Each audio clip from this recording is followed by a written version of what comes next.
All right, everyone's ready to go. Sorry for the delay. It is now 9:33 a.m. Thank you very much for your patience. Today is Wednesday, June 9th, 2021. This is our special meeting of the week for going over our budget. And is there any moment of silence for today?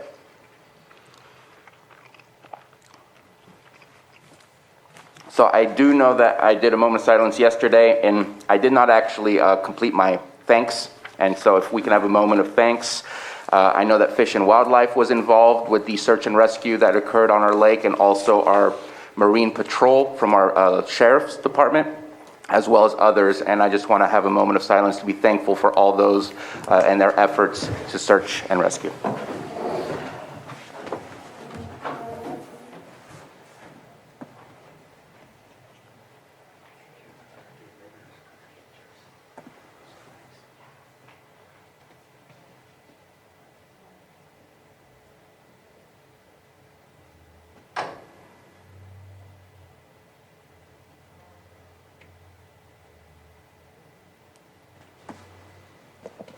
Supervisor Pyska, would you please lead us in the Pledge of Allegiance?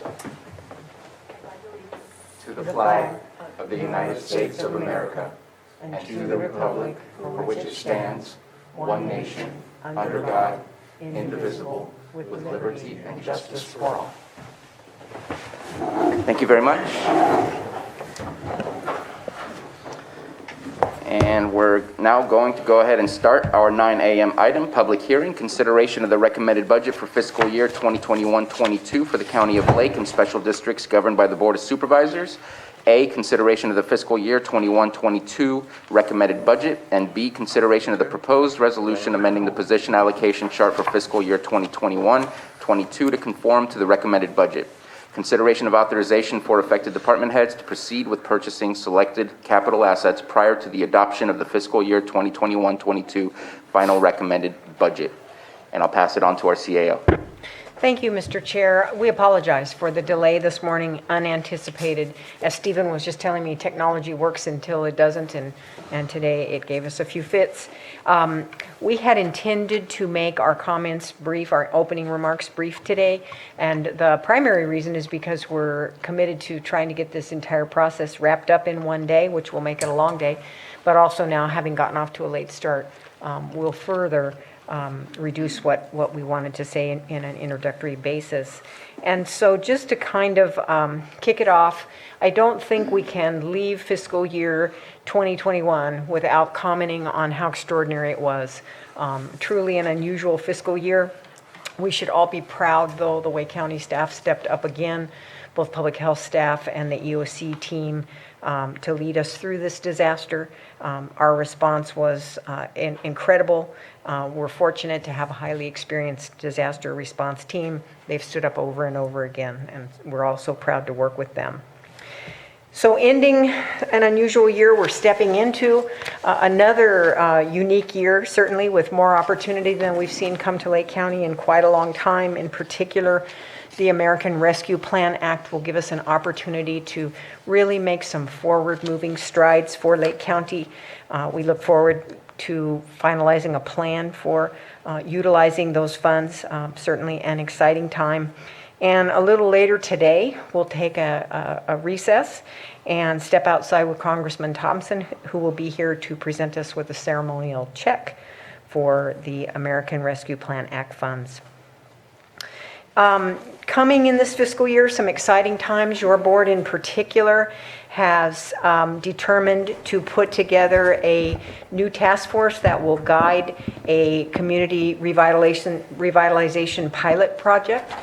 We're anxious to work with you to identify the area that we will focus on and look forward to making great strides in that particular area. In the coming year, there will be another round of CSAC training for our leadership staff. The first year of that program, co-hosted between Lake and Mendocino counties, had to primarily go into the Zoom environment this past year. But nonetheless, a good number of our employees were able to complete it. And next week, we'll have a ceremony during your board meeting to recognize those folks and present them with a certificate. So we'll have a second round of that training in 21-22. And the intent is to keep those trainings open in public as long as it is safe to do so. Or I shouldn't say in public, but in person. Your board also has continued to voice your commitment to improve employee wages and benefits. And so we look forward to marching forward with the second round of that in 21-22. 2.5 years ago, your board adopted the Fiscal Crisis Management Plan. It had been collaboratively prepared with department heads during a time when the financial challenges we were facing were particularly difficult. Compounding disaster events were hitting us. And so it was a 3-year plan that called for general belt tightening, improved efficiencies, and reduction of vacant general fund positions. We made some great strides in the first 2 years with that plan. And then the third year was the one in which the pandemic hit us. And it really necessitated that we shift gears and focus our energies elsewhere. The final component of the Fiscal Crisis Management Plan would be another wave of position reductions in this fiscal year. But as you know, our general fund departments continue to struggle with high vacancy rates, and we think it's time to let the Fiscal Crisis Management Plan go and not impose another round of cuts on general fund departments. So I'm going to close out my remarks with a little bit of gratitude. First of all, you'll hear it all day long. I hope we continue and remember to say it all day long, but we couldn't do any of this without the extraordinary efforts of the department heads and their key financial staff. So we just so appreciate being able to work with them to bring this all to you in such a nice package. But in particular, I have to thank this guy, the guy sitting here in his patriotic colors today. Stephen Carter is really the wizard behind all of this, stitches it all together, and just brings an extraordinary contribution to the administrative office. So thank you, Stephen, for all your work, and I'll turn it over to you. Good morning, Board. So I will also keep my comments extremely brief, which will be different. So for the fiscal impact for the county, I did want to make one change right at the beginning for the county budget overview. The overall shows $306,971,923. There was a last second change that didn't make it into the memo of $1,508. So the change is $306,973,431. So if you go down into the governmental funds, general fund is lower by about $154,000. And if you go down to the total governmental funds, we are down by about $4 million. And other funds, I've also dropped by about $9 million from the prior year. So it is a large amount, but we are doing good compared to last fiscal year. And then general fund appropriations, if you go by Fund 1, which doesn't include the different reserves like infrastructure reserves, the total appropriations would be $66,135,177. The reason why that's different from the number above is $3 million for the PARs out of a reserve account. And then that difference from fiscal year 2021, just Fund 1 general fund, is $2,556,548 increase, which is attributed to both class and comp study and then standard CPI increases on just cost of doing business. And then moving on to general fund discretionary revenue, there are a variety of revenue sources here, but the main two are property tax and sales tax. And there's a table here for property tax revenue where you can see we are expecting to have just over almost 25.5 million in revenue from property tax. That's not a great difference over the past 5 to 10 years. It is going up steadily. I did want to make one change though. In 1920, I did not include the backfill that we received of 838,000.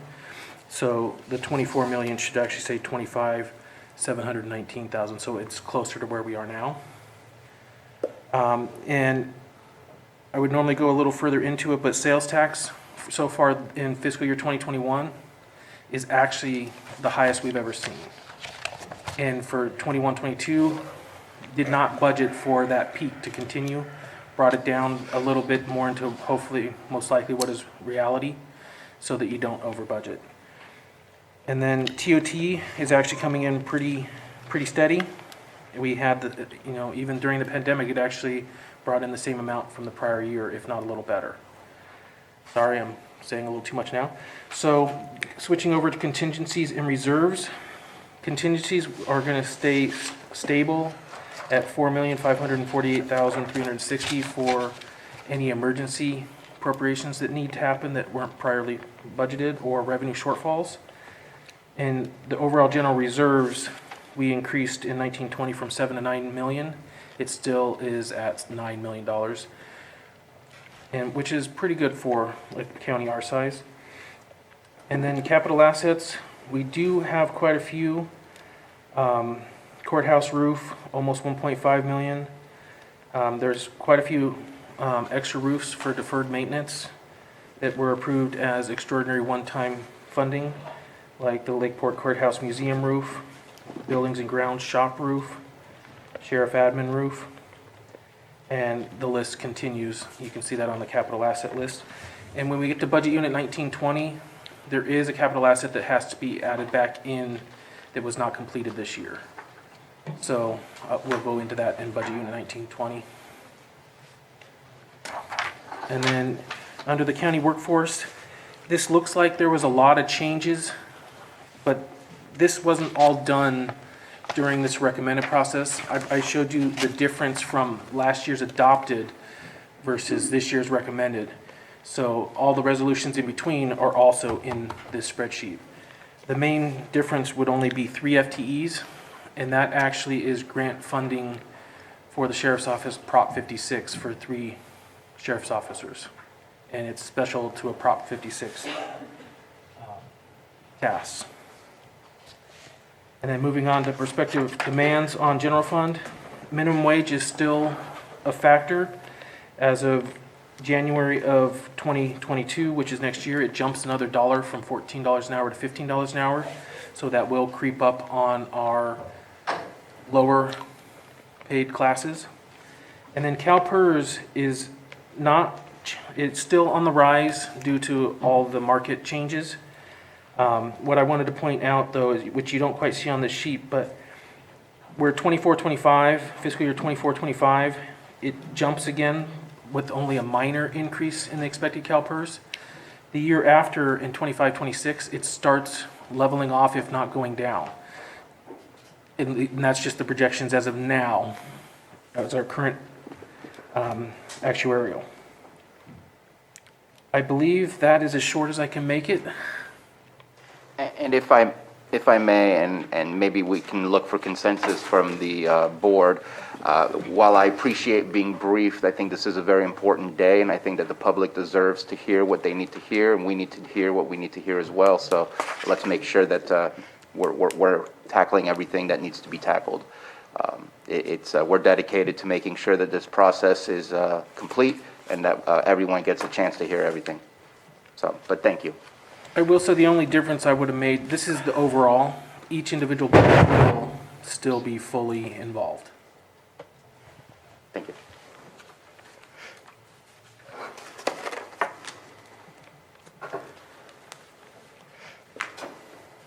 And so shall we move on to the first county council?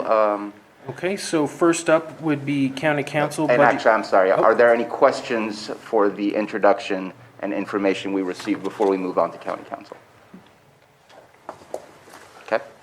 And any questions from the public on what has been stated so far? And looking at Zoom as well, I see no hands. And let's go ahead and go county council. Mr. Carter. Okay, first up is county council budget unit 1231, found on page E29.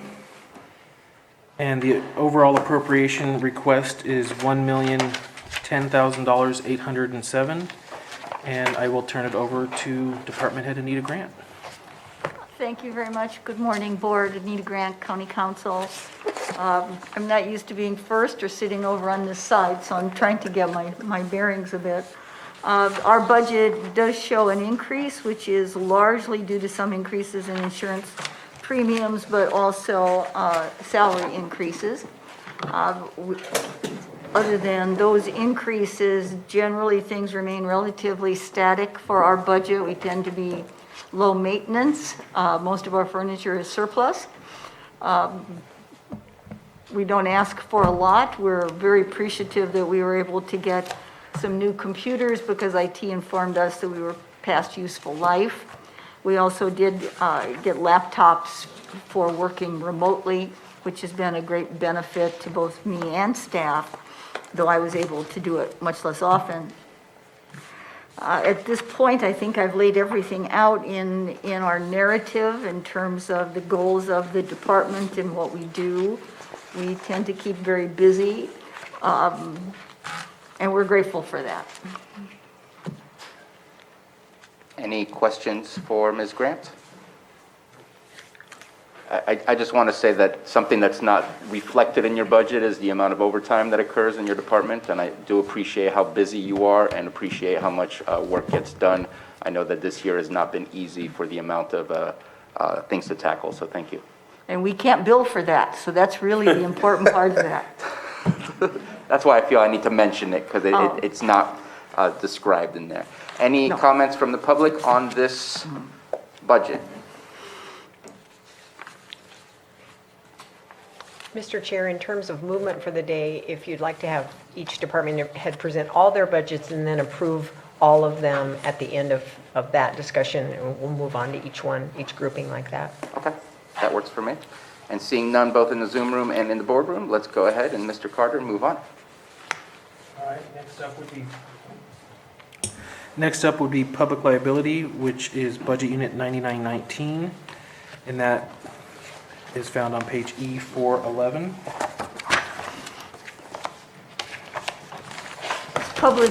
The public liability budget, you do see an increase. Part of that is, as we've mentioned in our narrative, due to some premium costs that have continued to be a little bit heightened because of settlements reached several years ago. But most significantly, there's been a significant increase to restore the overall pool surplus of the general liability program through what is now PRISM, formerly known as CSAC EIA. The non-school rates from the pool have increased 25%, school rates increased 45%. So you see a significant increase there because this program, the liability program, experienced significant loss and a deterioration of their surplus. So part of these increases are just across the board increases that reflect an increase for all of the participants in the risk sharing pool.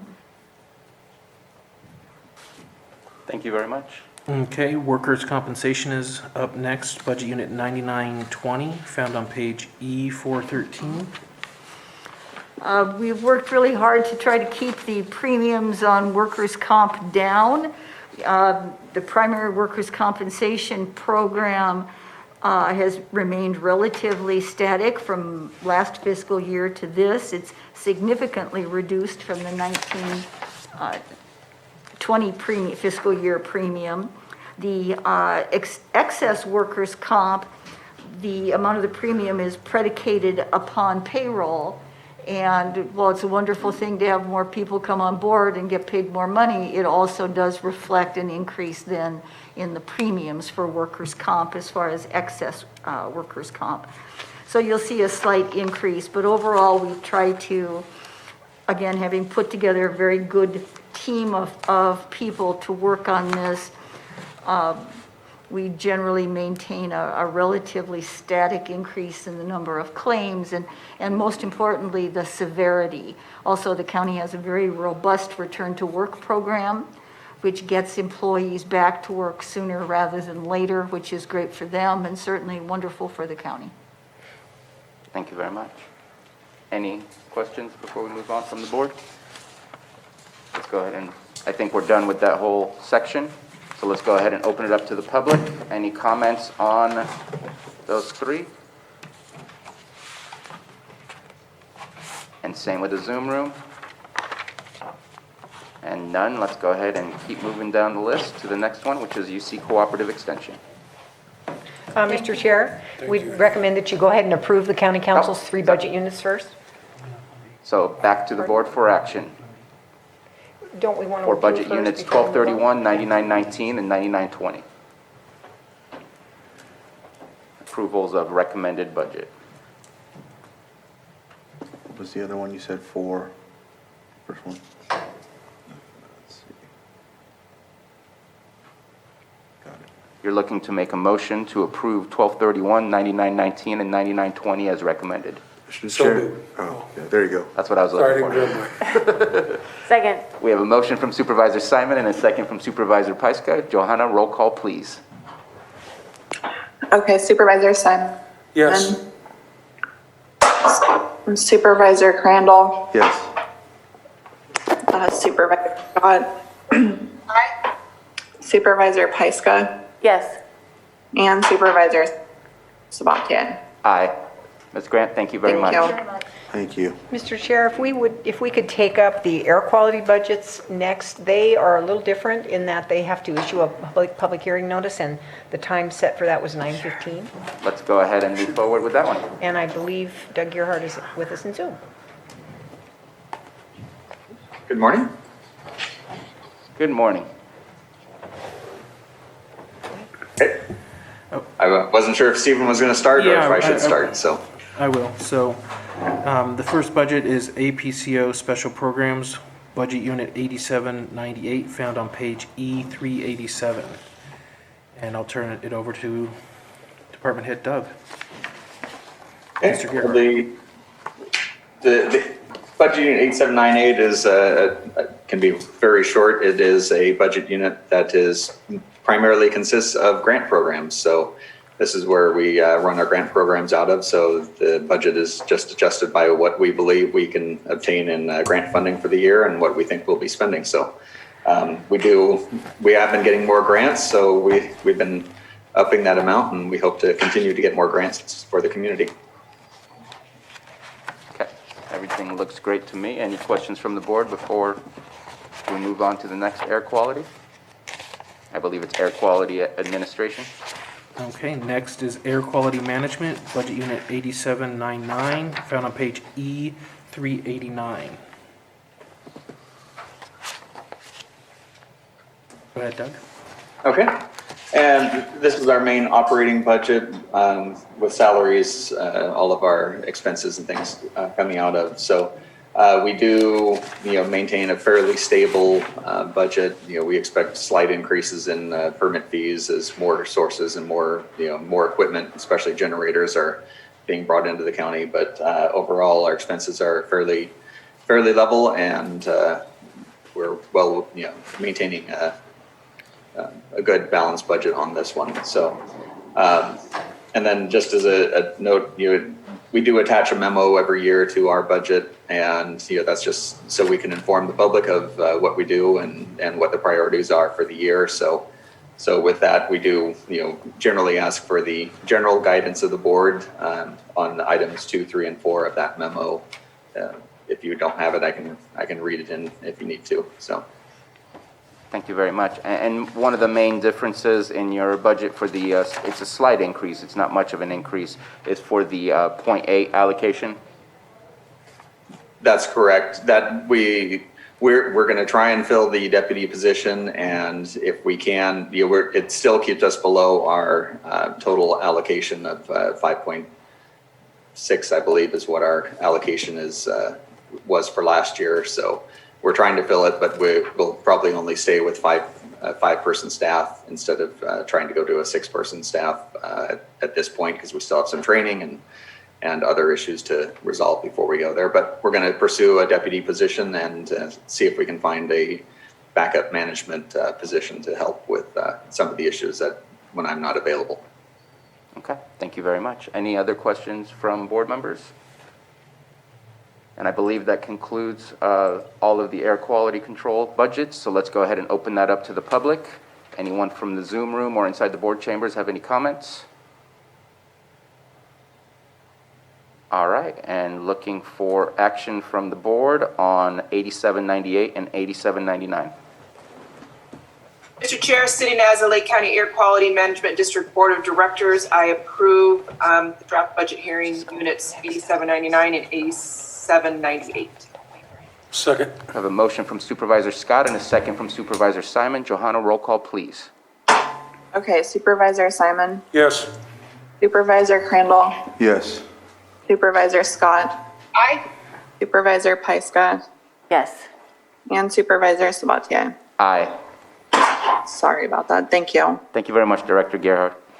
Okay, and just as a quick note, do I have consensus on the other three items should we bring those back at some later date?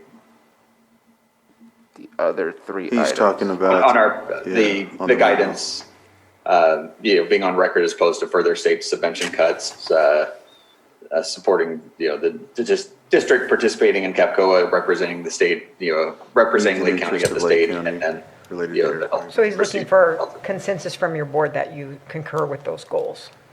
Yes. I concur. I concur as well on Yes. B, C, and D, right? Okay, so I'm looking at yeses from everybody, so that's your consensus. Great, thank you very much. Thank you. Okay, next up is UC Cooperative Extension, Budget Unit 6131, found on page E276. And their total appropriation request this year is $34,840. And I'll turn it over to the department head, Carmen Kopp. Thank you. Good morning, Board of Supervisors. I'm here today to represent the UC Cooperative Extension Department. I think our department showcases a good collaborative partnership between UC and Lake County, and we would like to thank the board for your support. Our department houses several programs for the community, like the 4-H Youth Development Program and the Master Gardener programs. These are important outreach programs for our community. We do allow direct education, work with many volunteers, and also collaborate with various community partners within and across counties. We have been adapting to the changing times with distance learning and are constantly involved in efforts to ensure that we are serving our clientele. We also work directly with others in the agriculture industry. So for example, our retired pomology advisor, Rachel Elkins, is currently working on callbacks so she can continue to serve her clientele of farmers and growers. And our livestock and natural resources advisor, John Harper, who also does work on like sheep research. We also have our forestry advisor, Michael Jones. He does work with various community partners related to wildland fire safety and fire recovery in Lake County, like with the Lake County Prescribed Burn Association. And I, as the 4-H advisor, work with various partners to serve youth and families, including after-school providers, to continue to provide youth programming and in pursuing extramural funds for our program. Our office manager and 4-H staff assistant helps a lot with the day-to-day operations of our office. They are essentially the face of our office and keep it running with the support to logistical and financial accounting operations. So our office manager, Shauna, and emeritus advisor, Rachel, are also present here on the call to help answer any questions you may have. And that's it. Thank you.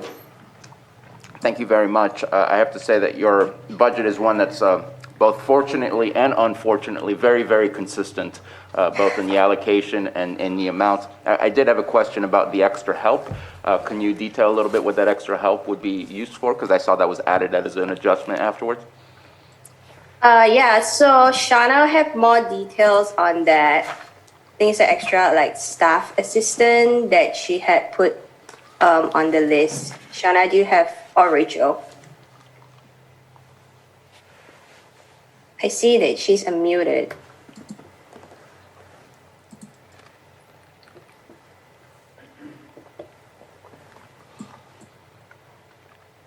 And Shauna, are you here with us? She is there and she's unmuted, but there's no sound coming out from her.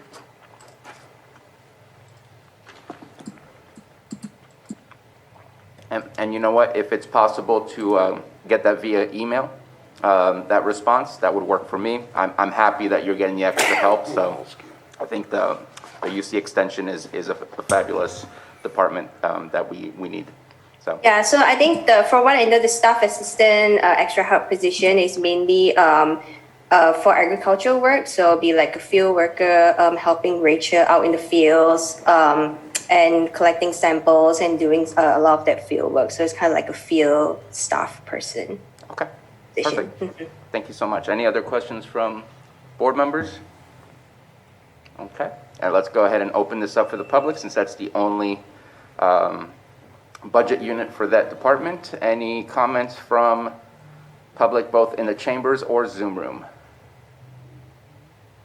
All right, and looking to come back for action, and this is 6131 budget unit.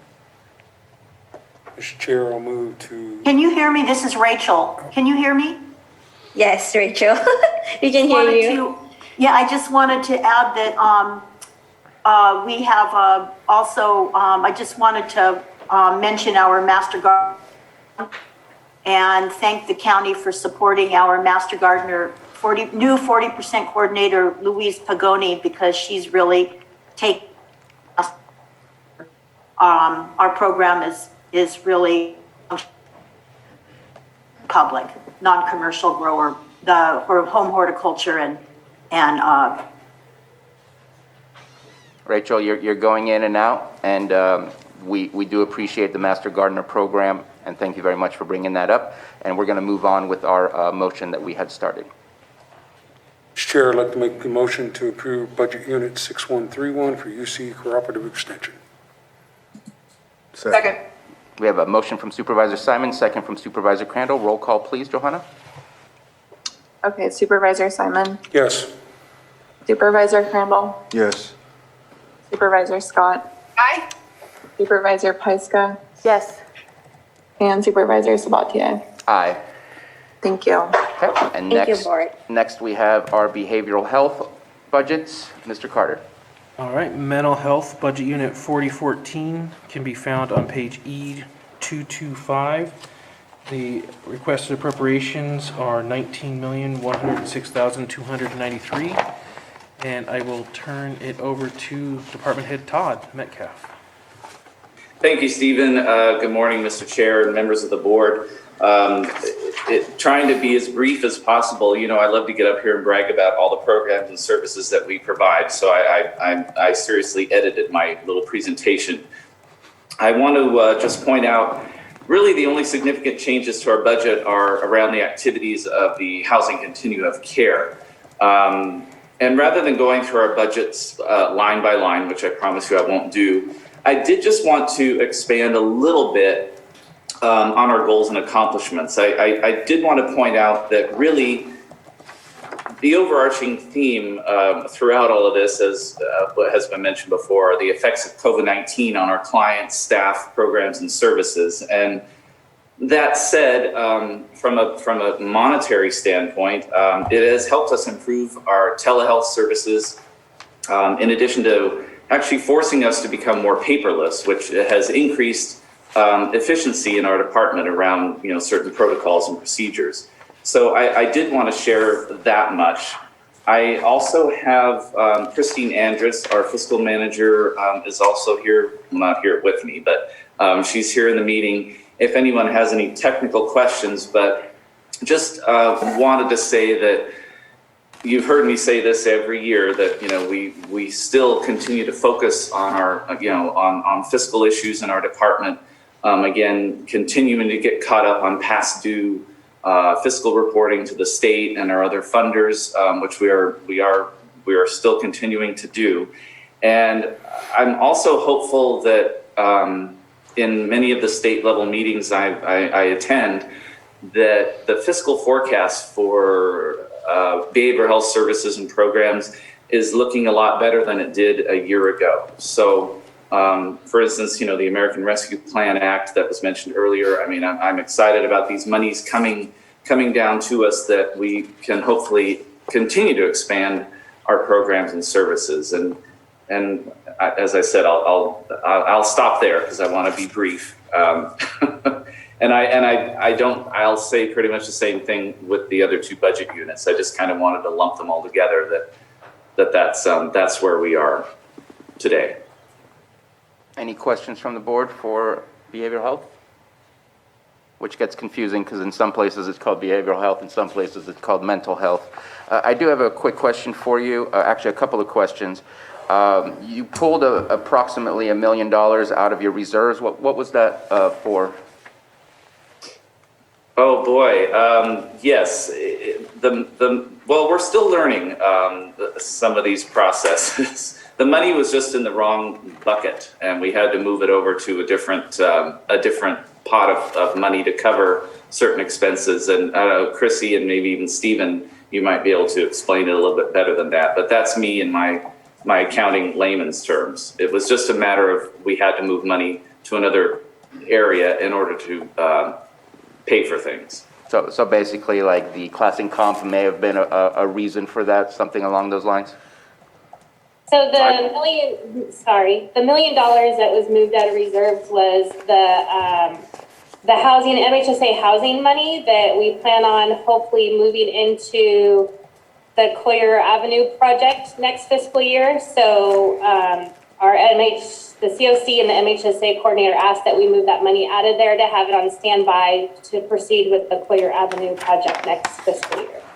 Okay, no, I appreciate that. That was actually very detailed, so I appreciate that comment. And I know we've been working hard on the Collier development. My next question was the addition of 9 allocations. Can you describe what those allocations are? I don't have it right in front of me. I know it's somewhere in the budget, but I was wondering if you can describe that. Chrissy, can you help me out? Those are all in mental health, I believe. Yes.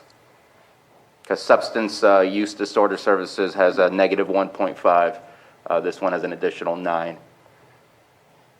These positions are in response to, it's all around the Mental Health Services Act and what community stakeholder input is around operating certain programs and services. And so in order to respond to the community's need, we need to create these, or not create, but fill these positions in order to fulfill the wishes of the stakeholders that participate in our planning process for the Mental Health Services Act dollars. So most of those, I believe, are coming out of Mental Health Services Act. And Chrissy, you can correct me if I'm wrong, but I believe... Well, we also did receive another grant, the EPI grant, that we were asking for an analyst to oversee that. A majority of these were actually removing positions after adding positions from last fiscal year to one of the positions is so that somebody can promote within the department, move up in the department. And then the other ones were part-time positions that we're removing because we filled those positions with the full-time positions from mid-year. Okay. Those were all my questions. Any further questions from board members? All right. And let's go ahead and move on with the substance use disorder services. Substance abuse As I disorder. said, I just pretty much covered all of them together. So there's really nothing more I need to add to that or budget unit 4018. I apologize for that. And Mr. Carter, did you want to add anything to the others or no? Okay. And so just wanted to make sure that the board, for all of the budget units for behavioral health, any questions? All right, and that completes that. So let's go ahead and open up for the public. Anybody from the Zoom room or the board chambers have any questions? Okay, and let's bring it back. I do have one final question, and I apologize. The additional 9 allocations, if filled, you have ample room, office space, things like that? I know that's always been a struggle, especially with COVID-19, or are you looking for remote work? Because that has been working for you. So I'm just kind of curious which direction you might be going. I mean, even depending upon what the governor's announcement is next week, we're just going to keep doing what we're doing. We've spent a lot of time and money in getting folks set up to be able to work remotely, and for the most part, it's working. So I don't intend to make any sweeping changes to bring people into the offices anytime soon, Awesome. unless directed by the board. Awesome. And yes, thank you for everything that you guys did to be very flexible throughout this past year, because I've heard probably the most positive remarks coming from your department and how you dealt with COVID-19, so that's awesome. Okay. Yes, just still want to point out that even despite the pandemic, our services never stopped. We kept providing services to the community. So thank you. Looking for action on 4014, 4015, and 4018. Mr. Chair, I move to approve Budget Unit 4015, 4014, and 4018. Second. Motion by Supervisor Scott, second by Supervisor Simon. Johanna, roll call, please. Okay, Supervisor Simon, Yes. Supervisor Crandall, Yes. Supervisor Scott, Aye. Supervisor Pyska, Yes. and Supervisor Sabatier. Aye. Thank you. Thank you, Director Metcalf. Thank you. That was my shortest budget presentation ever. So thank you. All right, next up is Child Support Services, Budget Unit 2112, found on page E90. And the overall appropriation request is $2,407,369, and I will turn it over to Department Head Gail. Hi, this is Gail Woodworth, the Director of Child Support Services. I think, as Carol said, we are so happy that we survived this last COVID year. Really a lot of effort from staff to be in that constant change until we were able to get things set and be able to have staff working from home. I think our greatest achievement this year has been the number of modifications. As you know, people's earnings have changed dramatically over this last year, and so my modification staff has worked tirelessly to try to keep up with those requested modifications, and we were able to stay in compliance with those, which really says a lot when you consider the percentage of increase. Our focus this year is going to be training. We do a lot of in-house training, but of course this last year it was pretty difficult to do. So that's really going to be our big focus this year, is working again on getting our staff trained in areas and doing succession planning. And that's about all I have to say. Okay, thank you very much for that. Any comments from board members? And quick question on your allocations. You are getting rid of one. Has that been an empty position for a while, and that's why it's getting taken out, or?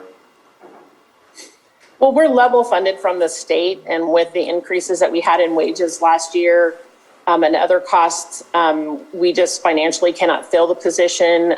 We will probably continue to leave positions filled until the state budget allocation methodology can keep up with the increases when we get salary increases and there are benefit increases. Okay, thank you for the explanation. And that is the only budget unit, so let's open that up to the public. Anyone from the boardroom or the Zoom room wish to speak on this? And let's go ahead and bring it back to the board for approval of 2112. Mr. Chair, I move to approve Budget Unit 2112. Second. Motion from Supervisor Crandall, second by Supervisor Simon. Roll call, please, Johanna. Okay, Supervisor Simon, Yes. Supervisor Crandall, Aye. Supervisor Scott, Aye. Supervisor Pyska, Yes. and Supervisor Sabatier. Aye. Thank you. Thank you. And Mr. Carter, moving on. Okay, next up is Buildings and Grounds, Budget Unit 1671, found on page E40. And their requested appropriations this year are $1,991,293. And I will turn it over to Department Head Lars Ewing. All right, good morning. Lars Ewing, Public Services Director.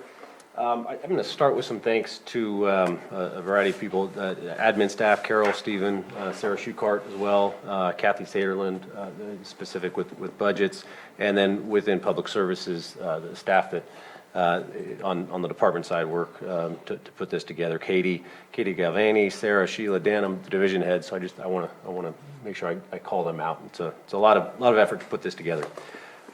Buildings and grounds, facilities maintenance. What I want to do here is just kind of talk about status quo. Staffing, revenue, services, and supplies that is in the budget is relatively status quo from previous years. Nothing that I think needs highlights there. Capital assets are listed. We have about $177,000 in capital assets for parking lot repairs, utility work trailer. But I think it's worth mentioning that there are quite a number of other facilities, capital improvements that are in other budget units. As those come up, we can address them there. Quite a few accomplishments within buildings and grounds. The staff there, the term wizard was used earlier. They're wizards as well, keeping the buildings going. A few highlights: completed countywide LED lighting retrofits. A lot of support for COVID-based functions, both facilities and at the vaccine sites. Thousands of work orders, renovations and remodels, a lot of work going on, as well as future goals. A few to highlight that are listed there. Aside from the actual infrastructure projects, I do want to point out that we are working towards a variety of other projects that aren't infrastructure projects, but they lead to infrastructure projects. So examples are a countywide energy conservation measures program that is underway, as well as facilities assessments for all county buildings to ultimately lead to a maintenance management plan and a capital improvement plan that will be coming to the board here soon. We're working with the libraries for a pilot project, and that is going very well. So that concludes my remarks for buildings and grounds. Moving on to solid waste. So solid waste, it's on, Stephen, unless you want to announce it, go ahead. I'll just do the page. Go for it. Page E236. All right, great. So solid waste, again, staffing, revenue, services, and supplies, relatively status quo. Solid waste management is more than just the landfill. It is solid waste management for the county's responsibility for the integrated waste management plan that the county has responsibility for. Capital assets, we have a little over $1 million there for projects, and landfill expansion is one, and then also some landfill gas system expansion projects to meet groundwater quality measures. And there is a relatively robust amount for equipment, largely with a compactor and a tarp application system. The compactor, we're including the appropriation there, and we're evaluating whether that is something that we critically need. It's a big picture item, so we're still evaluating it, but we can fund it, and we want to make sure that we have the appropriate equipment on site. Reserves, there are quite a few reserves. They're shown on the bottom of page D5. I won't go into detail about all of them because they are the same as in previous years, but just to touch on them, we have reserves for expansion. We have reserves for Davis Street maintenance, reserves for landfill gas system and water quality improvement. We maintain an equipment reserve. And a couple of others that are only as necessary, but closure, post-closure, should we actually close the landfill, but we have a responsibility to maintain those funds. Environmental liability and unanticipated corrective action should issues arrive at the landfill. We have not had to tap into those, but we still have the responsibility to maintain those reserves. The goals for the landfill, I separated the goals out into two separate: landfill and then the integrated waste management program. At the landfill, it's focused primarily on the landfill expansion, which is progressing. Permit applications are in. We're working towards property acquisition that is necessary, and then construction bid documents should be this fiscal year as well. On the integrated waste management side, the implementation of SB 1383, which is the organics legislation, is probably the biggest thing to mention there. So moving on to parks. So Parks, Recreation, Page number E282. thank you. All right, so Parks and Recreation and Trails. Again, status quo, relatively status quo on staffing, revenue, and services and supplies. Capital assets and projects to highlight there. Within this budget unit are some improvements to Upper Lake Park and Kelseyville Community Park, and the purchase of a trencher to help with running irrigation lines and lighting conduit. In other budget units, there are some projects that are located at parks, and we'll address those as those budget unit come up. Also with a separate budget unit, but addressed here, I believe it's the very next budget unit in the manual, and that is Quimby. This is Quimby Park improvement fees, subdivisions that trigger that the payment of that development fee. Funds go into this budget unit. Relatively minimal. We have about $28,000 remaining. Typically we budget for 2 subdivisions per year, which has been pretty much on par over the last 5 years or so, and that amounts to about $7,000 in revenue. Those funds are used only for improvements at county parks, not for maintenance. A variety of accomplishments and goals, all focused on obviously improving our parks. And I want to highlight specifically the planning efforts that is going to be a big push this year, both countywide, to get a park master plan put together for all county parks and parks that may not exist. But some specific areas, Cobb area is one, and then the John T. Klaus potential area in Clear Lake Oaks. So these are areas that we are looking at specifically, but again, that countywide parks master plan is a big push this year. So to close it out, moving on to museums and the Museum Improvement Fund. I'll steal Stephen's thunder, budget manual page E288. So staffing and services and supplies and improvements in the museums are status quo, although they are slightly bumped up from previous years, largely because we have not just one permanent curator, but we have a 3/4 time permanent assistant curator, which is a huge benefit, and is probably the biggest thing to highlight, because it really helps with the development of collection care, virtual museums, an online virtual museum link that is actually posted, but in development a little bit more. So that's, a lot of things at the museums that that are there. Unfortunately, COVID obviously shuts it down, but back up and running, and that was a reason for the big push with the virtual museums to get people to visit the museums, see the exhibits without physically being present. So the last thing to touch on is budget unit 7202, which is a museum improvement fund, and that's essentially a repository for donations that come in from museums.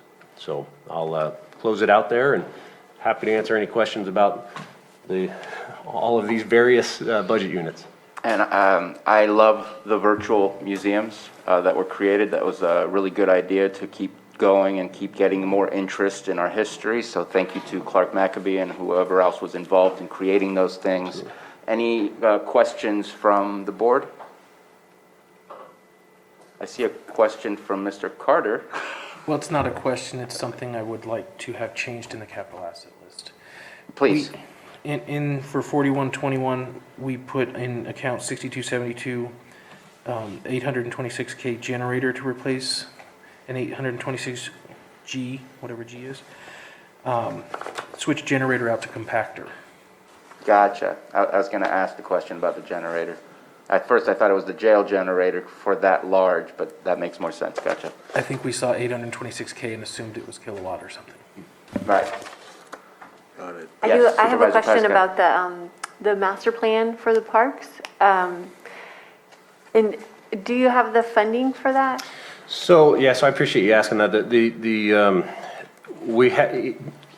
Short answer is no. To do a full master plan based on cost estimates that we've seen in other counties, no, we're not fully funded. The funding that we have this year is to get us through phase 1, which would essentially be kind of a needs assessment and the community outreach portion. It wouldn't actually get to the full master plan. So So either additional funding, now, or over the next couple of years, we pursue with the county's, parks net county cost. So I'm not sure if that directly answers the question, but we're going to be moving forward regardless in a phased approach based on the budget that we have in front of us. And is that parks and trails? It is. We have a trails master plan, the Canocti Regional Trails Master Plan. The intent would be to, which is now about 10 years old, so it would be to augment that. That was focused primarily on connectivity. It wasn't so much recreational trails. It was connecting people from place to place. So that would be an augmentation to that plan, as well as updating it for the last decade. And you're reestablishing the Parks Advisory Committee? Yes. To assist with that? Yes, largely for that master planning effort. Any other questions, Supervisor Simon? Just to follow up on that, estimated cost, Lars, for the entire Parks Master Plan? Yeah, Do you so have- it was in the range, and I'm going off of memory here, that it was $250,000 for a typical master planning effort for other counties for a park master planning. Now, we could ebb and flow. We do have a pretty robust park system. Mendocino County just this previous year did a kind of a phased, a minimal park master plan, and they have 7, 8 parks maybe. In fact, Lake County is referenced in their study, and their whole cost was, I believe, $175,000 for their kind of pared down version. So that in comparison with some other counties is where I'm falling to that $250,000 range. Great, thank you.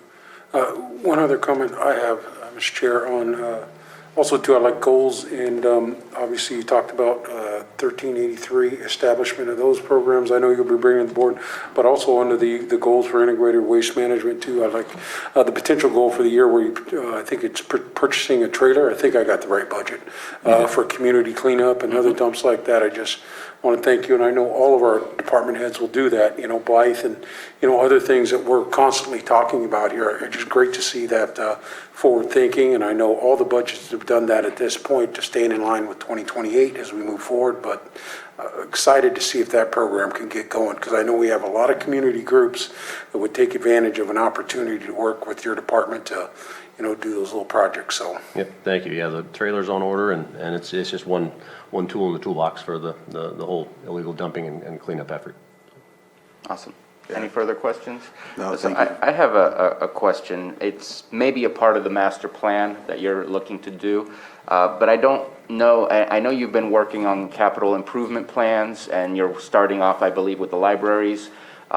Do you have a capital improvement plan for the parks, or is that going to be a part of the master plan? Because I know we did those through redevelopment, or at least a lot of them were done through redevelopment. And I just want to make sure they stay as beautiful as they are. I pass by the parks going along Highway 20. They're gorgeous, they're beautiful. Go through Middletown, they're beautiful. And I want to make sure that they just remain that way. And I'm sure the play structures and other facilities at the parks, there's wear and tear. Yeah. And eventually they need to be replaced. So wondering if that's part of the master plan, or if there's a capital improvement plan that needs to also be where money is set aside each year to ensure that we can replace those things. Yeah, the short answer is yes to both. It would be included, I intend to include it in the capital improvement plan for facilities, or potentially have it as a standalone kind of a corollary document. But the facilities assessment that is being done for all facilities would include, is proposed to include parks, and then help inform not just the capital improvement plan, but the day-to-day maintenance management plan, because that's critically important if we don't maintain them. So yes, it's absolutely going to be a part of it. And I don't know where the money would come from, but there's something that I feel that I just need to bring up. I feel there's a lot of stuff that hits your office. You have a lot on your plate, and I can't expect you to get it done immediately, because there's just so much to do. The expansion of the landfill itself, I'm sure, is a full-time job in itself. We're talking about illegal dumping. We're talking about the energy project. I mean, it goes on and on. I feel sorry that I keep adding to the list because the list is there. And I'd love to look and see if we can get somebody to help you maybe with grants, a grant writer in your office, which might be able to pay for it themselves since you deal with so many grants. I don't know if you already have a specific person specified for grant writing or just someone else in the office. I think that it's the office work part more so because there's a lot on your plate. And if we can make it go faster, because your capacity is at full and maxed out and overflowing. Yeah, well, and Supervisor Sabati, I appreciate the comment. I'll just say Anita was up here earlier, and I don't feel right saying yes, I need help if Anita's not going to ask for help. Goodness gracious. So, but nevertheless, we do have vacant positions in the budget. It's housed in 4121, the solid waste budget unit. We don't have a separate administrative budget unit. So all the office staff for all of the budget units are housed in there, and we do have one vacant position that we're looking to fill here shortly, and that would largely fill that role. So, so there is a plan for that. Okay, and if that's difficult to fill, I would say come back to us and see what we can do to be creative to help you fill that position. Great. All right, thank you. Because there's other opportunities out there. The other one was the museums. I know that it took a while, and we eventually got to 1 3/4 staffing. And I see you have about $110,000 in extra help. And I get it that if we get to a full position that the benefits and everything else comes into play. But I feel our museums are very important, and especially we're going to reopen everything. Is it a possibility to looking at exchanging some of the extra help into maybe another 0.75 position or something along those lines? Because I feel that that's a very underwhelming amount of allocation for something that I feel is important to make sure that we remember our history and we have people that can come and visit and experience our history. Well, I couldn't agree more, and I know that the museum curator, if he was here, he'd be applauding you. So it is a couple of years ago, in recognition of my department's large reliance on extra help. I believe the number was in the 30% range or so, that we used about 30% of all the county's extra help. So we did make a push and have made a push in facilities maintenance, parks and museums to reduce that reliance on extra help, particularly for the ongoing routine work, unique one-time projects, seasonal stuff that's understandable for extra help. But we have made that effort. It was not going to be, never was intended to be a one-time fix and let's fix it all. So working with the administrative office, we have made steps towards that. The 3/4 permanent assistant curator is a large part of that. But we certainly cannot. It would be a challenge to fund that under the existing budget. We would be cutting quite a bit.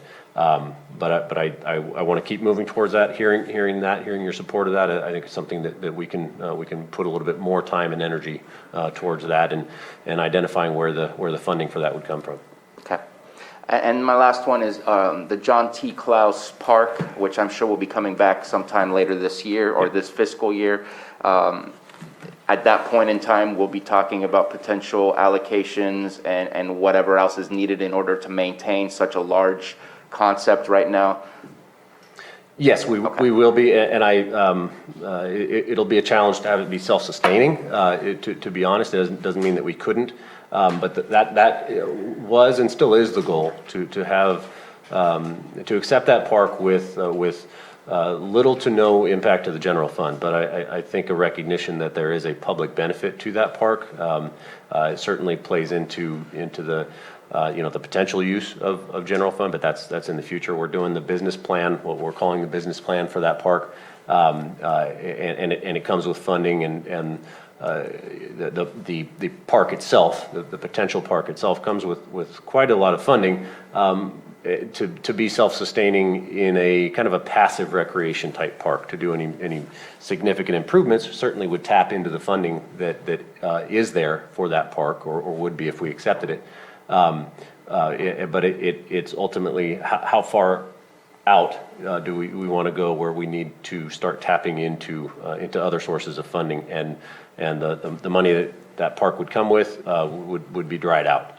So we want to come up with a long-term plan, but how far out we look into that is a big part of that plan. Is it a 20-year vision? Is it a 50-year vision?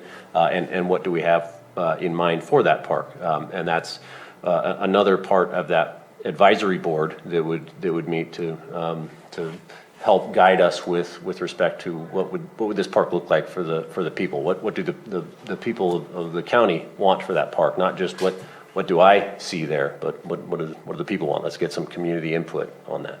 Right. Okay. I look forward to that. I think there's lots of potential opportunities that come along with that. And actually, I do have one question, if Supervisor Crandall doesn't mind my asking. I believe it wasn't last budget, it was the budget before, or maybe it was only last budget. We've talked about dredging, and I'm interested selfishly because I see it as the first time of many other potential dredging projects. And so wondering what the status is on the one for Lucerne Harbor. Sure. And when we can anticipate to see that. Yeah, that is in a different budget unit, but just a quick update is that the permit applications are in for that. It's environmentally, regulatorily, it's a battle to be honest.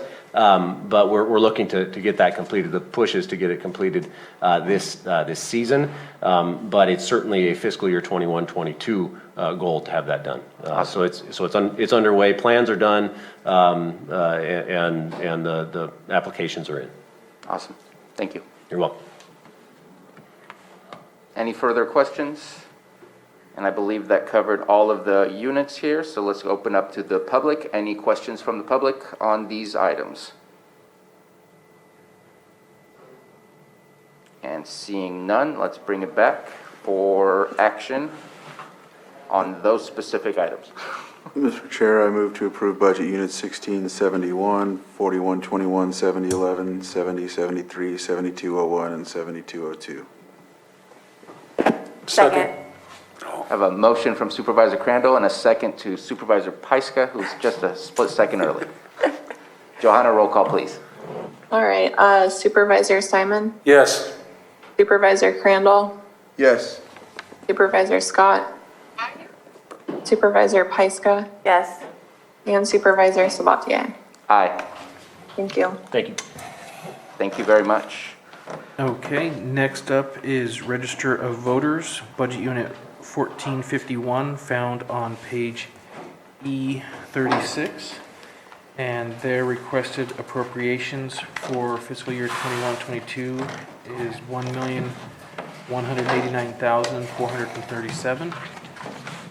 And I will turn it over to Department Head Maria Valadez. Good morning, Board.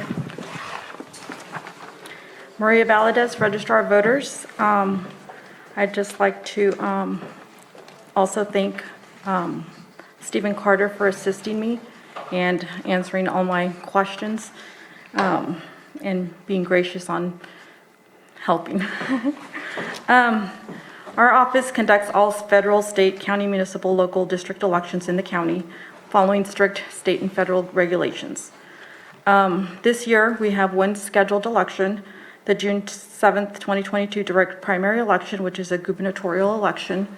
We'll have several statewide offices on the ballot, as well as several local offices, including a couple supervisors. We'll be also involved with redistricting this year. The supervisorial district boundaries will be redrawn, and our staff will have to turn around and redo our voting precincts, and then turn around and do that in our election management system as well. Our budget is currently fully staffed at 4.5 full-time permanent employees. Thank you for giving us that additional position. However, during peak election periods, we are still required to, or need, the assistance of temporary extra help employees. Without the extra help employees, we would not be able to conduct an election with all the tasks needed to complete, that need to be completed in a short time. Our budget is primarily funded by general fund discretionary revenues with limited reimbursement from state. increase for our expenditures this year is due to a potential statewide recall election. As of now, we don't have a date, but it could be any time between August and December. So we'll be trying to recruit poll workers tentatively and also polling place locations. As you know, we've been receiving calls to make sure that we're going to continue with our polling place locations. We have several accomplishments, but our biggest accomplishment was being able to conduct the general presidential election in November during a pandemic. I think our staff and, all the poll workers and everybody stepped up and did a really tremendous job. Some of our goals are to continue conducting fair and impartial elections and providing effective customer service and public communications on voting and election procedures. We did purchase an additional drop box so that we can place one in Supervisorial District 5, which we didn't have this last election, but we just purchased it and we'll be looking for a location so that it's, available for that as well. We're attending training courses. A lot of them are being done by Zoom, but we'll be taking advantage of a lot of those courses to continue training our staff and myself as well. So we'll be doing that and apply for any grants available to our department or from the state or any grants that are available for election services. So I also would like to thank my staff, myself, my deputy, and the rest of the staff and all our extra help employees for always being dedicated and responsible. And I just want to thank everybody for helping and sticking with us. So thank you. Thank you very much. Any questions on this item? Yes. Please. Well, I just want to thank you that last year was a difficult year, and to pull off that election the way that you did was tremendous. And thank you for getting a drop box for District 5. I know a lot of people really will appreciate that. So do we know, when do you think that we'll know if there's going to be a recall election? So yesterday was the last day that any voter could withdraw their signature from the recall petition. And then that information will be given to the, what was it? Let me see, sorry. The Legislative Budget Committee has 30 days to review they have 30 business days to withdraw the signatures. The Secretary of State will determine the sufficiency of the signatures. Once they've done that, then they'll notify the Department of Finance, and then the Legislative Budget Committee has 30 days to review the cost, and then after 30 days from there, the governor has to call an election between 60 and no more than 80 days from the date of certification of the signature. So, again, right now it's anywhere between August and December, so we don't have an exact date yet. And there is not a regular or an election scheduled for November? So November, the only district that still hasn't switched over to even years is Scotts Valley Water Conservation District, where all three of their board members are up for election. Well, they're all vacant right now. So they'll be up for seats. So I'll advertise for that, but generally they probably wouldn't go to election. I know that Kelseyville Fire Protection District is trying to put a measure on for November, but I've heard that they're going to hire a different election service. The only thing is that they asked me for the dates on when they would have to call the election. It's 88 days before November 2nd. But other than that, I haven't, maybe they're doing a landowner election, I'm not sure. And so the next scheduled election is next June? June 7th.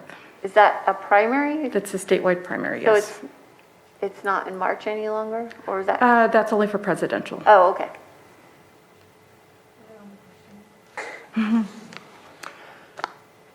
I have a quick question for you. I see here the increases in both maintenance building and improvements and rent and leases. Does that mean what I think it means?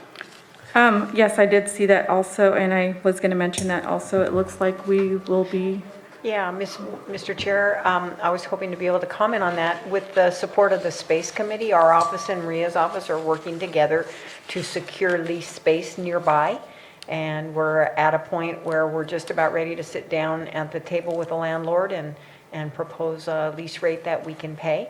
And we'll need to do, if we're successful getting the space, which we'd bring to your board shortly thereafter for approval, then we need to do some minor remodeling to equip it for her. But it's exciting to be able to give that office the space it needs. And then also the Auditor Controller's Office will benefit from that because they'll also have the space they need. So I was about to ask if you've seen the auditor controller with her measuring tape in your office yet. Maybe when we leave the office, I don't know. Just kidding. I'm sure they already have the specs on that. I didn't see utilities on here, so I don't see where, I mean, wouldn't we have to pay for utilities? In the new building? yeah, I did not add that for the new building, no. we'll fix that for final. Okay, That depends on your lease agreement, et cetera, as well. Yeah, exactly. Because we haven't, we just have kind of a placeholder amount. Right. In Just there like because- 50,000 is a very rounded number of what could be anticipated for improvements needed. Yeah. So, okay. No, that's exciting. That's exciting. Yes. Looking forward to that. And also, I did have a question about the June 7th, and thank you for clarifying that the primaries in March are for presidential and not for anything else. But in the presentation that we received for the redistricting, they said that districting is finished on December 16th, and December 17th is when we can file for candidacy. Is that not the right date, with June being the election? so December 16th, or December 15th is when the board has to adopt the district boundaries. December 16th would be the first day in lieu of signatures can be issued. However, if the board adopts on December 15th, I can't issue in lieu of signatures until after 28 days after that. So it would reduce the time frame where the signatures in lieu of would be gathered. But I did reach out to Margaret and asked maybe to change the tentative timeline on when the board would adopt the boundaries so that we would have, or so that the candidates would have sufficient time to gather signatures. Okay. Thank you for the clarification. You're welcome. That's all of my questions. Any further questions? All right, and I believe that was the only budget unit, so let's check in if we have any comments from the public, both in the boardroom or in the Zoom room. And seeing none, let's bring it back for approval of 1451. Mr. Chair, I'll move to approve Budget Unit 1451, Register of Voters. Second. We have a motion from Supervisor Simon. Sorry, I was thinking about the utilities, but that will come back. We don't need to make, okay. Motion from Supervisor Simon, second by Supervisor Pyska. Johanna, roll call. Okay, Supervisor Simon? Yes. Supervisor Crandall? Yes. Supervisor Scott? Aye. Supervisor Pyska? Yes. And Supervisor Sabatier? Aye. Thank you. Thank you very much. Thank you. I would also like to thank Carol for helping us with our, looking for the building and stuff. So thank you, Carol, for all your assistance too. Thank you, Maria. Fingers Let's crossed. make it happen. I'm excited. So are we. Mr. Carter, All next. right. Next up is Public Works Administration, Budget Unit 1903, found on page E64. And their requested appropriations for 21-22 is $904,860. And I will turn it over to Department Head, Mr. De Leon. Thank you very much. Good morning, Board, and thank you for the opportunity this morning. I'm going to start off like most of the other department heads have and thank a few people, Alicia Ayala with our department, Sylvia Valadez, and Lindsay Nowlin were instrumental in putting our DPW budget together. I'll be up a little bit later this morning for Department of Water Resources and thanks some additional folks for that. But as it's been stated, you can't get through this. You cannot do this without without your staff, and they are fantastic. So just give them a quick shout out. What I'd like to do this morning is just hit some of the highlights of DPW. We have 11 primary budget units and approximately 34 what I'll call secondary budget units. Those account for subdivisions and various benefit zones. And, you know, occasionally through the years or from budget year to budget year, we will have expenditures in some of those benefit zones. And I really rather hit some of the highlights, the bigger budget units. And so with that, I'm going to move to DPW administration, if that's okay. It's on page E64. It's budget unit 1903. No significant changes this year, other than there is a reduction in that with the separation of CDD. We had included that last year, moved 4 positions into DPW admin. DPW admin provides all the administrative functions for the various budget units that we administer. So we removed the 4 positions and put those back over with CDD. So that reduction is reflected. The number of positions was reduced from 15 to 11. Budget unit 1908 is engineering and inspection. That's found on page E70. And that is our division that handles all of contract administration with the various consultants that we have for bridge designs and other project designs. They handle all of our capital improvement construction projects. And we're slowly building positions in that budget and keeping them very, very busy. I will say that our biggest goal for that particular division will be the successful recruitment of a successor to our county surveyor. We have a recruitment out. We've had a recruitment out for a deputy for a number of months now. We're hopeful we're going to be able to find a successor to Gordon Haggett, who is retiring later this summer. Moving on to budget 3011, road department. You can find that on page E184. There are no significant changes in this budget unit from last year. I should note that the majority of the funding for this budget unit is grant funding, with those funds being project specific, and they can't be used for general road maintenance. Our discretionary funding is limited to a small portion of property tax, as well as the state gas taxes. Our discretionary funding amounts to approximately $7 million, and that's what we, this year, and that's what we're able to use on general road maintenance throughout the county.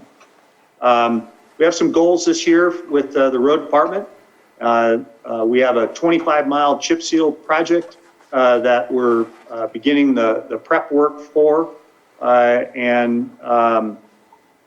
so that's something that we'll be working on. We also worked with the administrative staff earlier this year to apply for some additional federal funding. That funding is pending, and if approved, we won't be able to do any of the chip seal project that we intended with that funding this year, but that'll be something that will get done early next year, so towards the end of next fiscal year. Again, if that project's approved, number I believe is about 2.2 million that we applied for there. So pretty excited. It's made it through a couple of different committees and over a couple of hurdles, and we're still in the game here. So we're excited about that. And a quick shout out to Susan Parker and her help and the administrative office for that. Additionally, I will be bringing a contract to your board in July. for a contract with a consulting firm to develop a 5-year pavement preservation slash rehabilitation project. It's been noted that our reserves are quite healthy, and frankly, we've been putting aside some of our SB1 money in order to develop a large contingency there in order to do a large project. And so we're going to be proposing a 5-year plan with the help of a consultant. And again, I'll be bringing a contract for the consultant to your board later next month. Along with the 5-year plan, the consultant will be asked to do the design of several projects that we're looking for. Supervisor Pyska asked about some of the Valley Fire subdivisions that have been damaged, and yes, our plan is to include projects up there so that in the event that funding becomes available like it did this year with our new president and his efforts to put some money out on in different states for projects, we'll have some shovel-ready projects to be able to take advantage of that. That's one of our larger budgets. I can pause here if you have any specific questions on anything that I've talked about so far. Supervisor Pyska. I'm really looking forward to that, to seeing the 5-year plan next month, and really proactively going after some of these big projects that are more like reconstruction projects rather than preservation projects. With the grants that you're going after, what are the matches that you're looking at? Well, Susan may have if she's on, she may have a better idea of that. If there is a local match from the federal fund for that federal program, and if that's the one you're talking about, if there is a local grant or a local match, we would use our discretionary funding and reserves to do that match. Typically, they're around 11%, and so if that's the case, we'll do that with our discretionary funding, and would likely be a modification we'd make at mid-year. Okay, thank you. And Susan Parker is not available at the moment to speak on that, but I think that was pretty detailed enough of a response, as long as you seem happy with that. Any further questions? Supervisor Simon. Yeah, just comment on those. Obviously, great to hear that focus on the Valley Fire operations. Obviously, Anderson Springs would be another project, hopefully, and I don't know if you have anything planned for that, but in that 5-year plan, Anderson Springs roads is definitely something in my district that was affected by the Valley Fire greatly, and I want to make sure that's put in there too, or at least have that conversation. So the other thing, Scott, for budget-wise, as far as road projects, it's something we're probably all dealing with in each one of our districts when we look forward over the next 5 years, is county unmaintained roads. And not talking about, I know they're unmaintained, but we got to have a conversation. I know there's the benefit zone opportunities, but looking at some type of opportunity as we move forward, or for some type of graveling or other opportunities for some of these roads. We just run into those. I would think each one of our supervisors probably get those calls. I know that's a big challenge. It adds more to your plate, but I think we need to have that conversation as we move forward the next couple years' budgets. You bet. Be happy to have those conversations, obviously, funding is the challenge, and so we'll look forward to having that and trying to come up with some creative ways of making those things happen. Any further comments, questions? Thank you for your reports, Mr. De Leon, and I'm excited to see what's on the shovel-ready project list. So. And I want to thank Supervisor Simon for bringing up the unmaintained roads, because that is something definitely we need to look at. I know that maybe something as simple as even just a double chip seal, just to help out at least, rather than doing a complete resurface. That way we're not spending a huge amount. But I do want to bring up something, and I get it that the reserves need to be maintained in order to use for matching funds or emergency purposes, because you never know if there's going to be a road failure that was unexpected that can happen.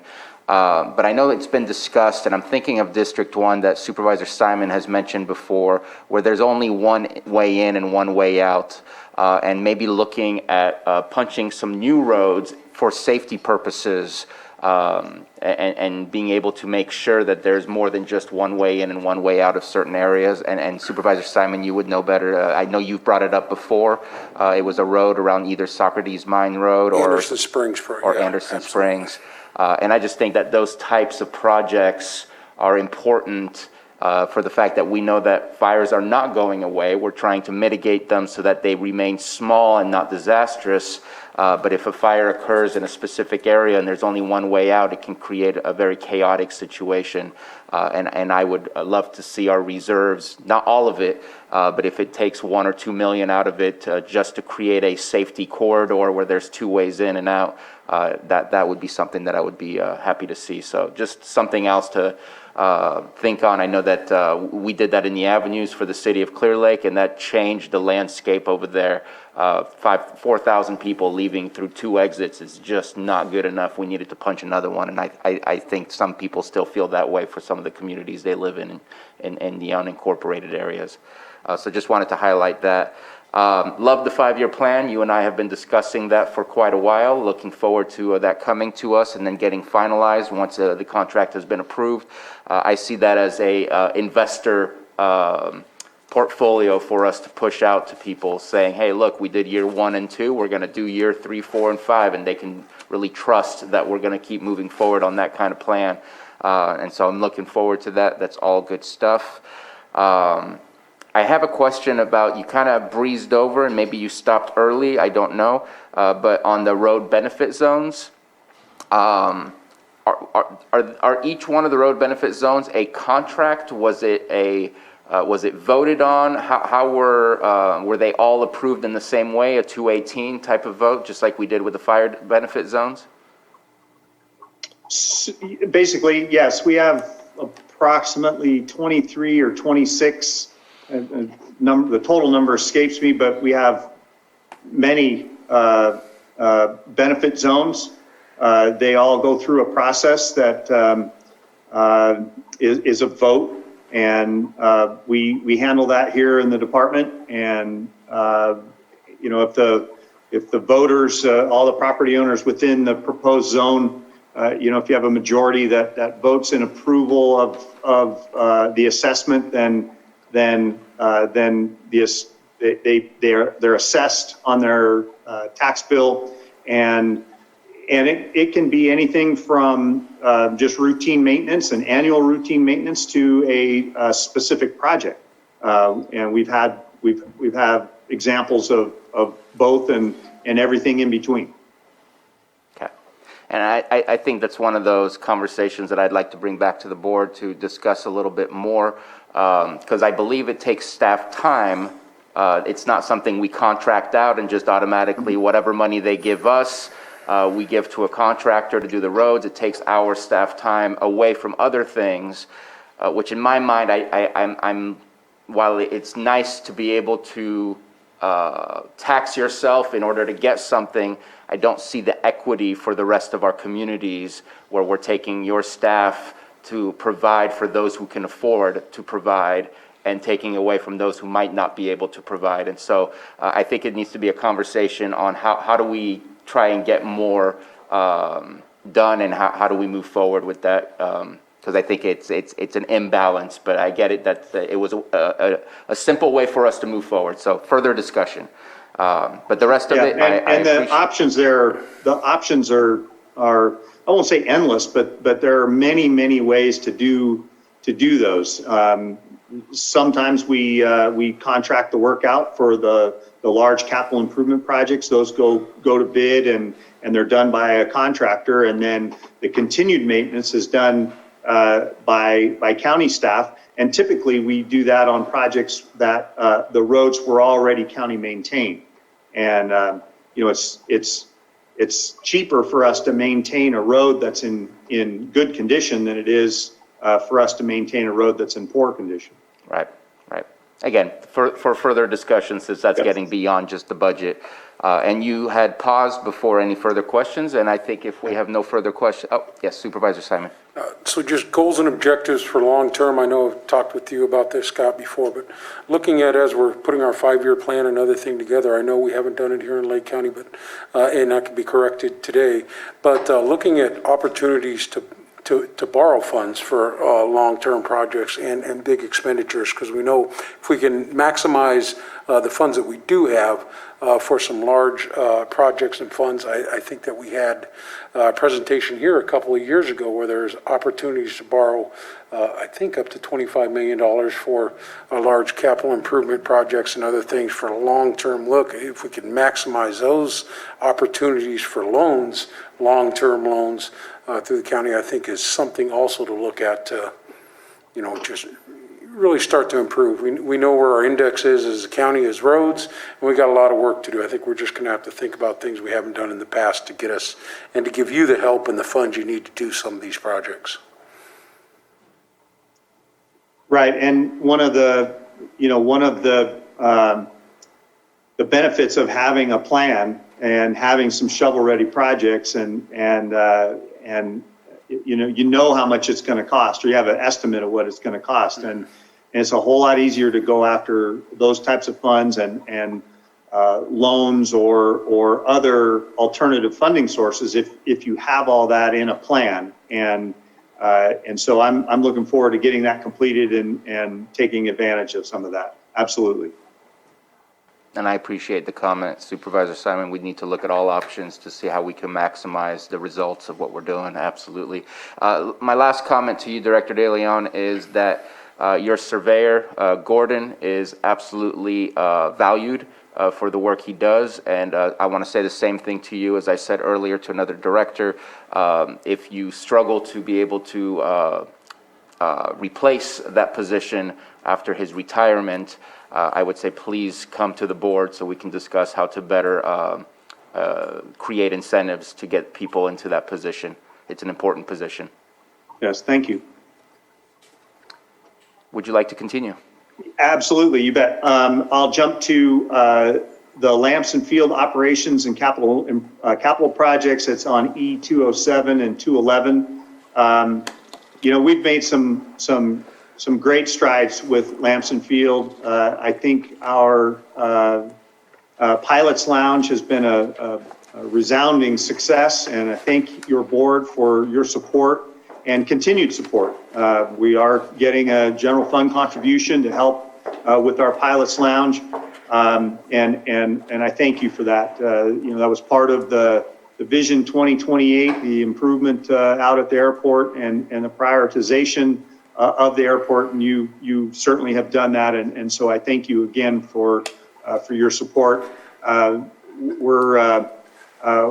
We got rid of some derelict airplanes. We're in the process of getting rid of some that have been long-time fixtures out at the airport, and we have some big plans for this year to continue that. We completed our runway and taxiway pavement preservation project, and we're already kind of getting started on the design work for that. And so, we're just going to continue with the projects out at the airport. One of our goals for this year is we need to go through an RFP process to get a consultant back on board for continued planning services.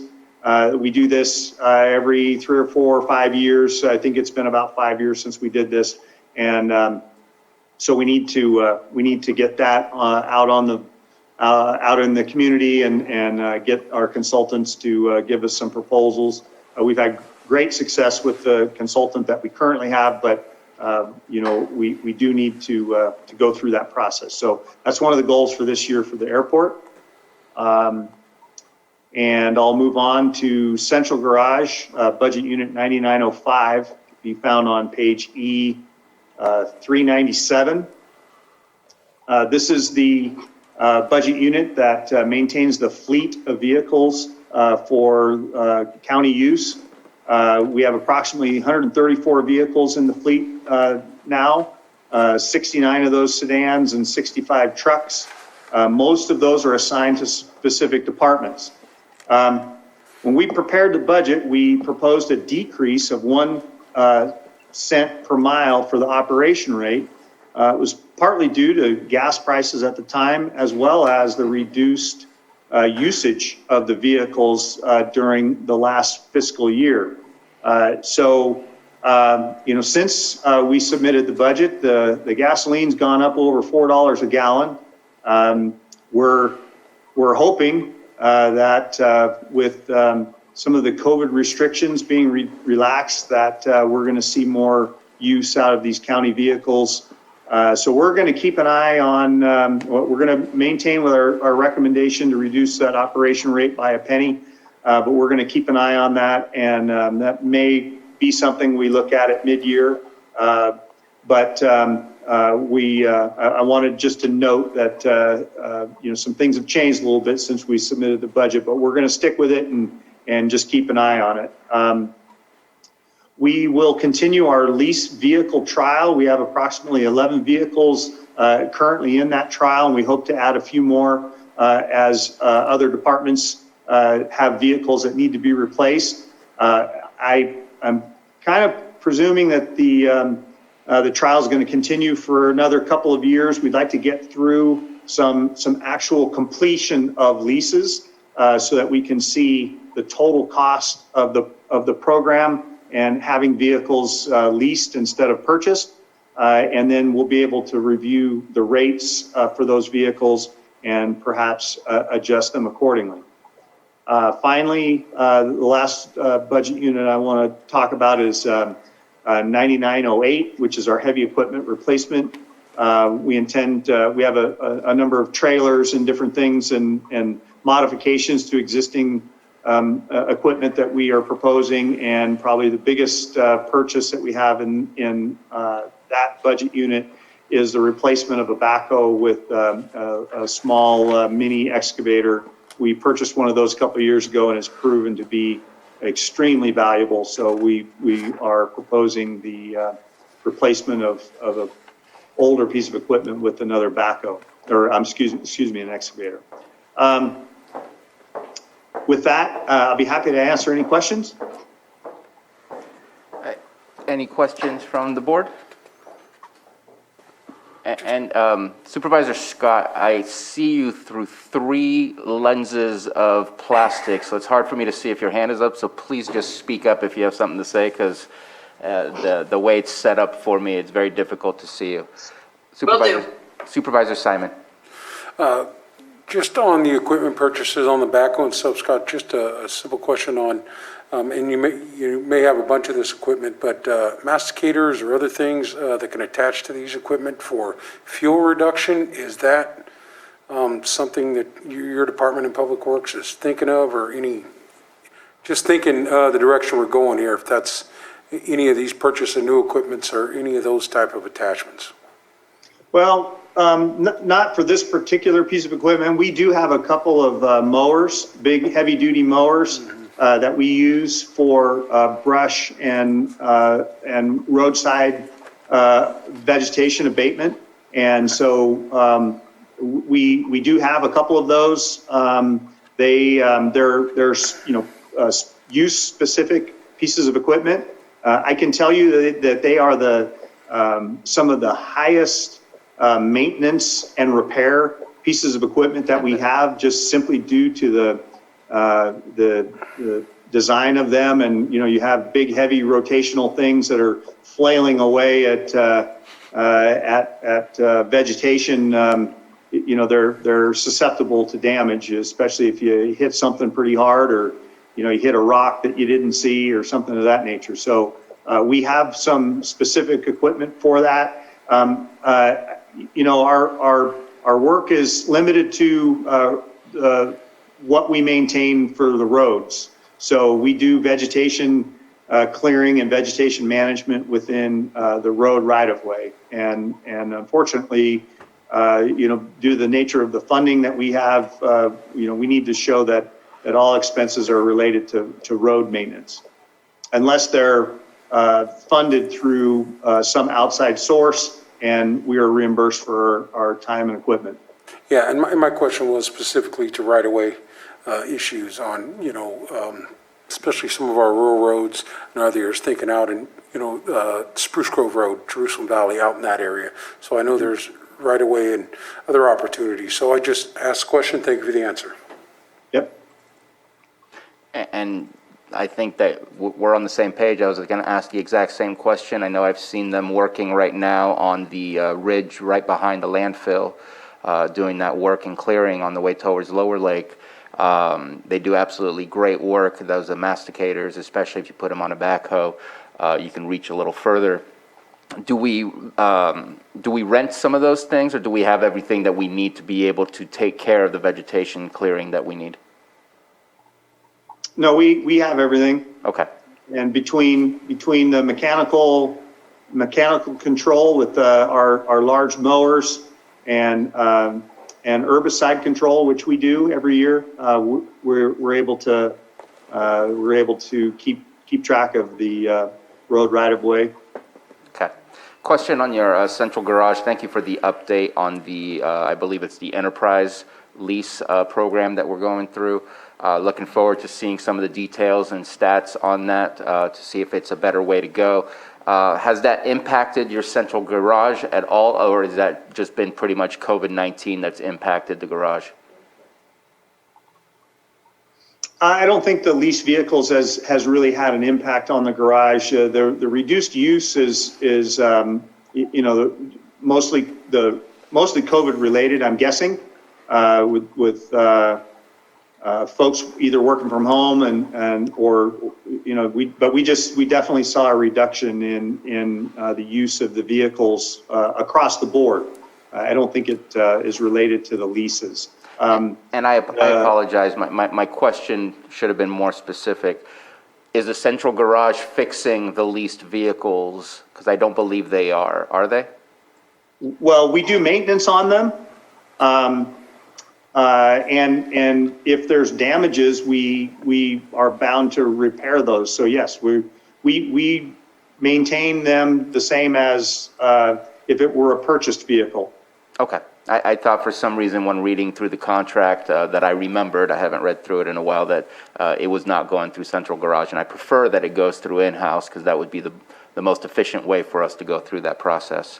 Okay. Thank you very much. Yeah. So larger scale repairs, the department's not, we're not set up to do those, large damage repairs. We can fix tires and regular maintenance, replace things that get broken or bent, but body work and repainting, things of that nature, we send that out. Okay. Yeah, no, looking forward to those stats. I think that's a good program, and so we'll find out more. Any further questions from anybody on the board? And I believe that you completed your all of your budget units here, so let's go ahead and open it up to the public. Any public comments on all of these budget units regarding public works and roads? And seeing none, let's bring it back for action. Mr. Chair, I move to approve budget units 1903, 1908, 3011, 3122, 9905, 9907, 9908, and 9911. If there's any I missed. I think it was, I'm not sure if you said 0464 through 0472. Oh, yeah, no. Because it's a whole bunch of CSAs. Right. It's 04.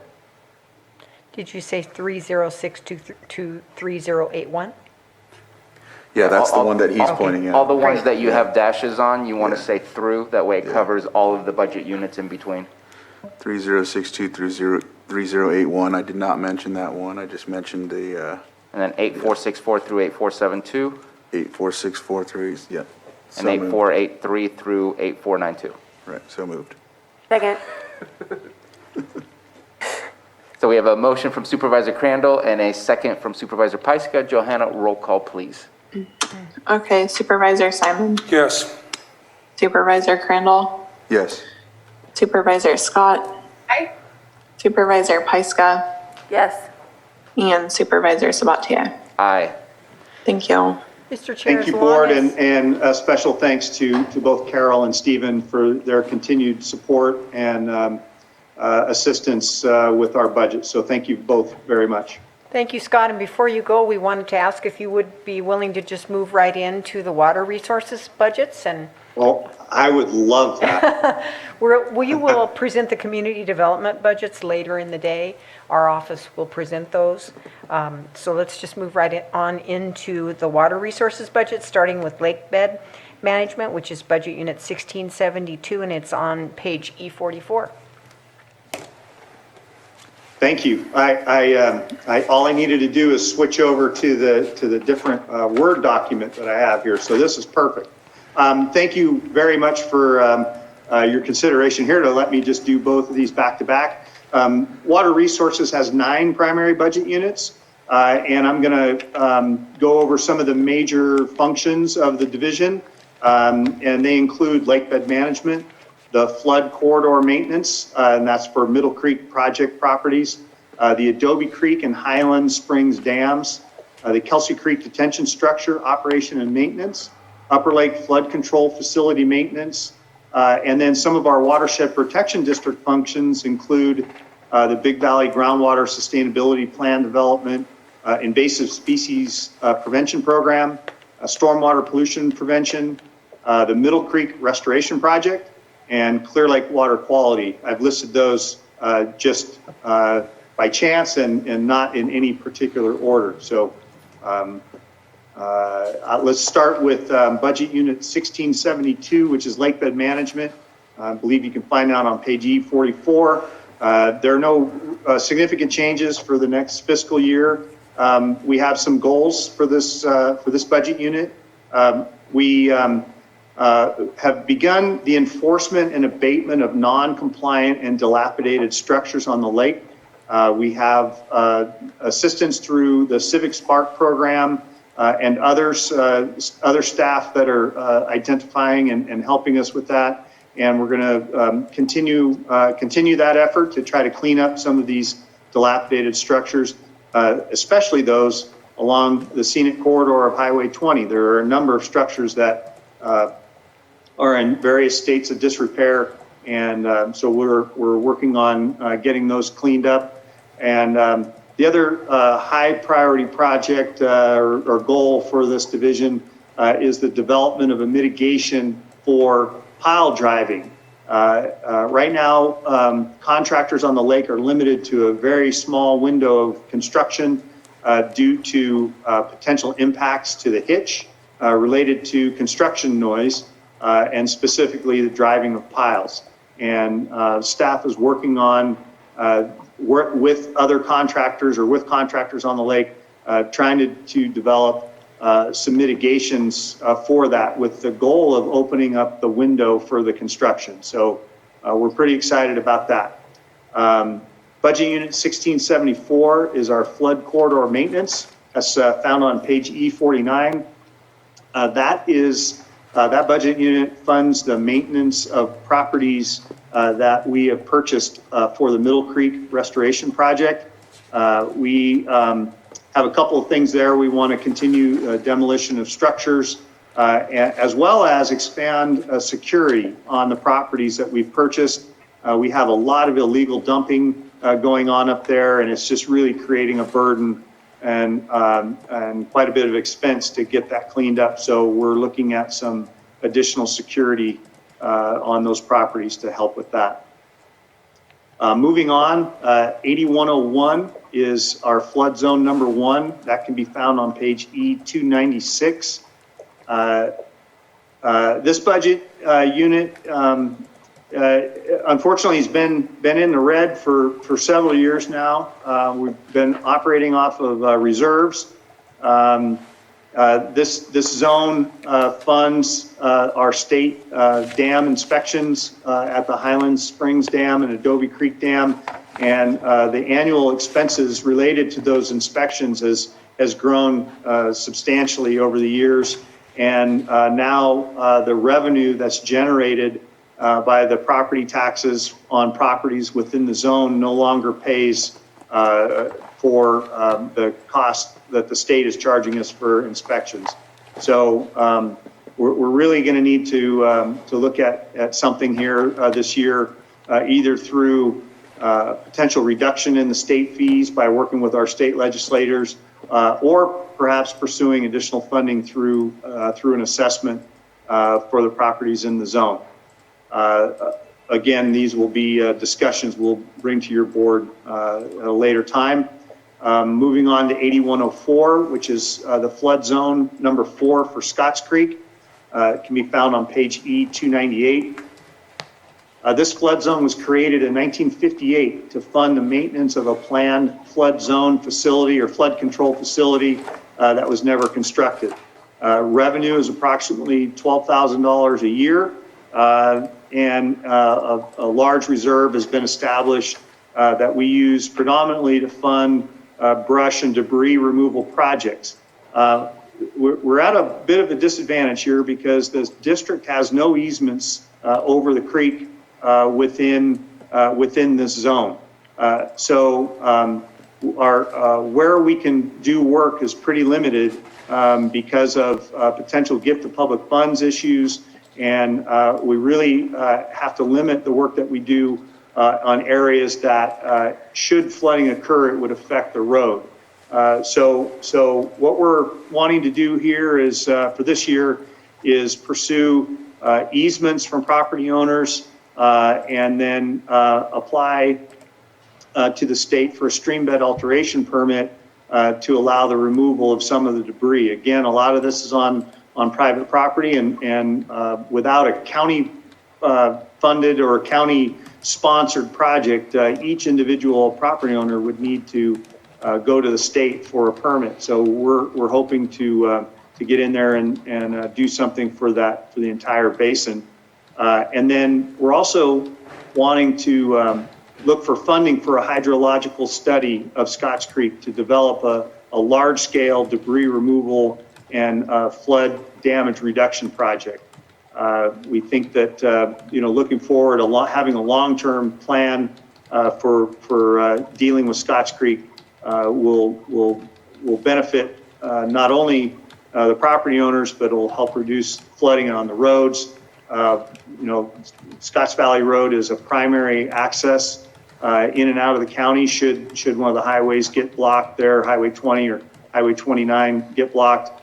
And so we really need to work hard at keeping Scotts Valley Road open, and this project would go a long way towards that. So that's one of the big goals we have for that particular zone. 8105 is flood zone number 5, Kelsey Creek. It's found on page E300. This is another flood zone that is struggling to keep pace with the cost of operations. We went to the residents of the zone in 2005 with a fee increase, and unfortunately it was rejected by vote. However, I think it's appropriate to investigate the feasibility of a new zone assessment. We have repairs that are needed at the Kelsey Creek detention structure. This structure is, when we have creek flows or stormwater flows, this structure is instrumental in recharging the groundwater basin in Big Valley. We have a significant amount of repairs that need to be done to this structure this year. And so we're definitely struggling with funding in this zone. Three more. 8107 is water resources. That budget unit provides the funding for all the staffing of the department. We've requested the addition of a water resources field worker in this budget unit to provide additional support for a variety of field maintenance projects. 8108 is budget zone 8, Upper Middle Creek Basin flood zone. That can be found on page E305. That budget unit provides the funding for maintenance of levees and the Clover Creek diversion structure. And goals for that particular basin are just increased maintenance projects or various maintenance projects throughout the area. And then finally, the biggest and, the most diverse budget unit we have is 8109. It's called the Watershed Protection District. It's found on page E307. And this budget unit provides the funding for the majority of our major projects and programs in the department, to include the Quagga Mussel Prevention Program, the Middle Creek Restoration Project, Big Valley Groundwater Sustainability Plan, our Clean Water Program, and the National Flood Insurance Program. We have a number of goals based on all of those programs to include pursuit of additional funding, purchase of property for the Middle Creek project, complete with our consultant, complete the Big Valley Groundwater Sustainability Plan, and others. So with that, I'll be happy to try to answer any questions regarding the various budget units and water resources. Any questions from the board? I don't have any questions, but I have a comment. Go ahead, Please. Chief. I just want to express my appreciation for the work in Scotts Valley, moving forward with that. And please, if you need to get input or help from the people out there, please use the Scotts Valley Community Advisory Group, because they're pretty organized, and they have like a telephone tree and to be able to get a hold of the landowners out there. So just again, expressing my appreciation for moving forward with that. You bet. Thank you. I'm hearing frogs. I don't know why I heard a frog. Supervisor Crandall. Yes, I wanted to express my appreciation to Mr. Fox that works in in the department, working on the dilapidated docks. Also looking for funding sources through the Blue Ribbon Committee with shovel-ready projects. And also I noticed that with the Kelsey budget item, which one is that? Not to infringe on. Is that the flood control 5? Yes, or but not to flood zone infringe. 5? But I know that there's a project on the Blue Ribbon Committee that has to do with the fish. I don't know if you could possibly collaborate with that situation. I know it's in the Blue Ribbon Committee, and I'm pretty sure you are, because I know that they've reached out to me about another project with Clover Valley. So just letting you know that I know that your department is working hard on those type of things, and appreciate that. And also the Middle Creek, I noticed that, we've been talking about our Middle Creek Restoration Project and how we're trying to get that extension on the cap fixed assessed lands. We're at 12 million and we still need to spend that. So thank you for working hard on that with us. And so just wanted to highlight those things. So I have a quick question, and it's going to be really, I may sound real stupid with this. So the reason we have flood zone issues on Scotts Creek, Kelsey Creek, and other areas as such, Adobe Creek and whatnot, it's all because of the lake level. When the lake level reaches a certain height, the water can't keep going down and moving towards the lake. Therefore, it has the potential to flood in the areas of those creeks. Am I being correct in my understanding of this, Director DeLeon? Well, that's certainly a function. Yeah, when the lake level rises and it's very full, absolutely that case, the scenario that you're illustrating is certainly possible, and it does happen. I would venture to say though that obstructions in the creek, vegetation, gravel buildup, things of that nature are I'm going to say a larger contributor to the flooding issues than the lake. The lake certainly, when the lake is very full, that is certainly the case. But I think the debris and vegetation and obstructions in the creek beds are a bigger factor. And the reason I brought that up is just to make a connection, which in what you're saying, there is a connection. It may not be the only connection to the reasons for flooding, but that we are one of the few lakes, and I know that this kind of ruffles some feathers for some folks, but we are one of the few lakes that does not have a dock fee or a ramp fee. And I know that even some of the fishing tournaments that I've spoken to have been kind of curious, and they appreciate it, but been curious why it is that we don't have that. And I know that we're looking at other lakes surrounding us that are slowly disappearing. We're very fortunate to have such a large watershed to be able to keep our lake as full as it is, even though it's not as full as we'd like it to be right now. But places like Mendocino, places like Folsom Lake, even Shasta Lake, they're struggling. And that means that more and more and more people are going to look to Clear Lake to being the lake of recreation in Northern California to go to. And I think that that has the potential to create a revenue stream that can help with those flood zones where you're saying right now they're in trouble. So that's why I just wanted to bring that up, and it has the potential to help alleviate some of the budget struggles that you're dealing with over there.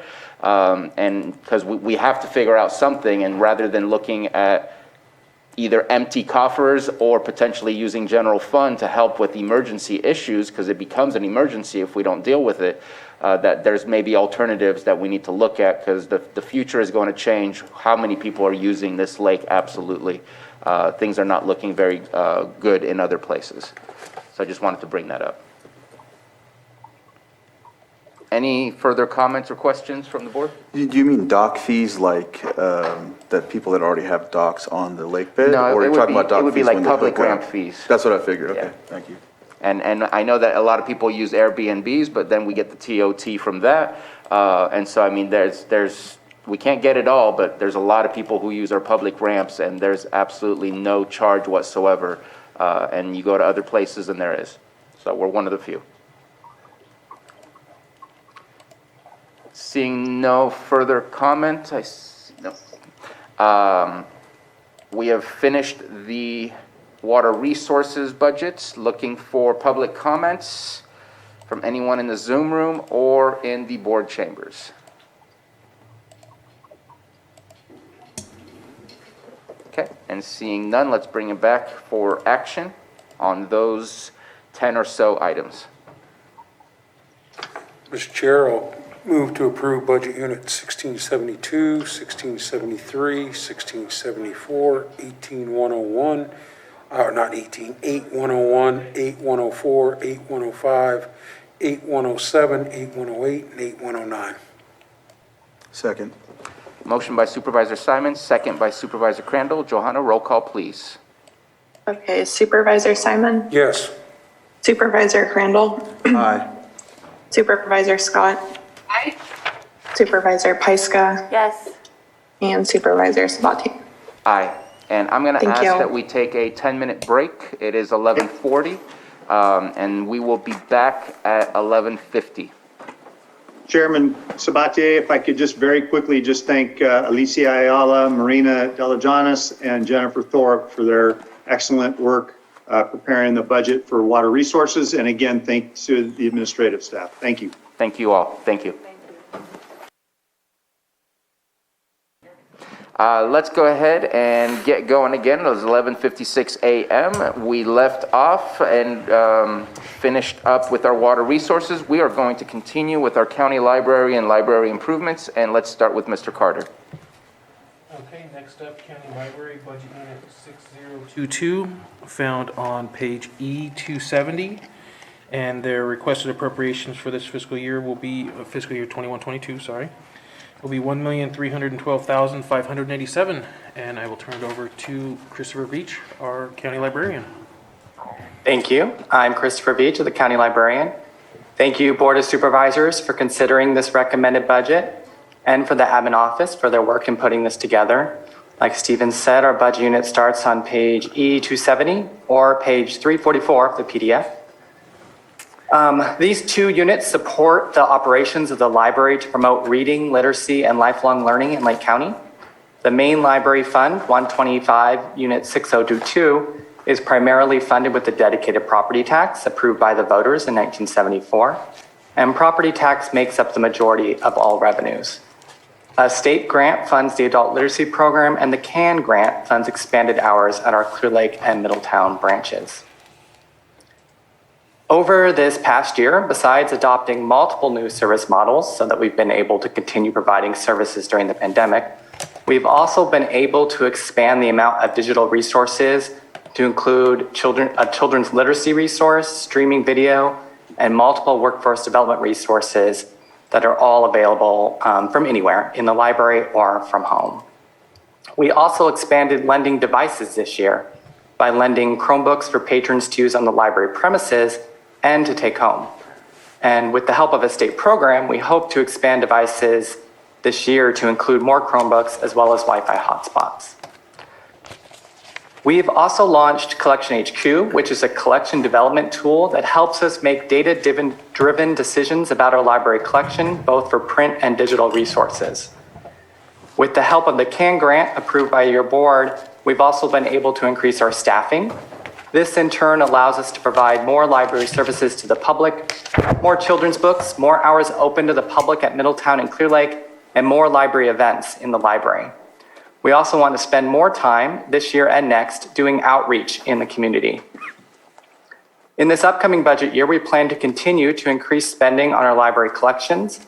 This will let us to continue to provide the expanded digital resources that we launched this year, as well as improve our print collection.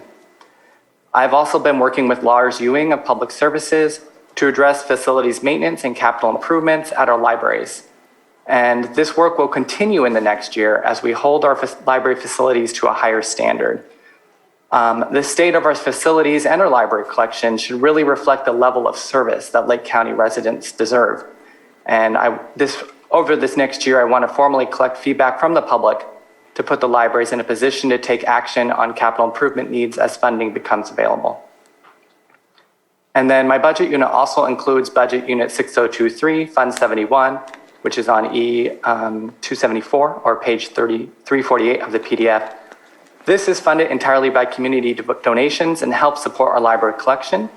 And the library will continue to partner with our community nonprofits, the Friends of the Library and the Lake County Literacy Coalition, who are the main sources of community donations for the library. So thank you again, and that concludes my overview of our budget, unless you have any questions. Thank you very much. Really appreciate the report. Really appreciate all the creativity and hard work that you also did during COVID-19. I know that you really did a huge impact on the community by enhancing the digital assets that you had. I think you did a fabulous job over the past year to make sure the library still was relevant during a very digital era. So thank you so much for all that. Any questions from board members? Yes, Supervisor Pyska. I was just wondering if you could elaborate on your plans for expanding the Chromebook program and digital access. You're going to have to turn on your microphone too. Oh, it's off. It's on? Sorry, I didn't hear you. Can you hear me now? I think he heard you, I just didn't hear you. I did hear you. You're a little quiet. So you asked about the expansion of Chromebooks and digital resources? Yes. So we've always had Chromebooks to lend, and this year through a state program, we got more Chromebooks to lend. So we started letting people take Chromebooks home with them, as well as using them in the parking lot. And there's more funding from the state where they'll purchase devices for us. So that's not really reflected in the budget since they'll be giving us the devices. But they are going to expand how many devices they give us to include Wi-Fi hotspots, which the state program will hopefully pay for the first year of service, since those are an ongoing cost. So those are. And then our digital library collections, we want to continue what we made available during the pandemic, which was Canopy video streaming, LinkedIn Learning, which is a workforce development tool where you can take video classes, and BookFlix, which was a digital literacy tool for young children where they can go online and really do activities with a pairing of a nonfiction book and a fiction book. As well as the state provided the resource Job Now and Vet Now, which you can go online and get free tutoring and resume creation assistance with your library card for free. And you can have live online tutoring with that. Awesome. Oh, that's awesome. So the hotspots, people can come to the library for access, but are the hotspots the portable checkout type or? When we have them, yes, people will be able to check them out and take them home. We don't have them yet, and we don't have the details of exactly what the state program will provide, but we do know that it's coming, and so I wanted to highlight that that's something that we've been working on and hopefully will come to realization in this next period soon. Well, that's incredible. That's it. So I do have a question for you. I'm amazed at your reserves and wondering if you can speak on what the reserves are being held for. Is it for emergency purposes for the facility, or is it for the facility improvements? Just kind of curious, because it's quite a large number. It's to hold in reserve. Since the library is supported by a dedicated property tax, I think it's appropriate for the library to have some reserves. I wouldn't say that it's a huge amount, but we are removing some from reserves this year in order to help fund the revitalization of our collection. Okay. Oh yeah, and I for some reason did not see how much you were taking out in comparison. I'm sorry about that. But yeah, no, it's not huge, but it's in comparison to your budget, it would cover for a whole year, not even close to the reserve that the entire county has to cover for its expenses for the year. I was just impressed. I know that you are very frugal, and I know that you have a very gifted ability to get grants. I do not worry. Everything I look at and see, you already know about when I bring to you. So you've been doing a fabulous job in accessing the funds that you need to access. So that was my only question. I appreciate everything you've done. I don't know if there's an error, but our reserve should only be about 10% of our total budget. So I don't know exactly where you're looking, but maybe someone added a zero. The reserves are, after the 51,000 is removed, is $113,008. Oh, sorry. I was looking at unreserved. Apologize for that. Negate my comments. But that's all my questions. Let's go ahead and open this up to the public. Any comments or questions from the public regarding a library and library improvements? Seeing none, let's bring it back to the board for action on those two items. Mr. Chair, I move to approve Budget Unit 6022 and 6023. Second. Motion from Supervisor Scott, second by Supervisor Simon. Johanna, roll call, please. Okay, Supervisor Simon, Yes. Supervisor Crandall, Aye. Supervisor Scott, Aye. Supervisor Pyska, Yes. and Supervisor Sabatier. Aye. Thank you. Director Veach, thank you so much. Thank you. Okay.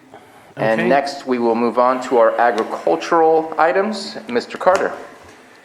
So Steve, if you'd like to be seated, we have a camera and microphone for you We want to see you right there.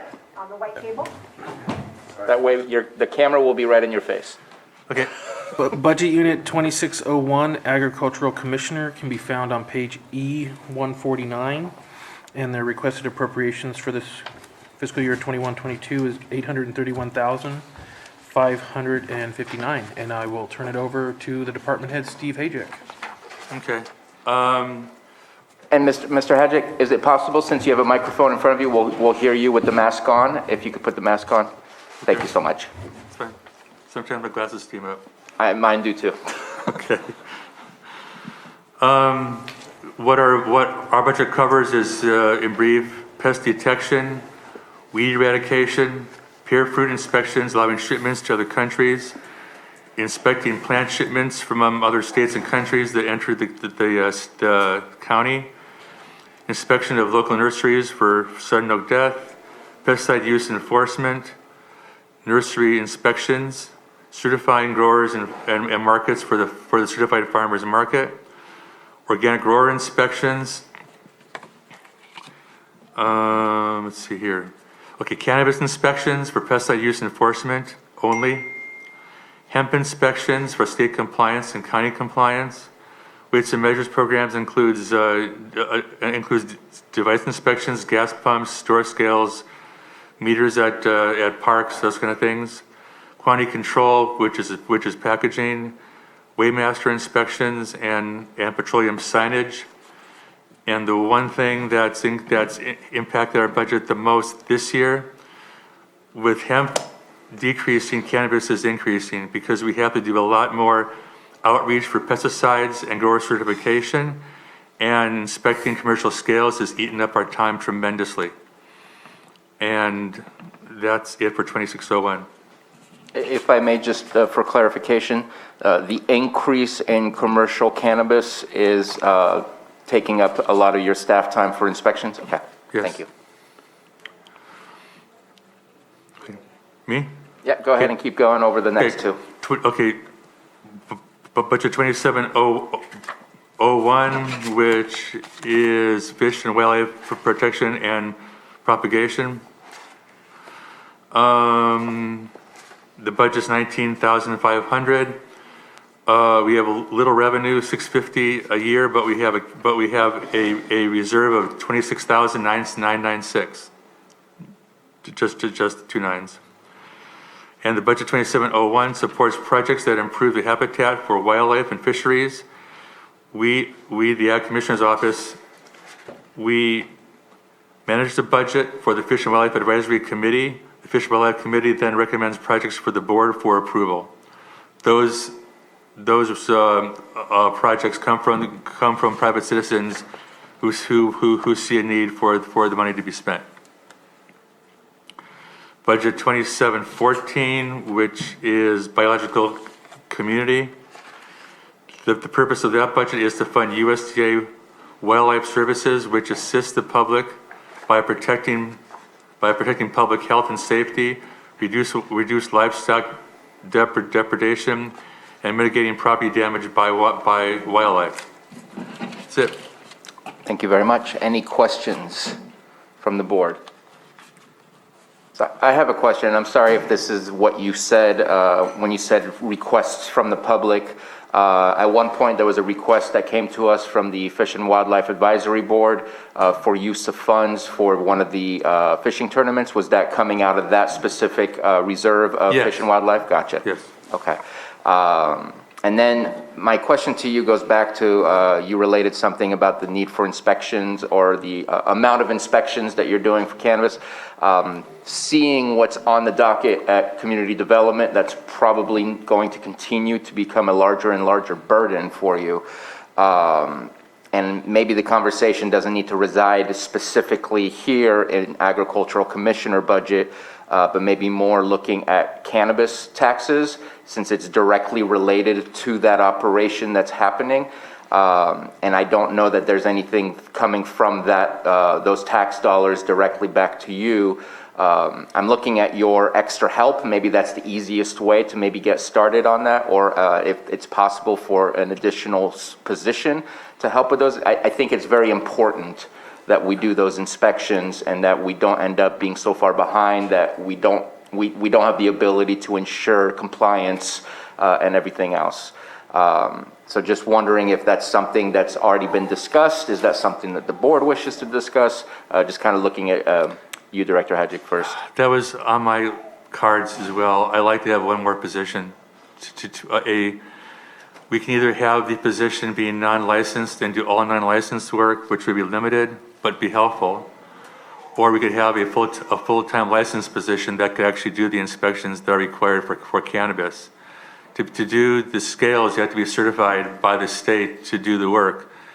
And if you're not certified, then they can't do it. So they could do other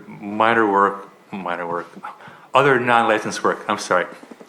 Like insect trapping and stuff, but it'd be nice if we had someone who was actually licensed to do the work, because they could also do a pesticide use enforcement work which has suffered, frankly, from the hemp and cannabis programs. And I'm trying to look right at your budget. I'm eventually going to get there. Because I saw that you had some extra help in there. Right, we have 3 positions, we only filled 2 because because it's, when we try to get a third person, they'd only be able to work 3 hours. 3 days. And and to ask someone to come to work for us for 3 days a week max is hard. However, yesterday actually, someone from another county department who's going to be retiring asked about that 3-day position. So maybe next year we could hire that third person. Okay. And I thought that number was a little higher for the salary and wages for extra help, because I was thinking maybe there's a way to kind of swap into an actual salary and benefit versus extra help. But I think it's of utmost importance that we have all the inspections needed. This is still new. We want to make sure that everyone is following the rules appropriately. And so that's something that I hope that we can continue in the discussion when we get to the budget unit for cannabis tax, because I think that's very related to that. Because I don't know that we can just add on to this one versus supplement it with cannabis tax. What should be noticed is we have roughly 80 cannabis scales at this time. Mendocino has 1,500, and they're right next door.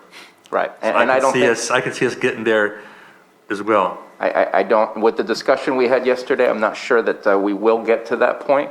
But I think the reason they're at that point is because they're limited to 10,000 square feet. So their licenses are freely given away because there's no CEQA requirement under 10,000 square feet. So,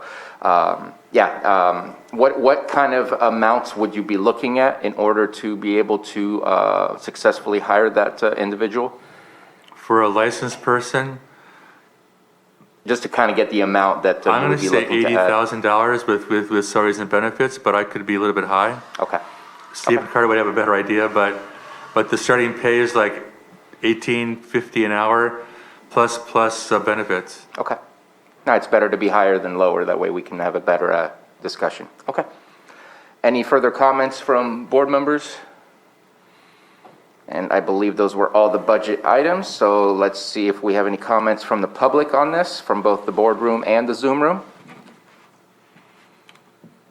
And none. Let's go ahead and come back and take action. Mr. Chair, I move to approve budget items 2601, 2701, and 2714. Second.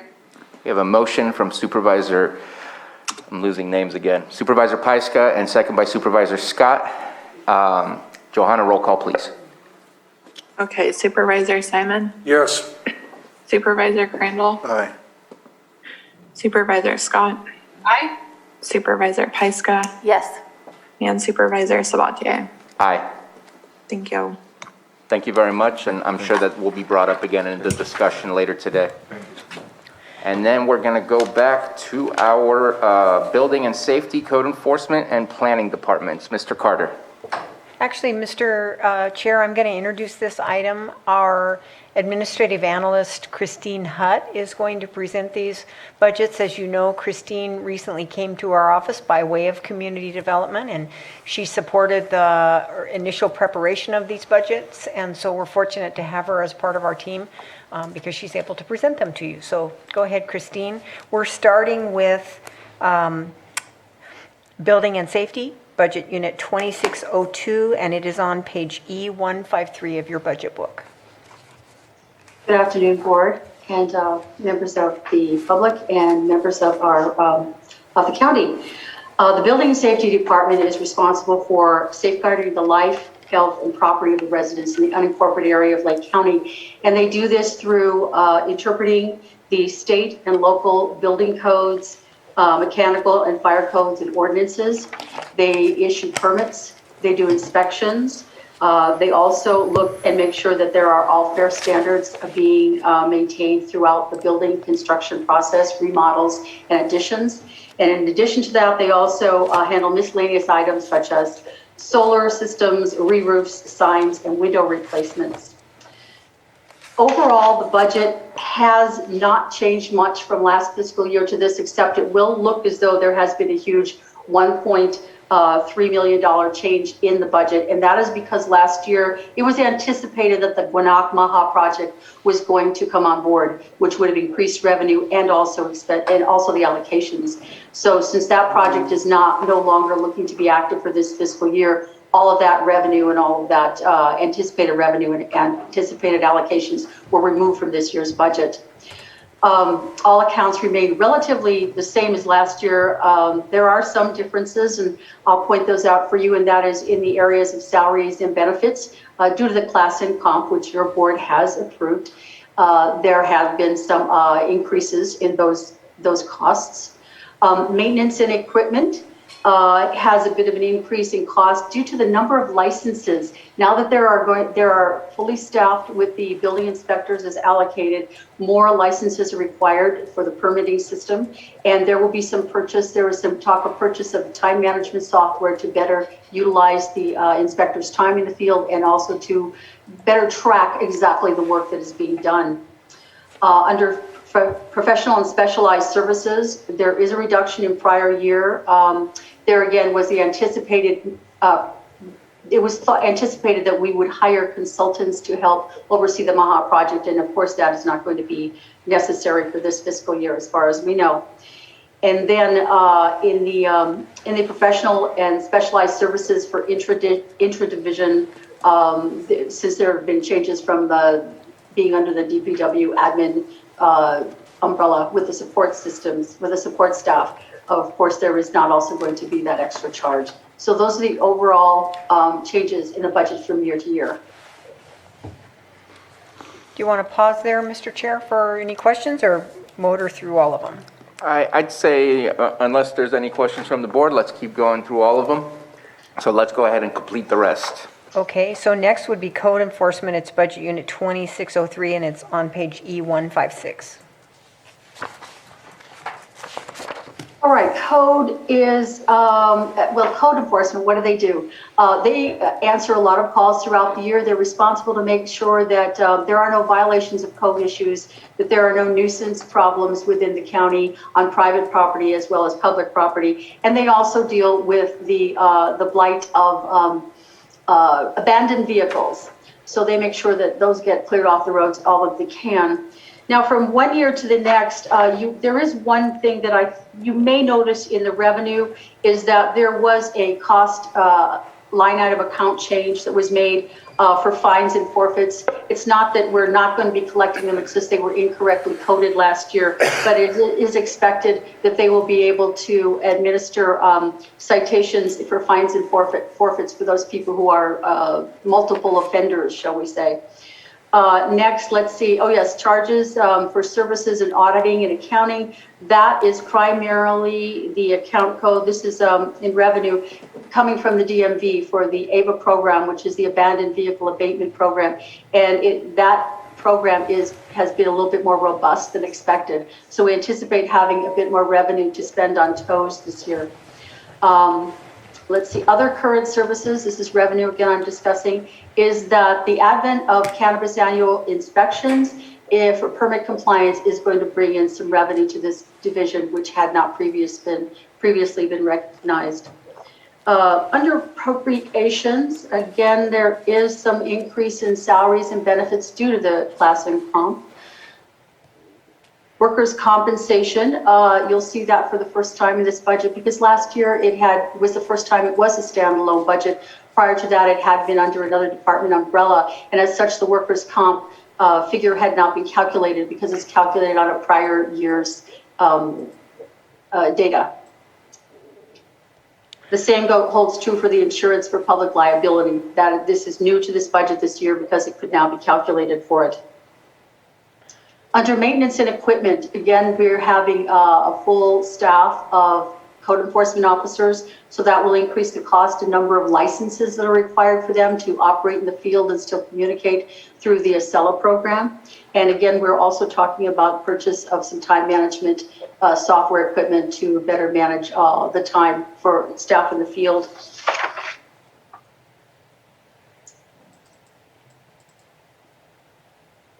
There are some other increases you'll notice in inventory. We do need some one-time equipment purchases for new code officers, as well as we're looking to have a communication-based station in the office and field radios for the code officers. We're in the field. There are sometimes when cell phone service is just not good enough, and we don't want them to encounter any dangerous situations in which they cannot call for some sort of backup if they cannot leave the premises or get out of the area. Capital equipment, now this is something you'll notice, there's an SUV purchase here, and you may have noticed that it was on last year's budget as well. While it had been anticipated that this SUV was going to be purchased for the use of the cannabis code enforcement officer to go over some rugged terrain in some areas, due to a microprocessor shortage nationwide, the vehicle has not yet been completely built. They are waiting, the dealers, whoever they deal with to purchase these, to make these vehicles, they're waiting for the microprocessors. And so as such, they could not promise that we would get it this fiscal year. And at this point, being the middle of June, it does not look like we're going to get it. So it's going to move over into next fiscal year. However, I would like to point out that this vehicle is going to be covered. It's going to be paid for through the Prop 64 funds from cannabis. I think that's all I have as far as the major changes in this. Are there any questions about this budget? Now, let's go ahead and keep going through all of the budgets, and then we'll go ahead and get the questions. So Thank next you. up is nuisance abatement, 2604, and it is on page E159. Okay, nuisance abatement, the overall revenue, well, first let me say that the way this is funded is this was funded some years ago by the board, I believe from the general fund. And so this is basically a pot of money that has been drawn upon over the years. It is specifically for the abatement of properties, private properties, also illegal dump sites, which may be alongside of the road, the side of the road. And this year, what we did is we decreased the revenue to reflect what the realistic probability of the spending will be, because it's seasonal. Only some things can be done certain seasons, including some of that would be weed abatement. And under those circumstances, it has to be outside of fire season. Right, and this is going to also, the appropriations are going to better reflect what our historical actual costs have been for the abatement of the properties. And then I think we can move on to planning if we're going to continue. Yes, it's budget unit 2702, and it's on page E163 of the budget book. Planning is a very complex division, and their primary focus is that they interpret the rules, the codes, the general plan, the area plans, and they enforce the Lake County zoning ordinances, county subdivision, grading ordinances, extraction and exploitation of groundwater, certification of environmental documents, and processing land use applications. They do work with the public hand in hand because it is their job to really to explore all the possibilities that an applicant is making to do some sort of a project in the county and make sure that it meets all the requirements. And then our planners also help the public out to figure out how they can accomplish their goals. So as far as revenue goes, there are some changes. First, let's talk about the big one, and that is that last year's adopted budget was $1 million more, again, because of the Maha Gwinnett project, which had been anticipated to come on board. So both the revenue and the appropriations had to be dropped accordingly for this year's budget. Thank you, Christine. And then last is CSA 23, the wildfire benefit zone, and that's budget unit 8475, and it's on page E366. This budget is funded entirely through, it was a one-time tax assessment that was imposed upon the properties within the district at the request of the homeowners in each of the 4 homeowners associations. And the code department have been the ones who have been working with the homeowners association to identify those properties that have an extensive fuel load for fire within their homeowners associations. And so they then contract out with subcontractors with whom we have contracts to abate those properties. And this money, the revenue in here, well, not the revenue, but the funds that they're actually using is a drawdown from the taxes. The revenue that you see there are extra tax assessments that may or may not come through because not every property owner paid that tax within the initial tax year. So as you can see, we had good reason for asking Christine to present these budgets. She knows them inside and out, and we're grateful to her for presenting them. As you know, the CDD department is in a transition right now, and we'll certainly meet with our special advisor as soon as he has his feet on the ground to review these budgets as well. And if changes are needed to these budgets, we'll certainly let you know at the final budget stage as well. Okay. Any questions from board members? Supervisor Pyska. I have a question on the zone of benefit. The professional fees or the services for this year, $228,000. Is that based on the contracts that were sent out this winter? Yes, they are. Yes, there was the homeowners associations had sent a list of all the properties. Those properties were reviewed, and then bids were made from the contractors, and I believe the lowest and most effective bids were accepted, and that is where that figure came from, yes. So that's, so I know this was intended to be a revolving fund, but it looks like it will only last a short time longer if these funds aren't replenished or collected. So if they're being, if liens are putting on properties, we would have to wait a significant amount of time to get that funding back in. Yes, until the property turns over, theoretically.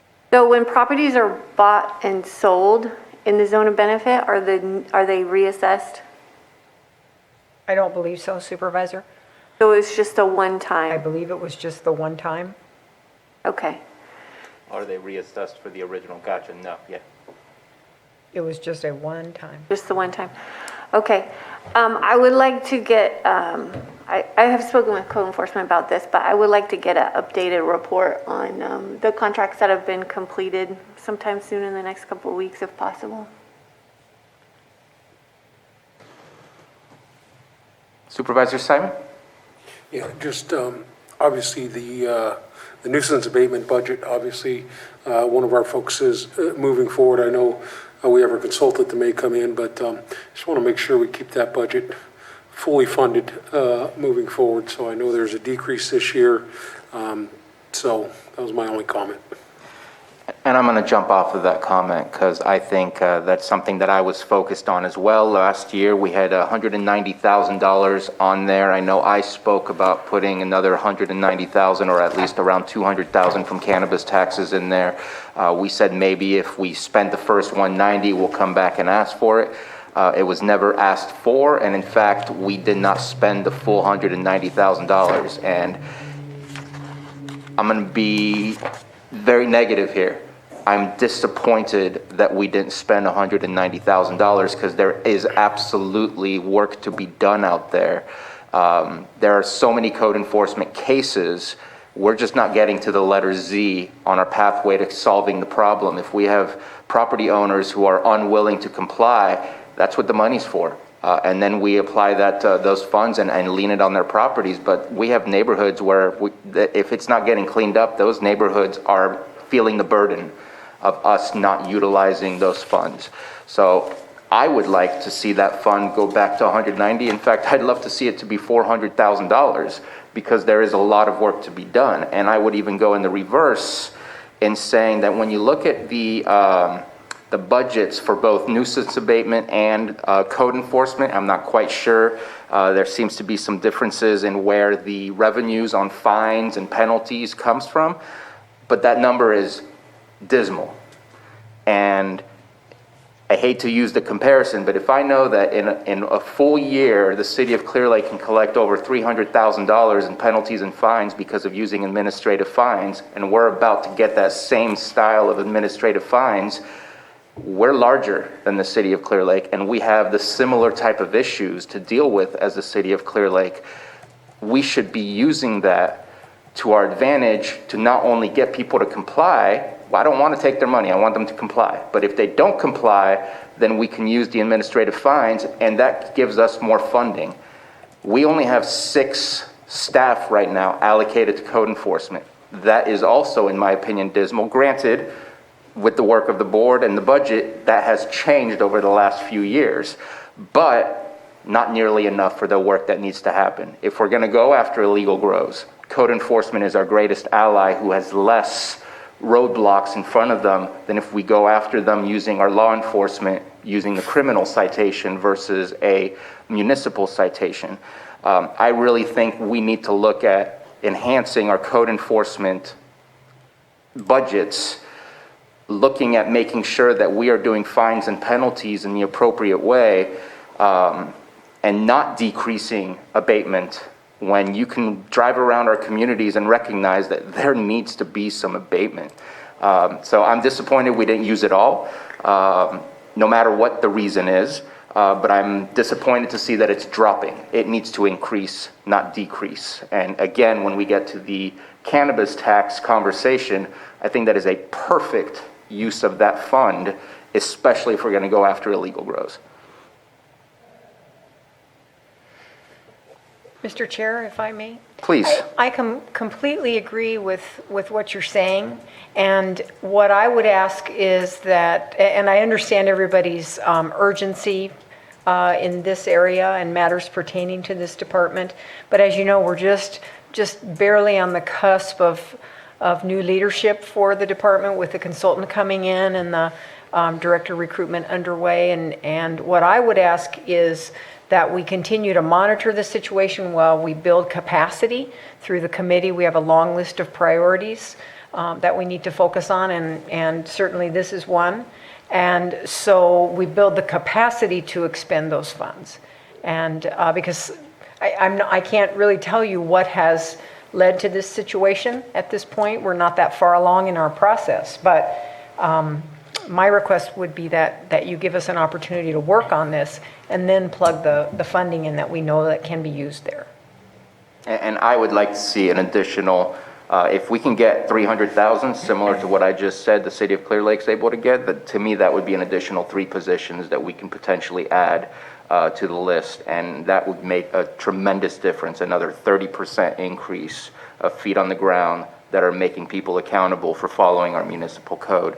I will add one more, and again, you're going to give me the same response, that because of the transition, I think there's great reason why we put code enforcement in its own budget sheet. I want to see the same thing for the cannabis division, and I know that I talked about this last year. I want to bring it up again. One of the issues that we just had earlier, maybe a couple weeks ago when we did our fee structure, those numbers are not changing because we don't understand how much cannabis is actually costing us, because it's not necessarily its own separate compartmentalized area. And we need to compartmentalize it when it's so intense what's going on our 3rd floor right now when it comes to cannabis. That 75% of their work is related to cannabis, and it went up by 1 or 2% on the fee structure when we know that that's not correct. So I think we need to have a more, it would help us be more organized in understanding what the true cost is to our workforce to dealing with those types of applications. So Stephen, I'm going to put you on the spot. Do we not know the true cost? I believe if you follow the proper accounting within the revenues and expenditures, absolutely you can know Those those costs costs. can be identified. Absolutely. And the committee is actually contemplating, the CDD ad hoc committee is contemplating contracting out cannabis. We are aware of other jurisdictions that do. We think that it's possible. I won't say we think it for sure, because it's something we're exploring, that may be the best solution to take the pressure of that program off staff. Now, certainly staff would need to anchor a contractor. A contractor can't work, without supervision, but there's, there are a lot of plans and possibilities being discussed at the committee level. And I do see that in professional services, that's why the number is so high. I think it was 458,000 just off the top of my head. And that is meant to be dedicated, not meant to be dedicated, but meant for the possibility of contracting for that. But in my opinion, once we get to a point where 10 applications come in and 10 applications go out, then we can go back to just staff and not continue to have to contract out, and we need to have the right fee structures in place.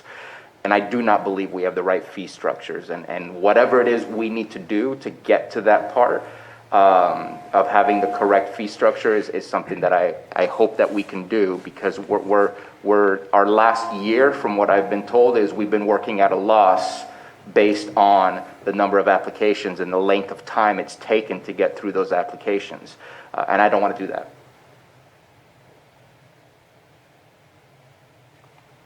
And so again, just a conversation for the committee to have and move forward. I'm not expecting that it changes. I know we're in transition, but those are all things that I hope that will continue to be discussed, because I think they're very important. Supervisor Simon, and then I'll go to Mr. Carter. Just want to clarify, obviously, we are working on all those issues that you're talking about as far as the cannabis and that division, but my comment directly was just about the nuisance abatement, not just cannabis, all nuisance abatements. Of course. So, Me too. So that was just my comment. Obviously, that going down, we know it's a priority of the board and our community, so just wanted to make that statement. Yeah, no, and I support that statement. It was for all nuisance abatements. And again, I'll be bringing that back up when we speak about cannabis taxes. Mr. Carter. Well, what I was going to talk about is exactly what you just mentioned about the nuisance abatement, where it went down in Fund 188 to 152,000. Well, we have 318,000 in reserves. The reason why it went down was not because we were going down because of what we've been able to spend in the past, and we didn't want to have a bloated appropriations. So we can pull out up to 318,000 out of reserves and put it right into appropriations. I'd love to see 300 And of that. that's because go we have into the it. 400 from general fund that we infused it with a year or two ago. So it is there already, although cannabis money wouldn't hurt. But you could also pull it any time too, after we solve the capacity issues. Yeah, we would just come to the board with the resolution to cancel reserves and put it into appropriations. Excellent.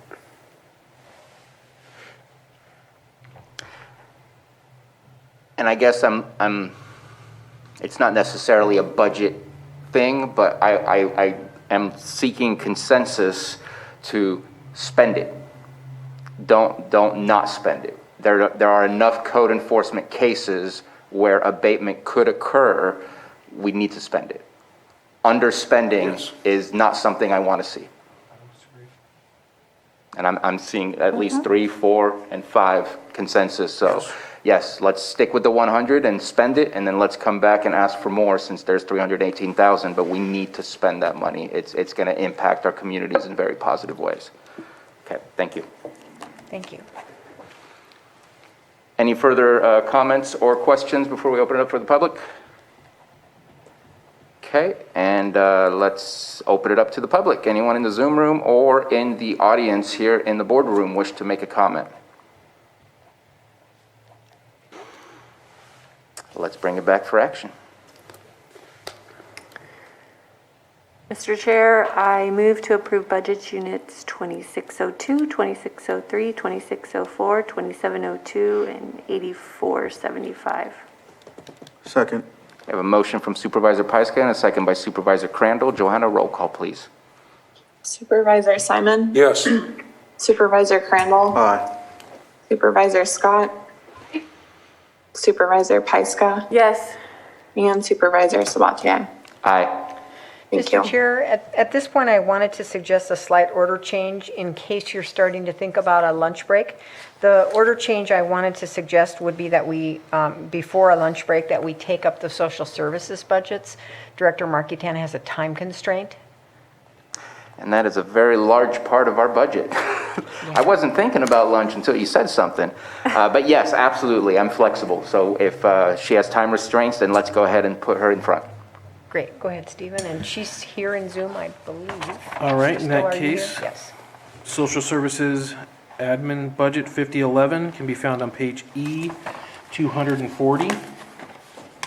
And I don't have that already preset up, so I will pass it along to Department Head Crystal Marquetan. Thank you very much. Good morning, afternoon, board members, county admin, public. I had a couple of comments that I wanted to make prior to going through our budget. And these are things that are potentially large impact on the department's budget that I think the board would be interested in and should know about. Firstly, the department has been hit very hard by vacancies. Social services funding is based on time study by staff to specific program areas. And this then subsequently impacts the next year's allocation in that same program area. So for us, when we lose staff, we lose future funding. The attrition at DSS has been happening steadily for a number of years, but we are getting to a point where it's impacting program delivery. Data reveals that we are unable to recruit staff to refill vacancies due to non-competitive salaries and benefits, and ask that the board consider implementing salary increases to 100% of median as soon as possible. With 250 full-time positions, DSS currently has 64 vacancies and is operating with a 24% vacancy rate. The highest number of vacancies occur within the eligibility program, where we are currently at 33% vacancy. This makes the accurate and timely determination of eligibility and subsequent issuing of benefits extremely difficult. The primary reasons for our inability to retain staff is that compensation starts scarcely above minimum wage. Many employees are eligible for social services public assistance programs themselves. Additionally, the 5 surrounding counties pay more and offer remote work options. The monthly benefits issued through the department contribute substantially to the local economy. For example, in May of this year, staff issued $2,990,000 in CalFresh benefits to 12,578 beneficiaries. $450,000 in CalWorks benefits, and as of June 5th, 29,185 individuals are receiving Medi-Cal in Lake County, with 16,000 active Medi-Cal cases, also managed through the department. Fortunately, certain program waivers have been in place during the pandemic, so despite the high vacancy rate, our staff continue to meet their mandates. We are concerned that with the removal of the waivers, it will become increasingly difficult to keep up. Management staff are studying ways to enhance recruitment and retention in order to address the mounting pressure, but understand that without pay raises, the current situation is likely to continue. Additionally, as the largest division within the department, Eligibility and Employment Services has historically contributed the most staff when disaster services workers were needed, and this was true during the pandemic. Vacancies will limit to some extent the work the department has traditionally been able to do. The next concern I have is with respect to the in-home supportive services program. Unique demographics of Lake County create several challenges. Compared with other counties of similar population, Lake County has a higher proportion of both disabled and elderly residents who qualify for IHSS services. As of December 2020, of the 2,183 IHSS recipients who are served by Lake County, 1% are blind, 21% are elderly, which is age 65 and above, and 78% are disabled. There are no small counties with similar sized IHSS caseloads. In fact, the counties with similarly sized caseloads are San Luis Obispo with 50 fewer cases and Mendocino County with 500 fewer cases. Both are medium-sized counties compared to Lake, which is considered a small county. Lake County spends 58% of our 1991 realignment on IHSS, whereas Mendocino spends 45% and San Luis Obispo spends 48%. Work has been done to reduce the impact of the ever-expanding expense of IHSS program, but most factors that increase the cost of this program are outside of the control of LCDSS. State minimum wage increases, the implementation of federal overtime rules, and arranging backup provider coverage during the COVID-19 pandemic are just a few of the many increases to the cost of this program. The unique demographics in our county point to an increasing need for these programs and growing expense to the county. In the past 5 years, we have seen the IHSS MOE increase from $4,960,000 in fiscal year 16-17 to $6,373,000 in 2021. This is an increase of $1,412,000.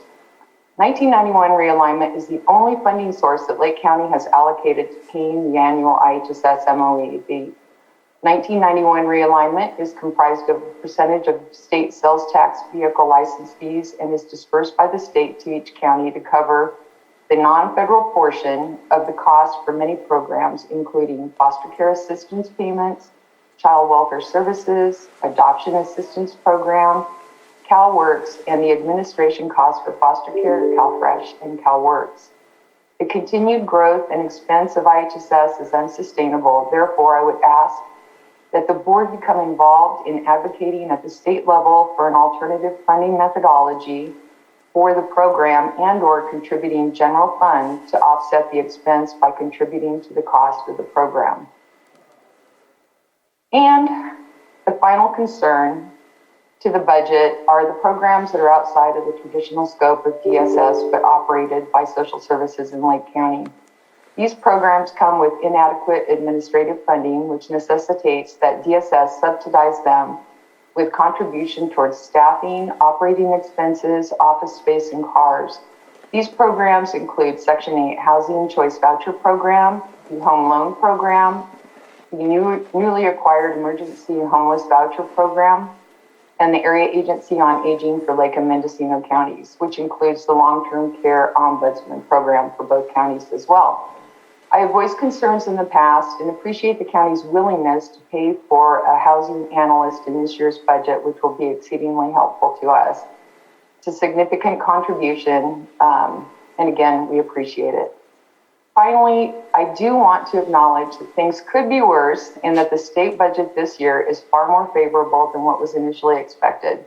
I am hopeful we can take this year to explore how the county may help through advocacy or contribution of general funds with some of the concerns expressed on behalf of the department, and I look forward to speaking with you about this at greater length. Thank you. And now I would like to turn it over to Nikki Dolby, our Administrative Deputy Director, and she will walk through the budget. Afternoon, everyone. I hope you can hear me okay. Stephen, did you want to list each? Okay, oh, I can do it. He's here for page numbers. Okay, we can do it. Just initial one, and then you can take over from there. Okay, you got it.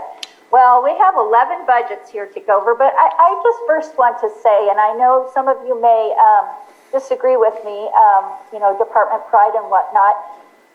Social services has the most amazing staff in the whole county. We do. And I just wanted to give a shout out to our accounting staff that put the budget together. We were short-staffed at the time, down from 5 to 2 accountants, and they got it done. We got it done on time. And I also want to thank Stephen for taking multiple phone calls from me, more than any other year in the past, and helping us out with a lot of different situations. So thank you. But what we've got here is we've got our social services budget. We have 11 different budget units totaling about $57 million. And we do have a few changes, and I will give you just a short synopsis on each budget unit. And I will stop in between and ask if you want me to go through all of them or if you want me to stop where I am, and we can go from there. So the first budget unit is 5011, and it is on page E240, and I guess that is 314 in the PDF. And what this budget unit is our biggest budget unit, and it includes our administrative fees for the full department, the whole department. It also includes some assistance payments that flow through this particular budget unit. So it is huge, and it has a lot of activity. And it's where we have our staff, our social services staff, except for those that belong to the public authority or area agency on aging or housing. Those are in separate budget units. So any questions about this particular budget unit? Well, let's go ahead and go through all the budget units, and then we'll go through it with questions. We will do. Thank you. So our next budget unit is 5012, and this is found on E245. And 5012 is our special services program, special programs, and this is where our area agency on aging and also our public authority staffing costs fall. Our next budget unit is budget unit 5115, our OJT training budget. And this budget for this year has been zeroed out. The program is kind of an obsolete program. It's being renamed as the Expanded Subsidized Employment Program and is being handled through our 5011 budget. The funding is different and the process is different. So this one is being zeroed out. That's an easy one to pass by. Our next budget unit is 5121, and this is on E249. And this is our general welfare budget unit. This includes our assistance payments and also includes our IHSS MOE, which is the county's portion of the providers' wages. That's also included in this budget unit. The next budget unit that we have is 5125. It's named Wraparound Services, but basically what this is a budget that was set up to compile the depositing of wraparound reinvestment funds, and those funds are to be used at the discretion of a committee for the benefit of children welfare services. Our next budget unit is 5164, Housing Administration, and it is found on page E254. And this one is, just as it sounds, our Housing Administration. These have our housing staff that handle the Section 8 program. They also the administrative costs that run through that program, and also the administrative costs that go through our other housing budget units, which are 5165 and 5169. Moving on from there, we have budget unit 5165, which I just mentioned, the administrative costs go through budget unit 5164. This is found on E257. And what this is for any of the home loans, the first-time homebuyer loans or the owner-occupied rehabilitation loans that have been made in the past. This is where, if they're paid back, this is where these funds go. And what happens with these funds is they are re-released. And we have a contract in place for a company that helps us re-release these funds for new first-time homebuyer loans or new owner-occupied rehabilitation loans. Our next budget unit is 5168, the Senior Citizens Program. It's found on page E259. And what this budget unit does is it holds some specific small contracts for local senior centers, and also pays for the county's contribution to the Area Agency on Aging. That's what this budget unit is for. And budget unit 5169 on page E261 is our housing home new grant budget unit. I think for the past probably 3 years, we have been working with Housing and Community Development and to put this program in order. and they have awarded us $500,000 to issue out as first-time homebuyer loans or owner-occupied rehabilitation loans. We have yet to issue any of those, and hopefully this year will be the year we can do it. And budget unit 5281 is page E263. And this is our general welfare. It's a small budget unit of $50,000. It handles our general relief program, which is a very small county-funded program for assisting people within the community that are having that don't qualify for other programs but can possibly qualify for this program. And our last budget unit is 5282, IHSS Public Authority Administration. And this is on page E265. And this is just a special budget unit that was set up to receive our Public Authority Administration funds. Most of the funds are transferred over to 5011 and 5012 to cover staffing and also administrative costs for operations. And I think that is my last one. And I don't want any others. Thank you very much for your presentation. Any comments or questions, Supervisor Pyska? So I think Director Marketan, you mentioned in the beginning that the housing projects, are they impacting your workload? Is that what you mentioned, or? The housing project? Yeah, I thought that we had spoken before about how you have these housing programs in your department, and as we look to maybe have a housing coordinator in our county, maybe it would be a better place for some of these programs? Oh, I don't disagree with that. I think that, at a certain point, the department was the only place that could, have the capacity to accept these programs. They are not a good fit. They are not traditionally social services programs. And I think, it is, would be up to the county to determine where they might be a better fit. But I think,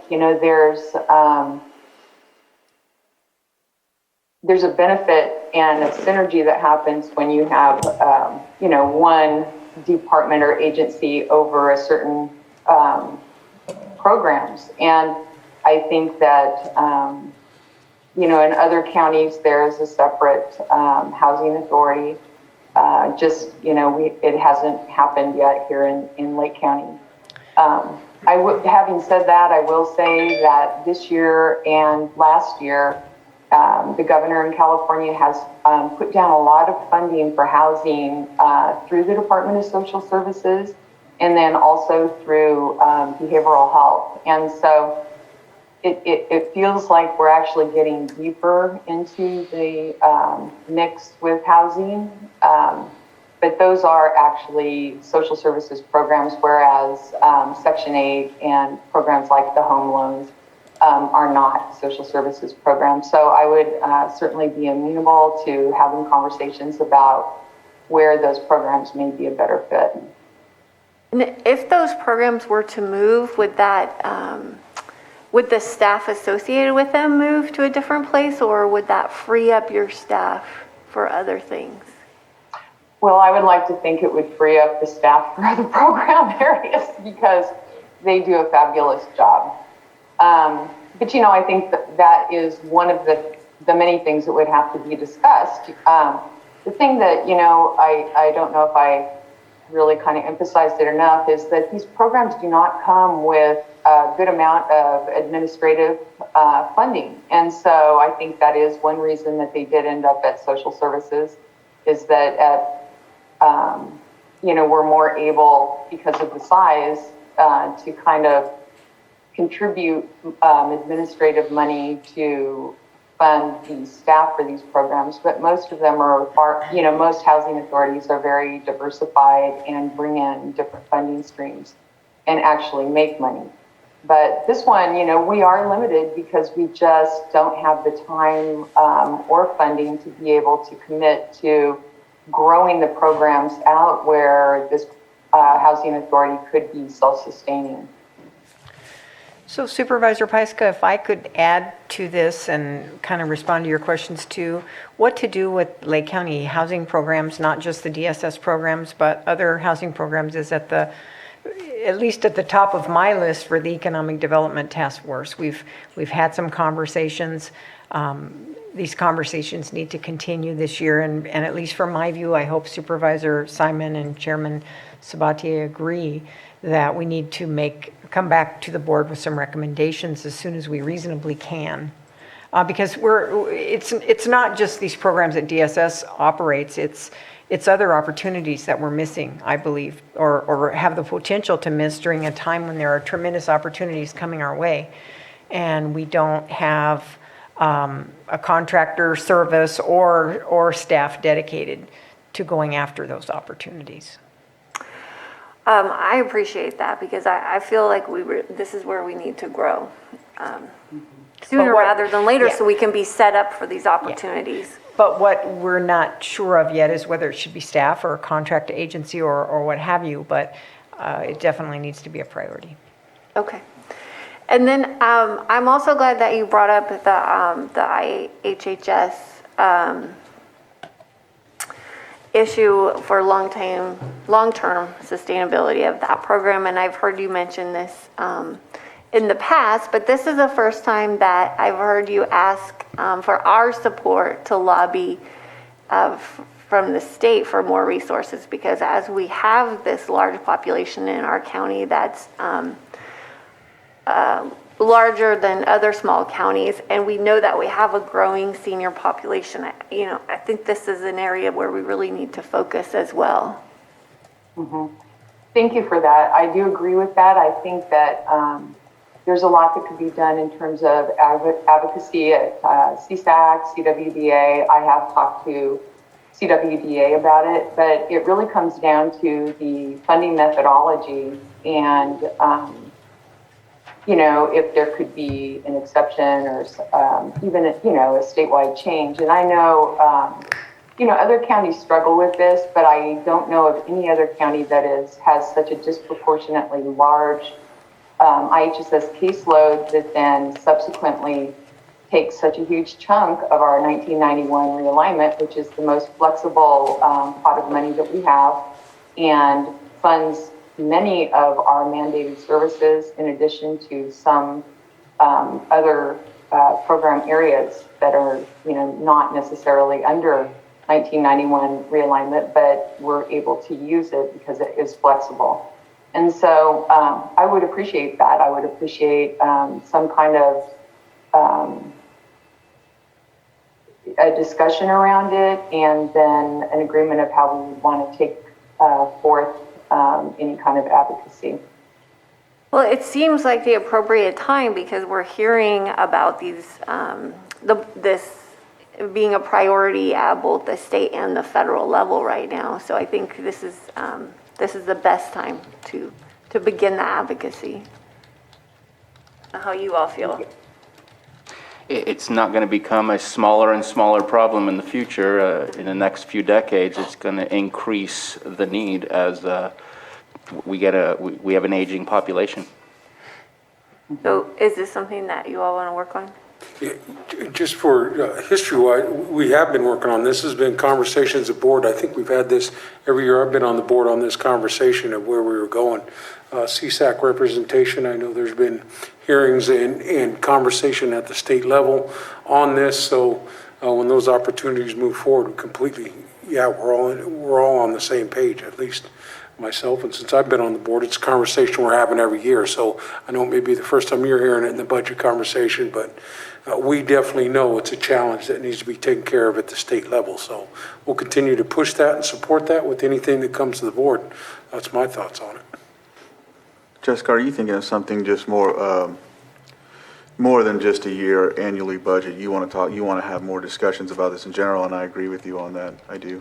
It's kind of like our Middle Creek situation where we wanted to have more meetings like that. I think that's what you're wanting to get into.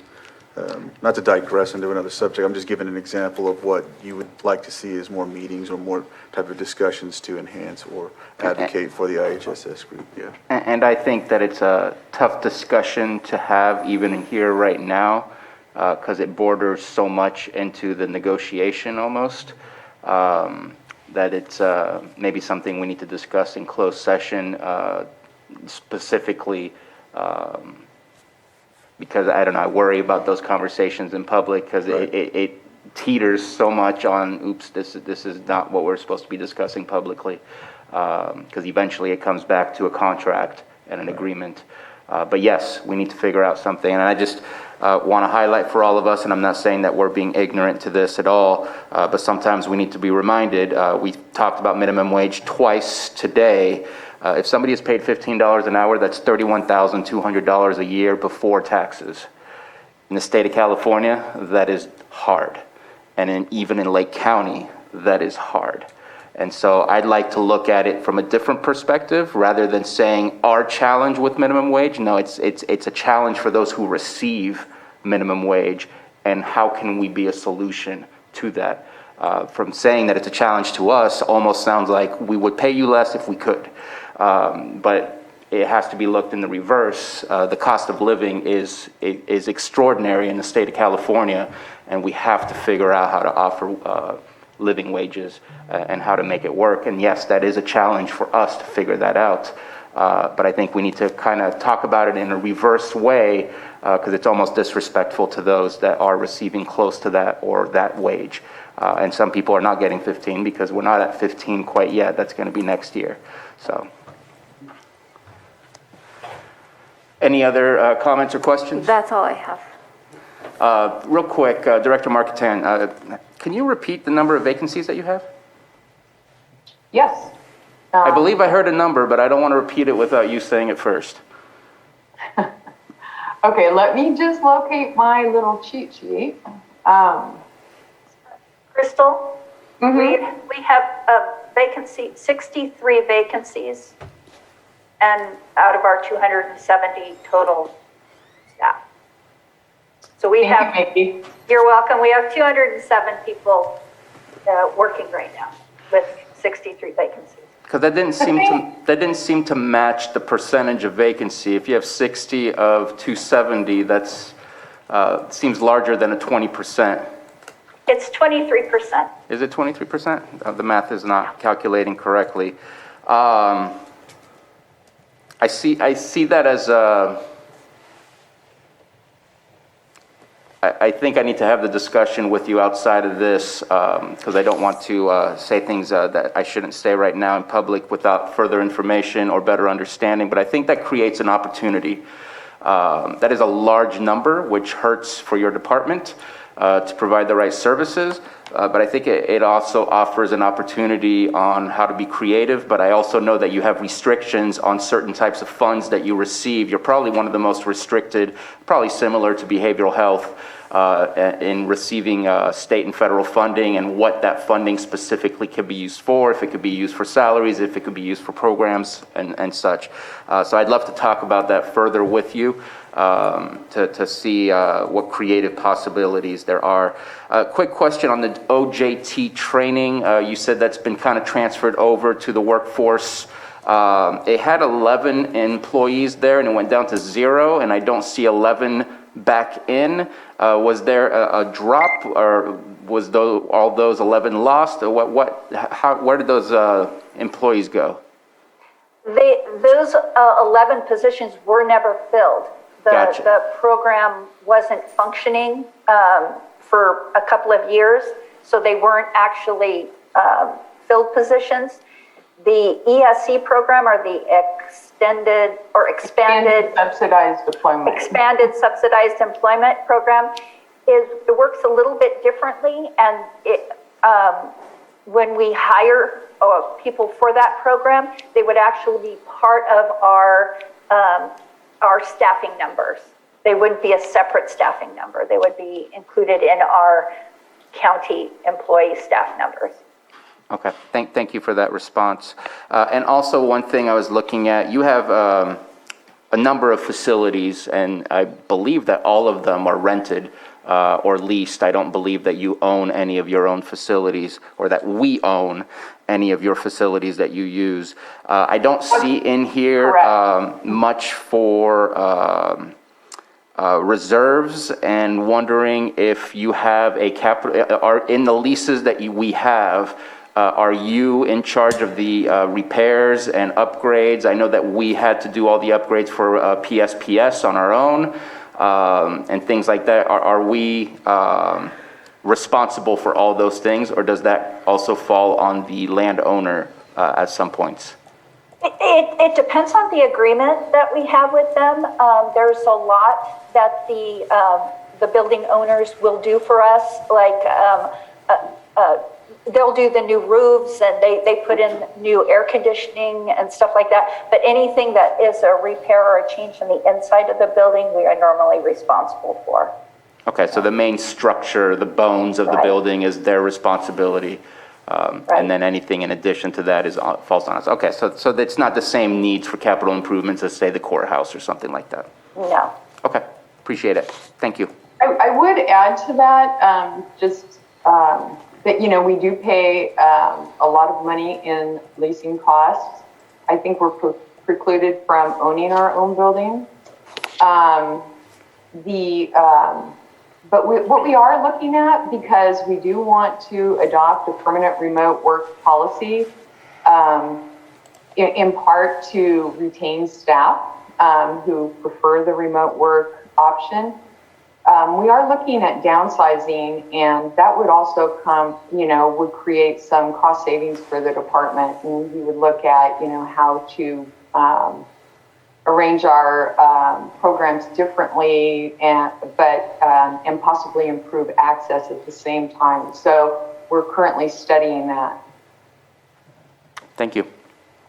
Any further comments before we open it up for the public? Yes, CAO Hutchinson? Yeah, I just wanted to add a clarifying point on the whole issue of leasing and county-owned facilities for DSS, because I went through that long ago. Conceivably, the county could own a building that it placed DSS in if we had one that was large enough. Of course, we don't. But what can't happen is that DSS allocations can't pay rent to the county. That is the issue. So if we owned a facility that we allowed DSS to use, we just have to let them use it. And so neither do we have the facility nor the capacity to allow a large department to use it without paying its fair share for it. So that's been the issue. I mean, primarily it's been the issue is just the lack of facilities in Lake County. But okay. Thank you for that clarification. Let's go ahead and just checking in. I don't see Supervisor Scott. There she is.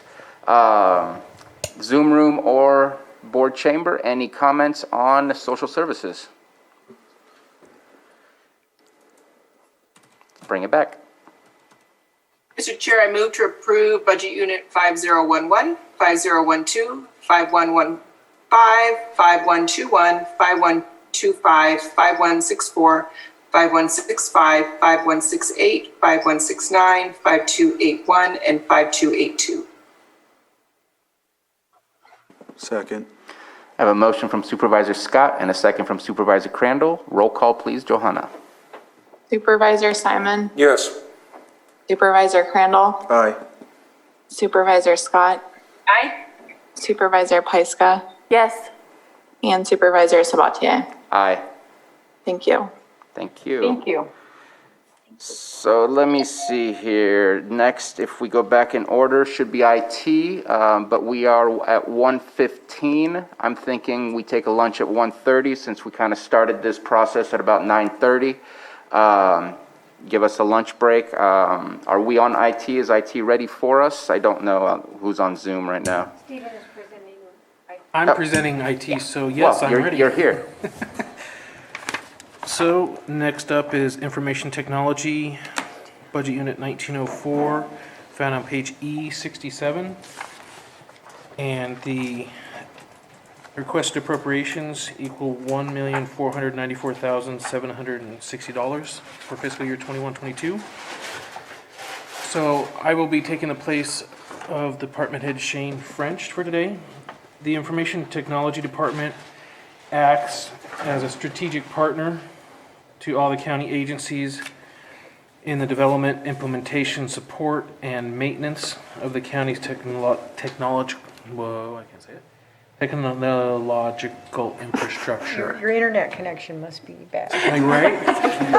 Loading. Batteries get low. You got some lag going. Turn off your video. That's what happens when you're not the one that writes it. Yep. So I wanted to focus mainly on the differences year over year. It has been relatively steady, but you can see the difference from they eliminated one OA position to drop to 9 positions from 10, but their actual appropriations in 0111, so all their payroll has gone up, and that's due to the large increase from the class and comp study.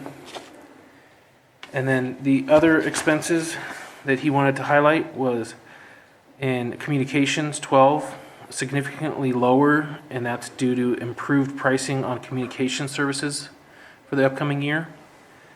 And the request is higher in 17, which is maintenance of equipment, is mainly due to our maintenance contract costs with network server vendors and the need to replace various aging accessory equipment is needed this fiscal year. And then I think the only other one I would like to go over is the capital assets. IT has $130,000 in there for this year, and that's to purchase additional storage for department files. So it would be storage on our servers for all the departments. Other than that, it is pretty status quo. I hope I can answer a question if you have one.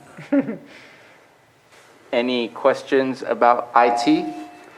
Well, just a clarification, the capital that's 62-71? Correct. And what's the 28-30 increase?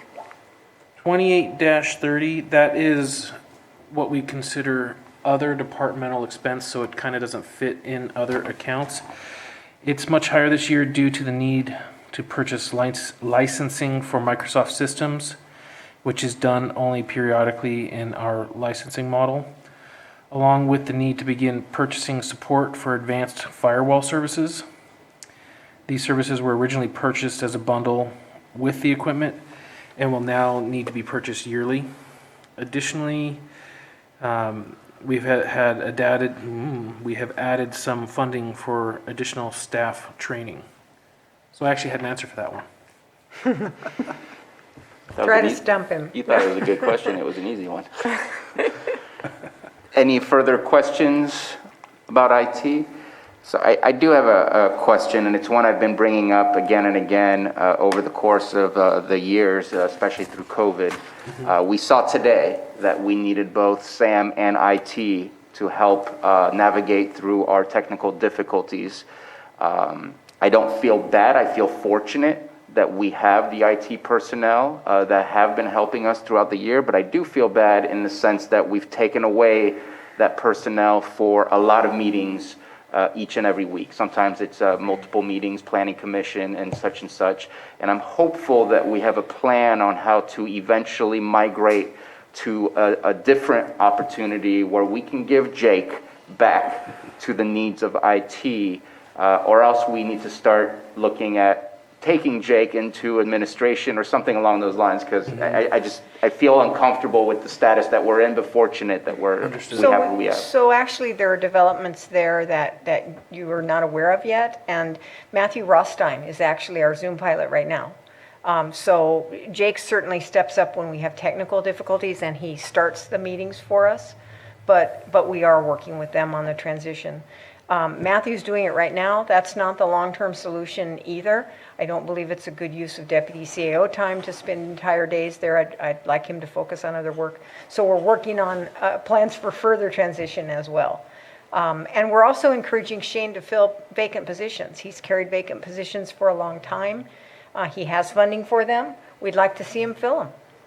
And he dropped one position compared to last year, but I'm guessing that's... Clerical, yeah, he has tech type of positions that we would like to encourage him to fill.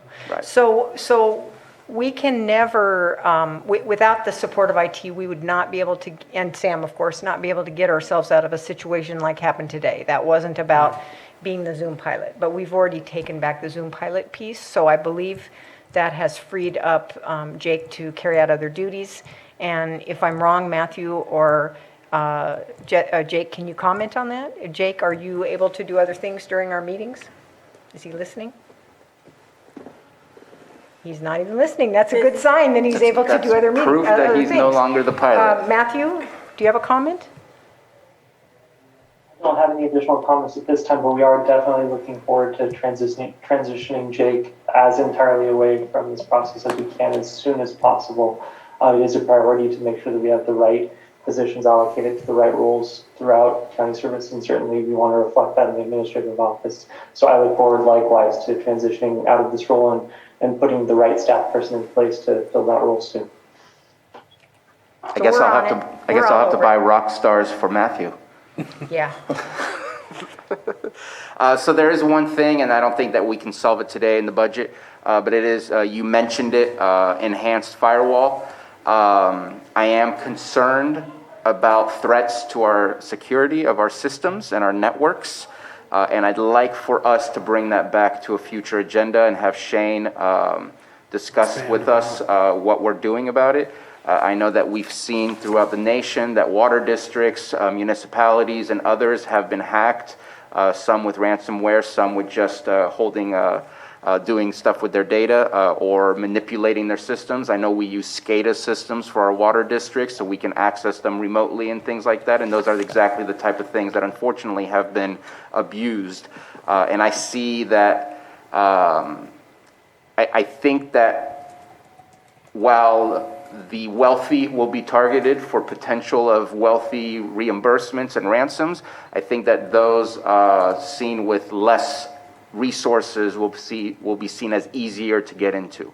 And so I think that we need to make sure, and I know Shane French is on top of these things, but I want to make sure we're providing him with the right level of resources to be able to secure all of our information and our network. So if we can bring that back whenever is possible.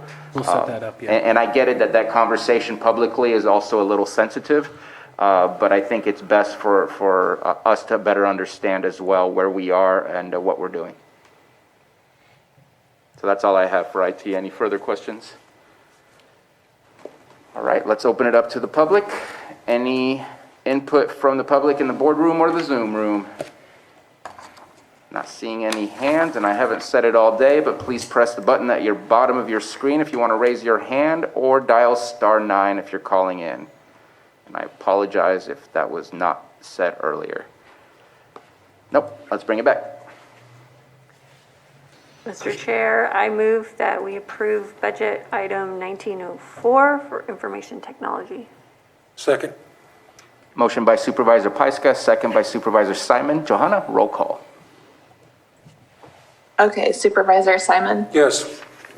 Supervisor Crandall, Aye. Supervisor Scott. Aye.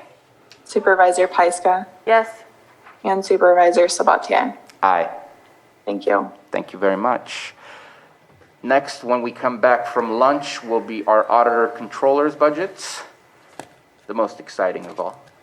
And how long do you guys feel we need for lunch? I think sometimes 30 minutes is not long enough. Barely made it back in time yesterday with just a full hour. Do we want to take 45 minutes? Do we want to take an hour? 45 is my preference because we have a lot ahead of us. Yeah, exactly why I'm asking, because I don't want to take too much time. I'd even be into 30.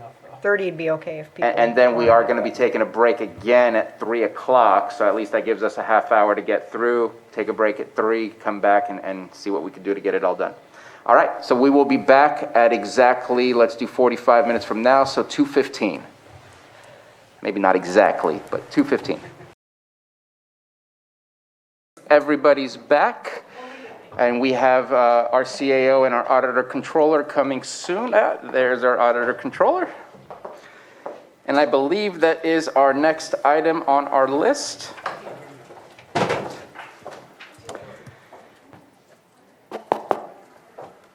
she next after you?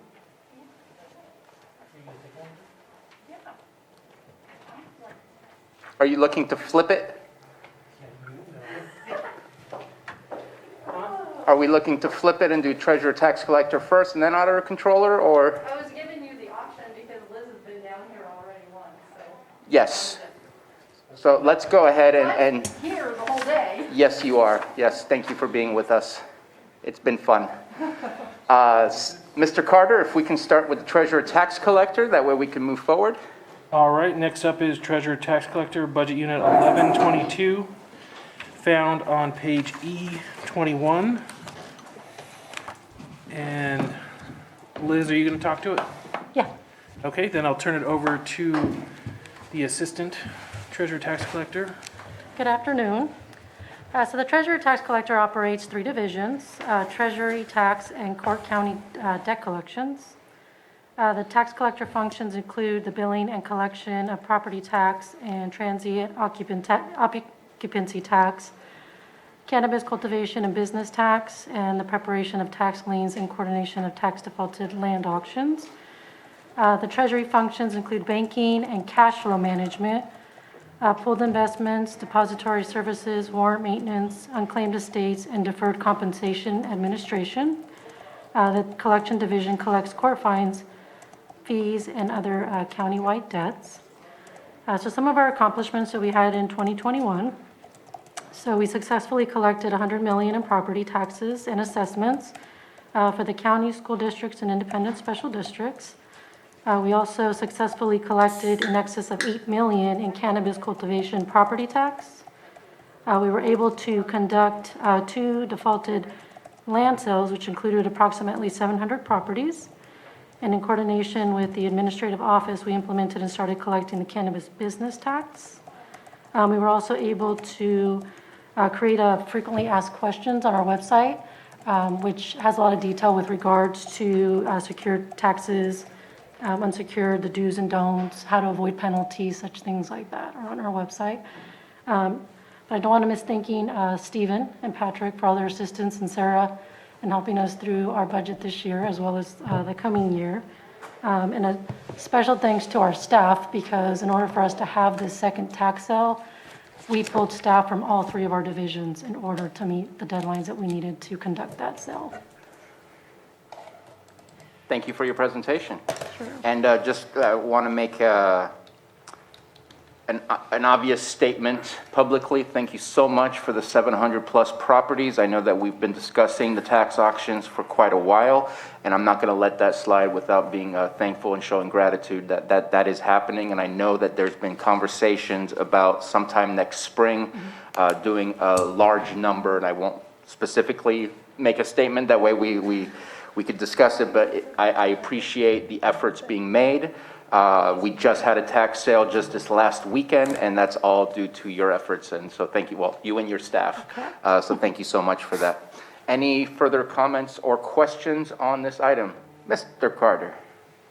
This is even, I don't know, Liz doesn't even know about this, but if you look in the adjustment column for admin, we put in the extraordinary request for the extra properties to be sold on the tax sale.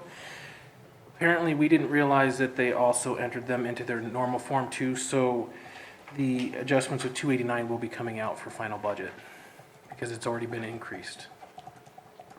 So it will be 189,000 less that It'll be that was the adjustment gets crossed out? It'll be 1,809,000. Okay. And I'll talk to you, Liz, but. Okay. One of the things I did want to mention is, so what, having 2 tax sales was quite difficult. So that's why we're focusing on doing one large one, probably in May of 2022, so. Awesome. No, that's perfect, and that's understood. We got to figure out how to work the most efficient way possible for the best results. Any comments or questions?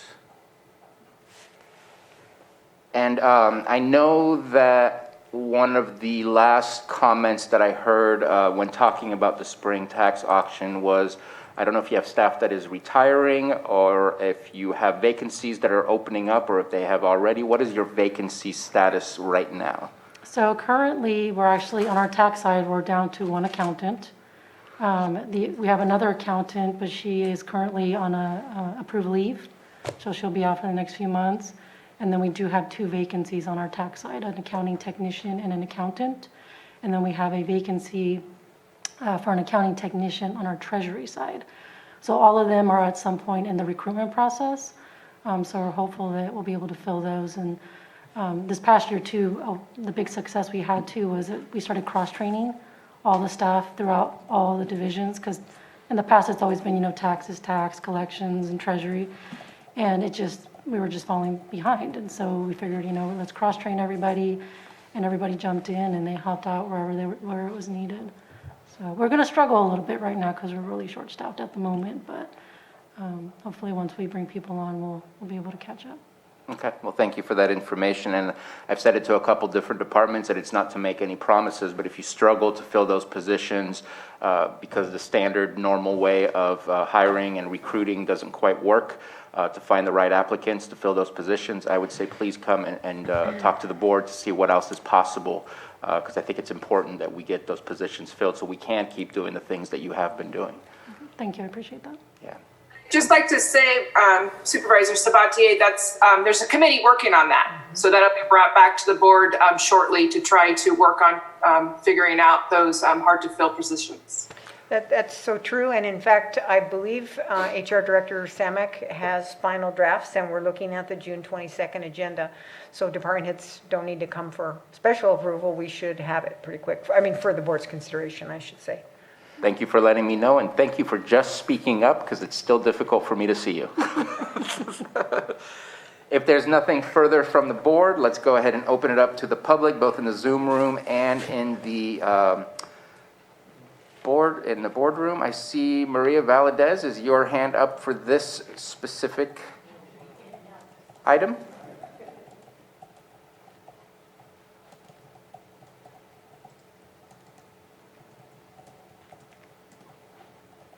The hand has disappeared. So I'm going to take it that that was not meant for this item. So let's go ahead, and I'm sorry if I missed you earlier. Let's go ahead and bring it back to the board for action.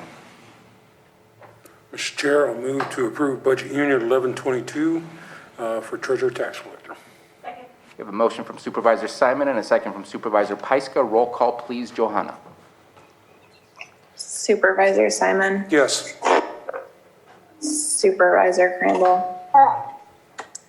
So JT isn't here now. I don't think I heard. I'm sorry. It might just be the kid making it was noise. me. I didn't hear Supervisor Crandall. My microphone was off. Okay. Supervisor Scott. Aye. Supervisor Pyska. I don't think, Hear. yeah, their mics aren't on. Is your mic on? Aha. Yes. Okay, and Supervisor Sabatier. She's not saying it, but the mic was off. Aye. Thank you. All right. Thank you very much. Thank you for your time. Yep. Have a wonderful day.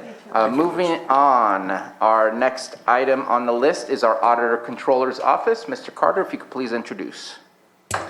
All right. Auditor Controller Budget Unit 1121 is found on page E17, and they are requesting fiscal year 21-22 appropriations of $1,502,154. And I will turn it over to Department Head Kathy Saderlin. Okay. I had to come over here. I don't have a microphone over there. So I'm being quiet over there. That's because I have no microphone. So I'm going to be really brief because I know we have a long day. And so as provided in your department overview for the Auditor Controller County Clerk, the Auditor Controller is your chief fiscal and accounting officer per government code. And on the county clerk side of the house, the department provides county clerk services identified in statute and as required by the state of California. Funding for this department is primarily through direct reimbursed services as well as net county cost. The estimated revenues of $281,158 include county clerk fees, 1/3 of the SB 2557 property tax admin fee that is shared by the auditor controller and the treasurer tax collector and the assessor, direct charge placement on the tax roll for things like vector control, fire fees, nuisance abatements, and anything that is allowed per law for the taxing jurisdictions. We also have direct accounting services that we provide to the transit agencies, as well as First Five. The unrecorded revenue in this budget includes revenues recorded, sorry, I'm having a hard time breathing up here, and I can't see, by the way, recorded in budget unit 1120, non-department revenue. And that's for the A87 cost plan. And for 21-22, that's in excess of $3 million. As Stephen stated, our appropriations are $1,501,154, and this is an increase of $276,73 over the previous year. That is 98.8% of that is the salary and benefits that are a result of the class study, which tells you that the rest of our appropriations are very stable.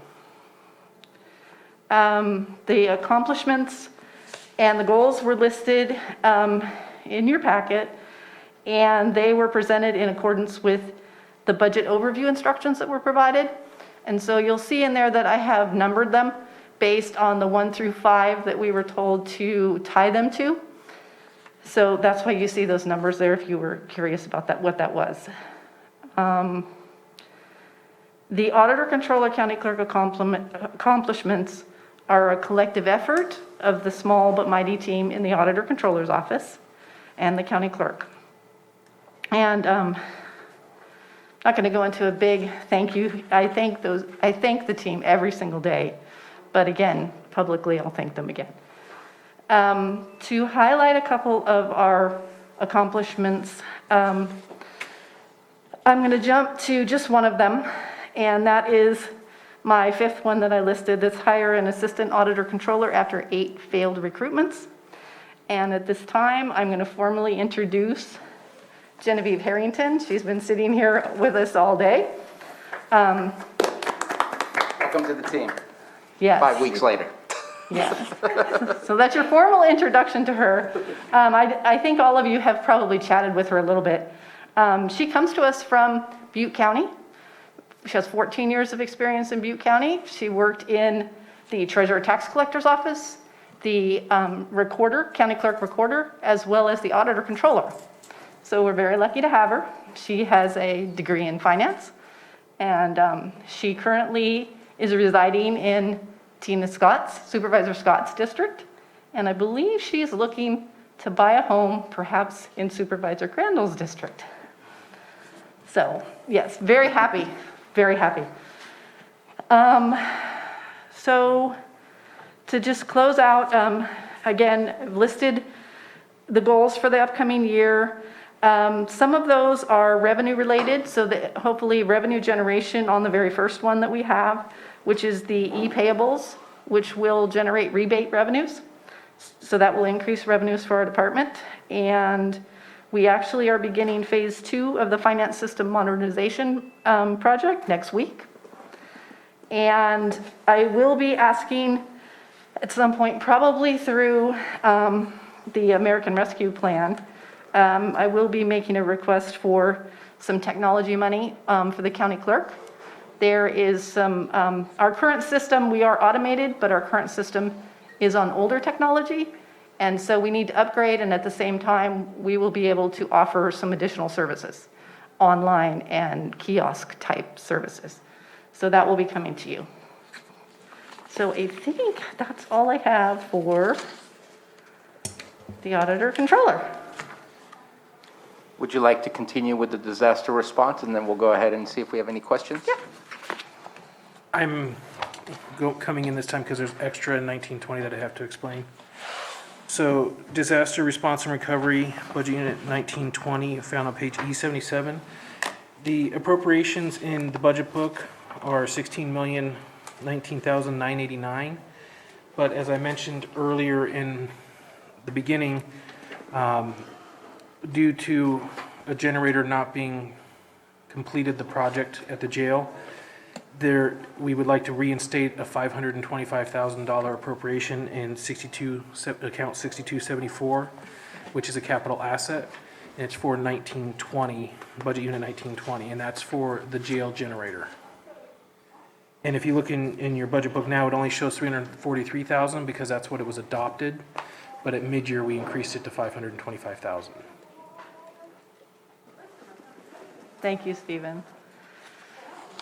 So, again, as provided in the department overview for the Disaster Response and Recovery Budget Unit, this budget unit contains activity for the 12 federally funded disasters, as well as monies for PSPS, CARES Act, and American Rescue Plan Act. Since the writing of the overview, we have another disaster that's been declared, the 2021 drought, at which point that one has not been funded by federal or state, but we're in line. This budget's extremely challenging to forecast as we continue to just respond to disaster after disaster. As Stephen said, appropriations presented are $16,019,989, and then we have the adjustment, which will bring the appropriations up to $16,544,989. And that will keep that jail generator project moving. Revenue in the department is both disaster reimbursement, primarily disaster reimbursement, as well as the various additional disaster-related funding that we mentioned above.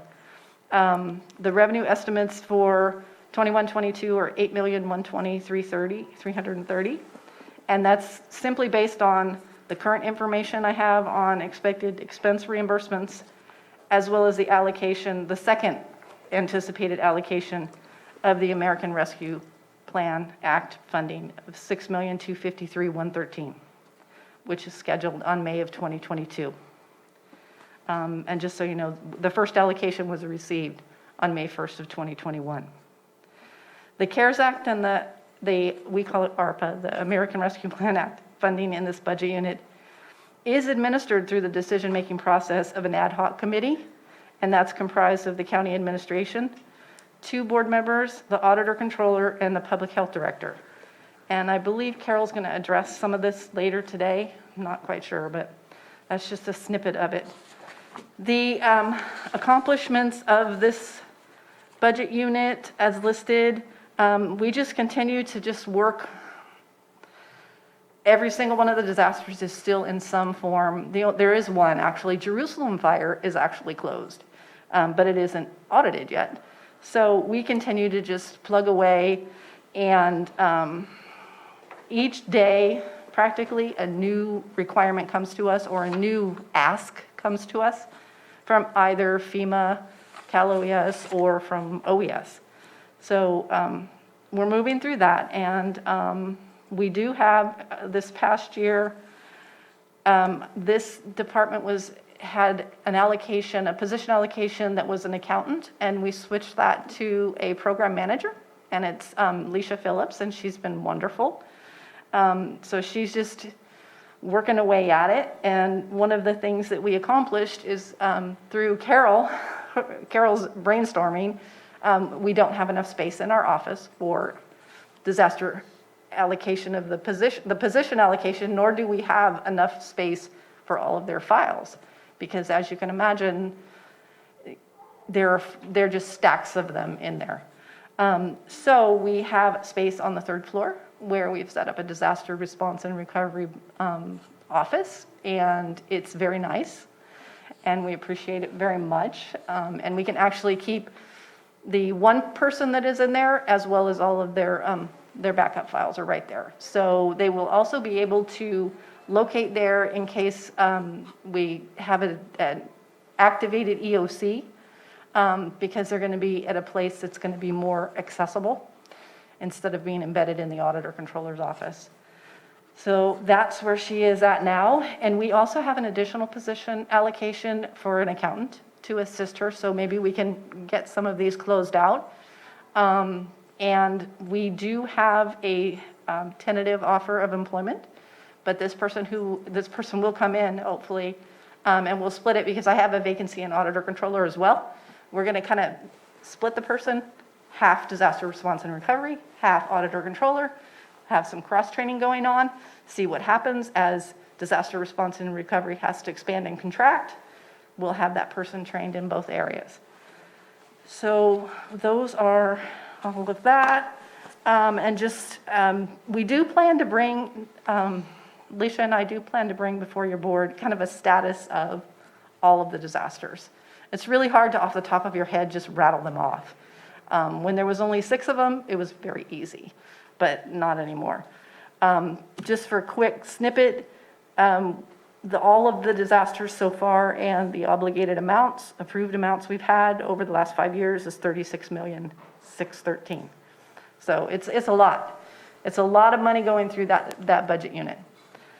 So with that, if you have any questions that I can't answer. She's And very yeah, I'm nervous. looking at you, Supervisor Zapadia. You're going to ask me a question, I just know. And I didn't bring a pen to write with up here, so I won't be able to write down. We'll send you If I say whatever I'm going to get notes. back to you, I probably won't, but it is on tape, so. Don't worry, it's recorded. You could always Yeah, review the video. Exactly. Any questions from the board? So I do have one question. It's not related necessarily to the budget. It's related to your department. I know that you've been critical throughout all of our emergencies with dealing with FEMA, dealing with the state, getting reimbursements. And it's a general question, and I hope the answer is what I think it's going to be. How many times have had any of our claims denied? When you say denied. Not there needs to be a change, because that's always going to happen. But like, I don't believe I've ever heard of us getting denied reimbursements on the things that we've been keeping track of. It's just such a labor-intensive effort to keep track and get all the data that they require. And mainly where I'm going, and the answer is close to no. It doesn't happen that often, as far as I'm concerned. Do you agree with that? Well, it hasn't happened at all. We're very careful about our requests. So until you come to the end of the line and you've closed it out, you've closed out each of the projects, and every single one of these events has multiple projects, obviously. And until you close out all the projects within an event and then close out the event, and then you're audited, that's when you're going to be denied. So Well, we've closed out some projects. we don't submit things that we know, if they have a potential to not be. How about this? Let me change it around. Okay. I'm deeply embedded in the conversations that we have that comes with emergencies and the amount of work that your staff is doing. And I think I just want to commend you and your staff for how much detail you keep track of and how much you are aware of what's being submitted and what's happening with these emergencies. Because it's not just collecting paperwork. There's a lot of processes involved. There's a lot of keeping track of all the changes and regulations that are involved. Things are being sent to us with no outlines of how to utilize the money, what's going to be approved. You have to keep track of latest legislation and things like that. There is a very labor-intensive part that comes along with, are we going to get reimbursed? I just wanted to commend you and your staff for the work that you are doing, because I'm not worried that we are going to go and get reimbursed. I know that you are very adamant about the details, and you remind us every single time that we're on an EOC call, remember to do this, remember to do that. So I just wanted to thank you and your team. We've worked with Leisha also throughout the CARES Act stuff and working with her through the ARPA stuff, and I just wanted to make sure to make that statement. I appreciate that. It does take all of us to make it happen, and obviously it couldn't happen if departments weren't listening, if you all weren't listening. So you've made, when you ask me that question, I can say, I have some confidence that we're doing it what we're supposed to do, because everybody is working on it collaboratively, and we all are listening, and we're all paying attention. And if there was any pushback on that, then it would be more difficult. So you all make it very easy for us to. I mean, difficult, but you make it easier with that collaboration. So, No further thank questions. you. No further questions from me. Sorry to put you on the hot spot on that one. If there's nothing more from anyone on the board, let's open this up to the public. Any questions from the public, both in the board chambers and in the Zoom room? And seeing none, let's bring it back to the board for action. Mr. Chair, I move to approve Budget Union 1121 and 1920. Second. Motion by Supervisor Scott, second by Supervisor Simon. Johanna, roll call, please. Okay, Supervisor Simon, Yes. Supervisor Crandall, Yes. Supervisor Scott, Aye. Supervisor Pyska, Yes. and Supervisor Sabatier. Aye. Thank you. All right, thank you very much. Thank you all. All right, next up is Animal Care and Control, Budget Unit 2703. That can be found on page E166, and their requested appropriations are $1,142,010. And I'll turn it over to the department head, Jonathan Armis. Well, good afternoon, Supervisors. I'm Jonathan Armis. I'm the Director of Lake County Animal Care and Control and for the Animal Medical Clinic. I was just going to talk quickly about both of those two budget units, just real quickly. So Animal Control does respond to calls for animal issues, includes stray dogs, aggressive dogs, injured animals, welfare checks, and more. Last calendar year, we did 1,300 calls for assistance, and we are responsible for the care of stray dogs, or stray animals, I should say, while we try to reunite, adopt, or transfer them to new homes. And so during this same time of the last calendar year, we actually had our live release rates go up to 76%. And if there's an animal that's injured, we have to provide that medical care. And that's where the medical clinic comes in. It assists our animal control by providing that care to those animals. That is within the shelter's care. They help keep adoption costs low, rates up, and help provide public services through programs like Community Cat Program, low-cost spay, neuter, and vaccine clinics.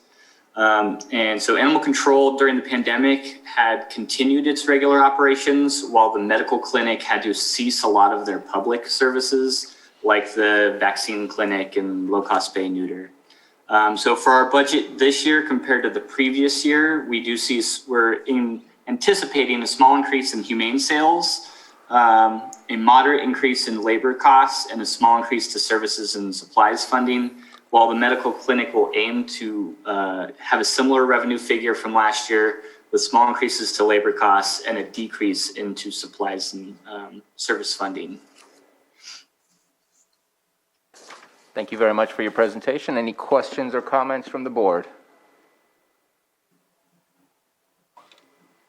Seeing none, I don't really have any questions either. I think your expenses and revenues kind of go hand in hand, and the increase comes hand in hand. So it looks very simple to me, and stability in your staff as well. How's your vacancies?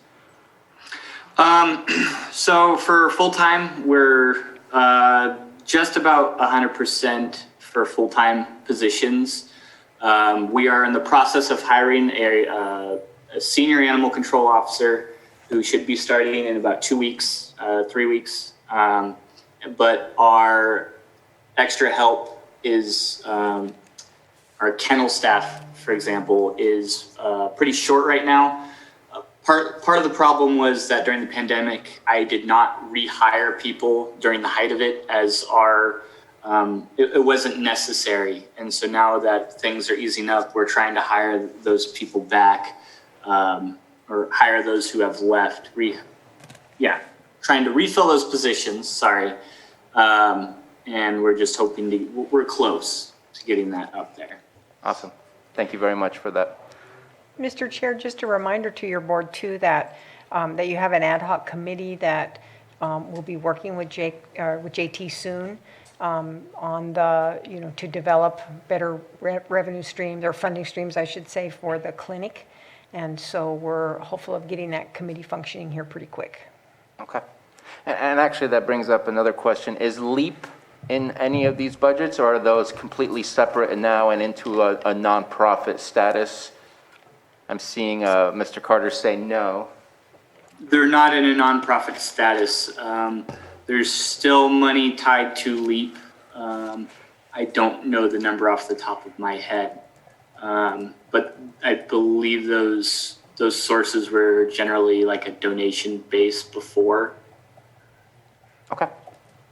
So they're just in a specific, almost like enterprise fund where they can only be spent on certain things? Correct. Agency fund. I believe so. Agency fund, okay. Perfect, thank you very much. Let's go ahead and open it up to the public if there's no further comments from the board, and see if anyone has a comment or question. And seeing none, let's bring it back to the board. Mr. Chair, I move to pass budget units 2703 and 2711 for animal control and vet medical clinic. Second. Motion by Supervisor Simon, second by Supervisor Pyska. Johanna, roll call, please. Okay, Supervisor Simon, Yes. Supervisor Crandall, Yes. Supervisor Scott, Aye. Supervisor Pyska, Yes. and Supervisor Sabatier. Aye. Thank you. Thank you. Okay, next up is probation, budget unit 2302, found on page E141. And their expected appropriations or requested appropriations are $5,783,861. And I will turn it over to the Chief Probation Officer, Rob Howe. Thank you. Good afternoon, Board. A couple quick thank yous to go out here to people on my staff, Tiffany Hars, our Staff Services Analyst Senior, and Wendy Monfrans, the Assistant Chief Probation Officer, for their assistance in preparation of this budget. And as always, a big thank you to admin, specifically Stephen Carter. Always answers my phone call, always has time. I very much appreciate that. And I love the patriotic shirt and mask coordination as well. Beautiful. So probation, just as a bit of an overview, we provide services that enhance public safety. We're an arm of the Lake County Superior Court, and as such, we conduct investigations, author reports, and make recommendations to Lake County's Superior Court judges. We supervise offenders and utilize evidence-based practices in programming, testing, counseling, and assessment with the objective of reducing recidivism. We engage in the collection of restitution and support victim restoration programs. We supervise usually around 1,000 adult offenders and 100 juvenile offenders. We are a general fund department, however, a little unique in that about 53% of our revenue is not general fund. We rely pretty heavily on state and federal funding and grants. Going into the budget, if you're looking at it, there's very little change from last year, no new position allocations or anything like that. There was an increase in overall requested amount, primarily due to the increase in salaries and benefits to the county. There was some service and supply increase as well. If you look at that, it's primarily due to personnel and hiring issues. We, like most departments, have dealt with some pretty significant turnover and vacancy rates. We're looking at hiring hopefully 8 probation officers this year and maybe a few civilian employees, and that's expensive, of course, for us as peace officers, for the probation officers at least, very expensive. In addition to the normal hiring process, we have backgrounds and psychs and medical. And then once we do get someone hired, we have a lot of costly state mandated training that goes all within 1 year, the core course, PC 832, which is firearms and arrest, and other trainings that go with it. So that kind of accounts for most of the increase, the large part of the increase. And I certainly hope to spend that increase because it'll mean we've had some success in hiring. I'm pretty optimistic with that. Other than that, not a lot of changes. I would normally go into some of our goals and achievements, but I know we are on a time crunch and I know you guys have those. So I think instead of that, I will, I'm more than willing to talk about anything you want, expand on those goals or accomplishments or any part of the budget. So with that, open to questions. Thank you very much for the presentation. Any comments? Supervisor Crandall. I'm just glad to see under goals for 21-22, the partnership with the Office of Ed to reintroduce the family wrap program. I know that's beneficial, considering the fact that we don't have a juvenile hall, and we have to contract outside of the county. So it's really helpful to have that service in, to help our youth and families. Yeah, we're excited about that. We had that program through some state funding that ran out a few years ago. So to be able to reintroduce that with Office of Education and some grant money is something we're really looking forward to. Thank you for that. I'll Supervisor just Simon? follow up on that too. The other goal there, with your department, Rob, is the boys, bring the girls circle and the boys council classes to the school districts too. So just want to make comment. Yeah, we currently have 4 officers trained and ready to do that. We have agreements in place with Upper Lake and Clear Lake school districts or schools in those areas, and we're in contact with the others trying to get that for any school that wants it this fall. Excellent. Thank you very much. I do have a question. You said you didn't have any changes in position allocations. I see here that you dropped by 3. Is that incorrect? No additions in position allocation. That's the welfare fraud investigator positions that will be transferring over to the district attorney's office. Okay. Okay. Thank you for clarifying that. And then my only question is more of a logistical question. I know that over the course of the past year, we've turned the old juvenile hall that was being used by both the day reporting center and also had office space for you in classrooms. How has that been for you and your department with that operation going there with Elijah House?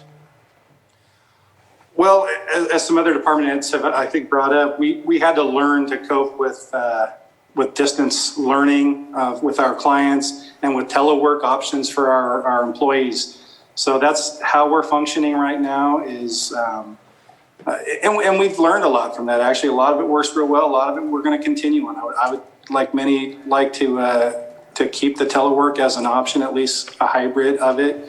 And for our DRC classes and our clients, the option to do it remotely is something we want to continue to do. It's always been a problem here in Lake County. We're a spread out county, so a lot of our probationers are on the South Shore or North Shore and have a lot of difficulty getting here. So we've got some loaner devices, and allowing them to do a lot of the courses remotely is beneficial. And I think we'll continue that to some extent.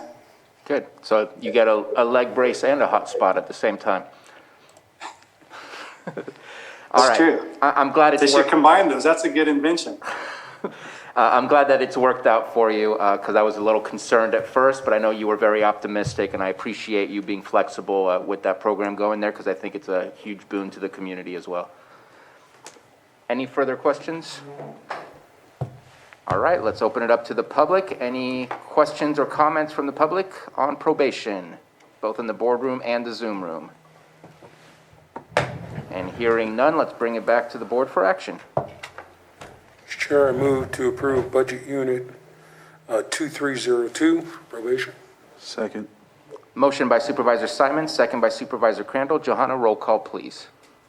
Okay, Supervisor Simon, Yes. Supervisor Crandall, Aye. Supervisor Scott, Aye. Supervisor Pyska, Yes. and Supervisor Sabatier. Aye. Thank you. Thank you, and thank you, Director Howe.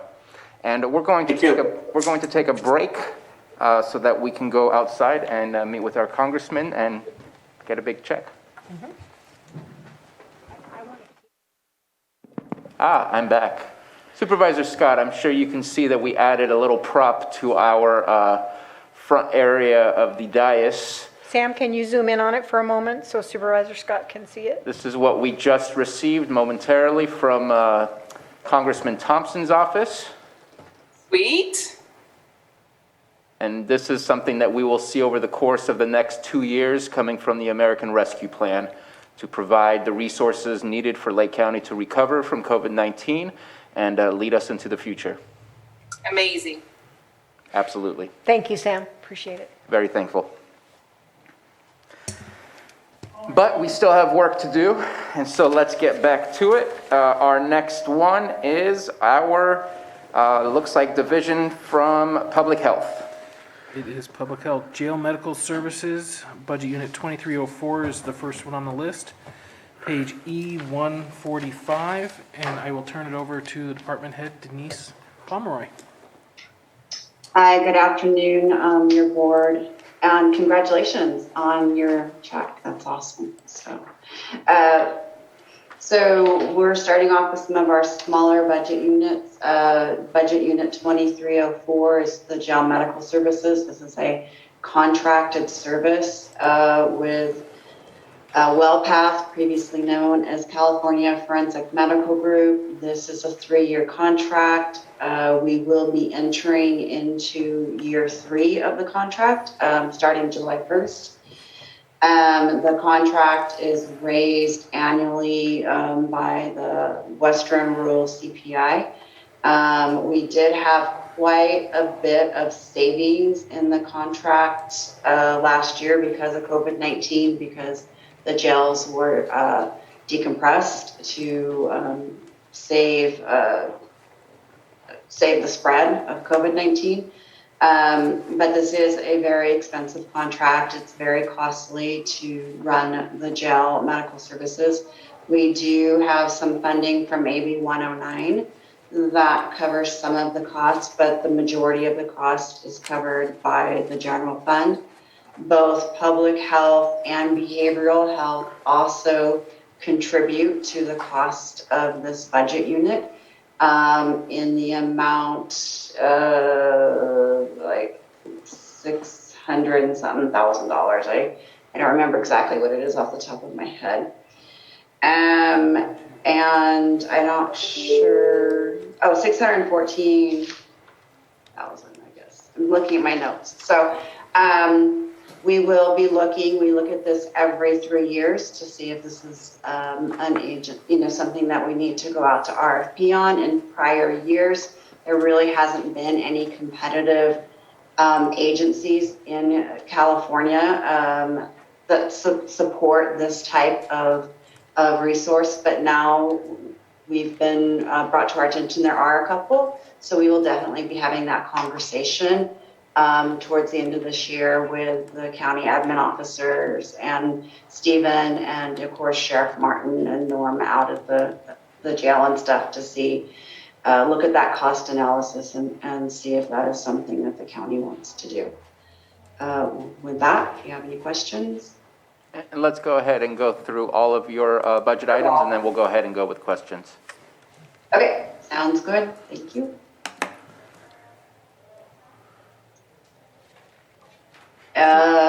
The next budget unit is budget unit 4010, environmental health. Environmental health is the regulatory, I'll try to keep this short because I know you guys have a really long day, and a lot of you know what we do. Environmental health is a regulatory agency. It is a fee-for-service division. Their programs include things like consumer protection, retail food, pools, public spas, small water systems, detention facilities, body art, fixed facilities, temporary events. Land development permits include sewage, water supply, wells, including abandonment. And then local enforcement, they are the local enforcement agency for the waste management hazardous materials group for businesses and emergency response.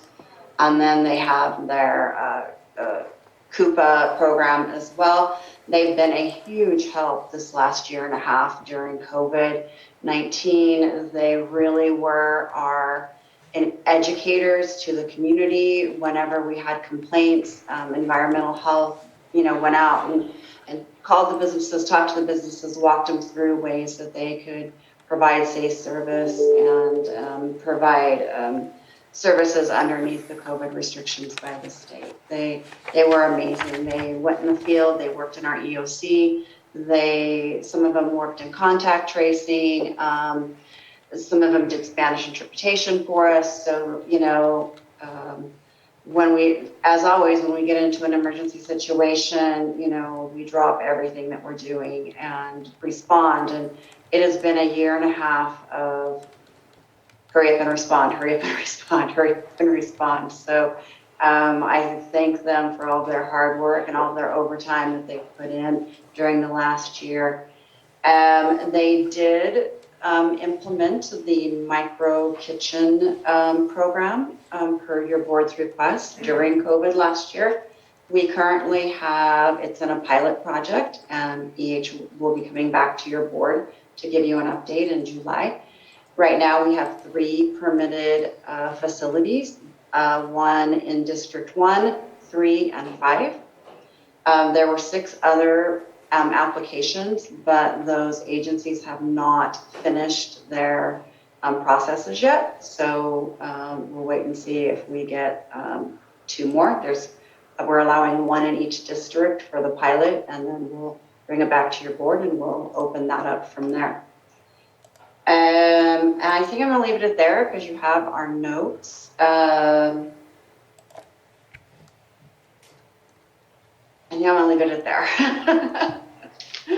All right, Veterans Services. Let me pull that one up. Sorry, I'm pulling these up as we go. I have them arranged.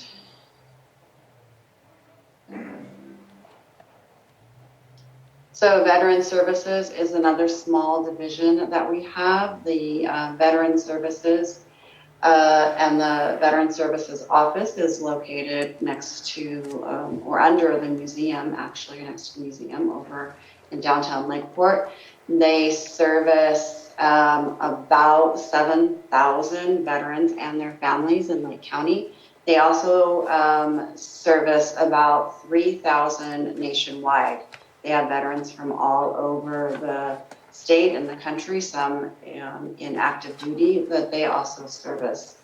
They're recognized for the importance of the merit of the congressional veteran service organizations. They bring in, last year, they paid approximately $45 million out in new benefits and new claims and reopened claims for their approximately 10,000 customers. They also helped quite a bit with COVID, and so I want to thank them for their contributions to the department and the county during COVID. And I think we're going to leave it there for now with them. There isn't really very many changes to their budget. They're a small budget unit, and they're pretty status quo. They have 3 employees. And that's the same number of employees that they had almost 30 years ago. And we'll move on to, I'll do public health last. Health Services Administration. That is the admin office of the health department over here on Bevins. That is where we, as a division, underneath the work of our new admin manager, Tony Valdez, and he's on with me today, so I'll let him speak if he has anything that I've missed.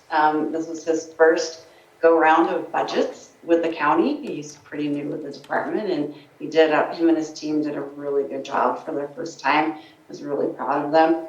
They've also worked a lot of hours during COVID. We are not the one department, but the main department that didn't get any breaks last year. We all worked, majority of us were in office or in the field, and a ton of overtime hours. So some of our budgets will go down next year because we won't have that overtime with COVID. So that's good news. But we oversee all the other divisions in the department: public health, environmental health, veterans, geomedical, emergency medical services, tobacco education. And then while we don't oversee the finances of First Five, the staff from First Five are part of our department. We mainly receive our funding through charging back to the units for our oversight.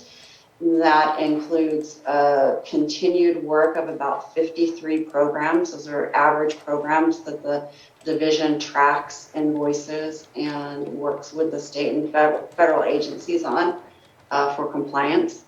We do all, of course, of the budgeting of all the programs, the payroll, the accounts payable, all of the administrative tasks that the health department needs. And there's been a lot this last year with COVID. I really want to thank the team over there. They've had to work really quickly with all of the changes that the state has put in. You know, one day something was allowed and the very next day or a week later, they're like, oh yeah, we're not going to allow that. You have to take it out of this pot of money over here. So it's been a lot of learning, a lot of hard work, and I'm really proud of everything that they've done. We continue to look for new funding sources. We do have new funding from COVID coming into the department. We will be bringing that back to your board as soon as we have more information on it, and we will be hiring and doing more position appointments just for COVID. Right now, we are working with some contractors and some agreements. We have 9 temps here working on COVID-related activities, and so we have our work cut out for us yet for another year of COVID-19 response, while we try to get all the departments back into their normal programs and get those programs back up and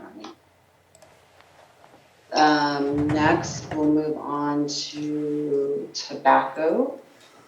Tobacco education, which is budget unit 4016, is basically a pass-through. The requirements are mandated. The funding comes in from Proposition 99 and Proposition 56. The funds were doubled a year or two ago, which allowed the programs to include, you know, a youth group coalition, adult group coalition, and a health education coalition. The work in tobacco continued during COVID. It was one of the programs we were able to keep going, even though while some of their staff assisted with COVID, this was a program they were able to continue to work on. There's a whole list of accomplishments and goals that they have. These are all state required goals or programs according to our current 3-year funding cycle. The expenses for tobacco are allocated in public health, and then every quarter as those expenses are calculated and submitted to the state, then they're reimbursed from the Tobacco Education Fund. And there's not much change in their program. They did extend our work plan for 6 additional months because of COVID to allow the programs across the state to complete their scope of work activities. So that was nice. Moving on, let's see what else I have left here. I think it's just public health. Did I miss one? Let's see. That looks to be it. Public health.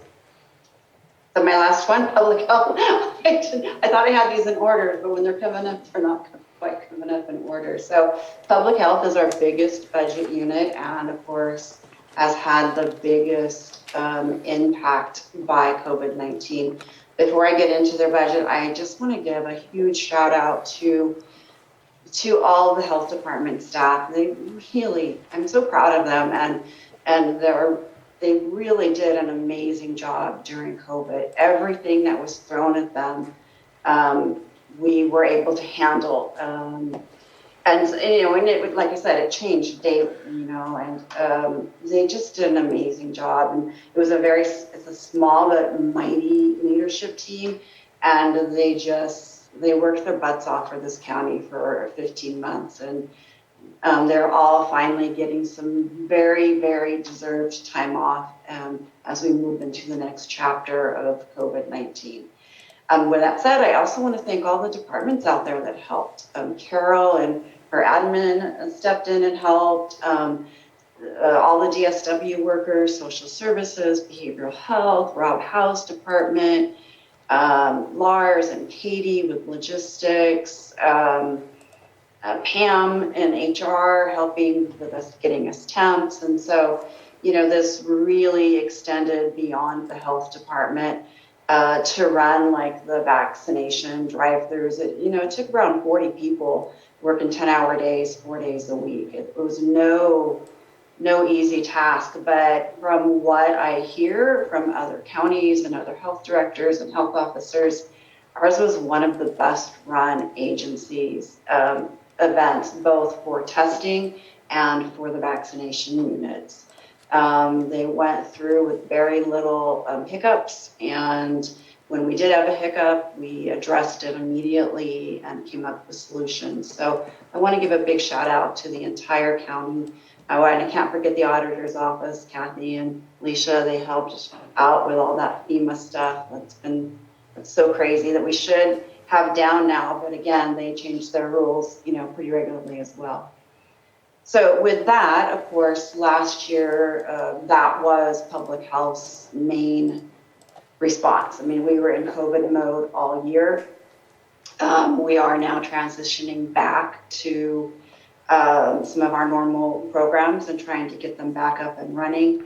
And there's a huge list, like I said, altogether we have, for the whole health department, we have about 53 programs that we oversee. We do have more money this year. We are receiving additional COVID funds, which pretty much has almost doubled our budget. Those funds are allocated for the direct response of COVID-19 as it continues through the next couple of years. We've worked with so many agencies in the county to help us. This has not been a health department response. It's been a county response. So we've partnered with Healthy Start, Lake County Office of Ed, First Five, Hope Rising, Lake Family Resource Center, a whole bunch of different people and agencies to help us with this response. And we will continue to do so as we move into the next chapter of it.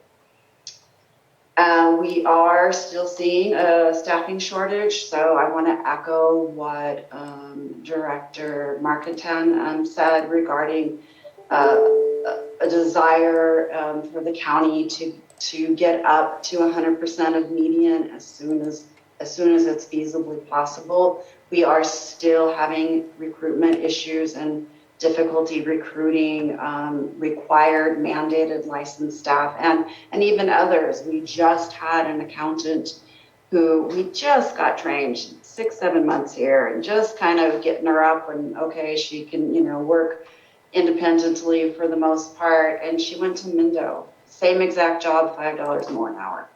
So we still face those struggles, and I'm so proud of the county for doing everything that they can, and the CCR and Carol and her team, but we're still struggling. We have about 24% vacancies right now. Out of 55 positions, we have 13 vacant, which is about 24%. EH has 13 staff, 3 vacancies.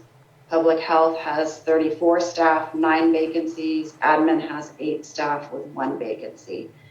We currently have 9 temps working for our agency, and the majority of those are working on COVID response activities. But we do have 2 over in Public Health that are filling in some positions that are currently vacant. So we still struggle with that. We've been struggling to hire a director of nursing. Carolyn Holiday has been amazing this last year and a half. But we still struggle. We've hired a recruiting company to help us with that, and we had our first interview this morning. So we'll see how that continues. But they've been working with us now for 6 weeks, and we've had 1 candidate. So still very much a struggle. We also have gotten into more agreements and contracts. So we have a half-time epidemiologist on contract with the county now. We just got a second part-time epidemiologist to work on our EMS project, and that's a much smaller agreement, a smaller timeline. We have our acting public health officer on contract, and we're looking to do agreements with other agencies to help us facilitate the COVID communication and message with our additional funding that's coming in, which we will be back before your board with all that funding and positions. We do look to buy a mobile medical van this year with our PHI funding that we're just now receiving. We have lots of potential use for this for the department. So that will also be coming back to your board. And with that, I'm going to end it there. That's probably longer than what you guys needed to hear, but thank you for allowing me to go through the budget units. Thank you for your, I'm not sure, did I miss anything, Tony? thank you No, very that much was for your great. presentation. I was just going to mention that the PHI funding, we heard about that after this budget was submitted, and that's why it's not in the capital asset list. Right, and we have the ELC expansion funding too, which is like 3.5 million over the next couple years. And so we have a lot of stuff to bring to your board. We also have some AB 86 funding for the schools that we just received notice on, and we're working on bringing that forward to your board as well. Thank you very much for your presentation, and I apologize, Anthony, for speaking above you. Mr. Chair, at the we same do have a time. question about the capital asset. Please. Does that capital asset need to be added before September final budget, which would be now? Or can we wait until September 14th? Good question. I mean, we are going to bring it to your board when we get the allocation approved and we've submitted in the budget, and then we'll bring it forward as unanticipated revenue with the asset that's attached. Okay. Thank you for clarifying that. Thank you very much for your presentation. Any questions from board members? I don't necessarily have a question. I just want to, highlight the Veterans Department. The three people that work in there bring in a lot of, they serve a lot of veterans that bring in a lot of dollars to the county. I don't think a lot of people, I'm sure it's been brought up before, but these dollars are paid for rent, mortgage, and all sorts of other things aside from homelessness. And so with all the cases that I noticed in the list that they do, there's just still a lot more that they touch when they do this work. So it's a very, very good job, and it's very beneficial to the county. It brings a lot to our economy. Gets people into first-time home buyer situations, gets them health care, their burial benefits, all entitled benefits that people aren't aware of and sometimes won't go and receive. But because our three employees, they go on the radio, they do outreach and ensure that people find out about this so that they can get that funding that wouldn't even be spent or taking care of people. So just wanted to highlight that. Thank you for doing so. Any other comments? So I want to thank Public Health for all the work that they have done. Obviously, this last year has been difficult. COVID-19, not only have you dealt with the difficulty of the virus, but also the unfortunate politicizing of the situation as well. I think that definitely need to commend your entire staff for hanging in there and pulling through. And we're so fortunate that we're in the situation we're in, where our numbers are staying low, and we're able to see the light at the end of the tunnel. And next week, things will definitely start changing even more dramatically. What I'm looking for, and you discussed it a little bit, is it's not gone. So I don't know how much of your department will continue to be focused on COVID-19, even with the restrictions lifted, versus going back to some of the conversations that we had just before COVID-19 changed everything, such as we were talking about tobacco retail licensing, we were talking about those types of conversations where we're looking to take some steps to change the health metrics and eventually get ourselves out of the position that we're in and have been for quite a long time. Is that something that your department is looking at moving forward with in the near future, or is that not yet on your radar because of the status still, the virus is still here, there are still some cases, and so on and so forth?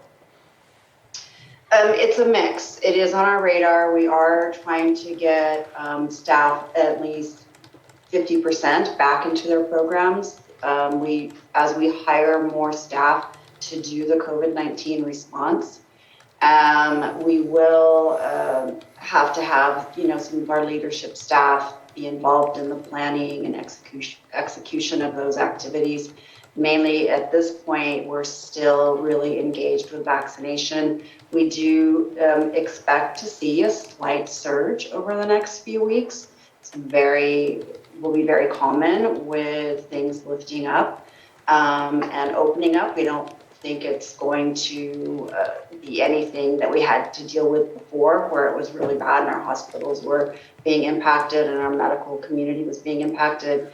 But it's normal to see a little bit. So we will have to do some more contact tracing and keep track of all those cases and things just like we did prior.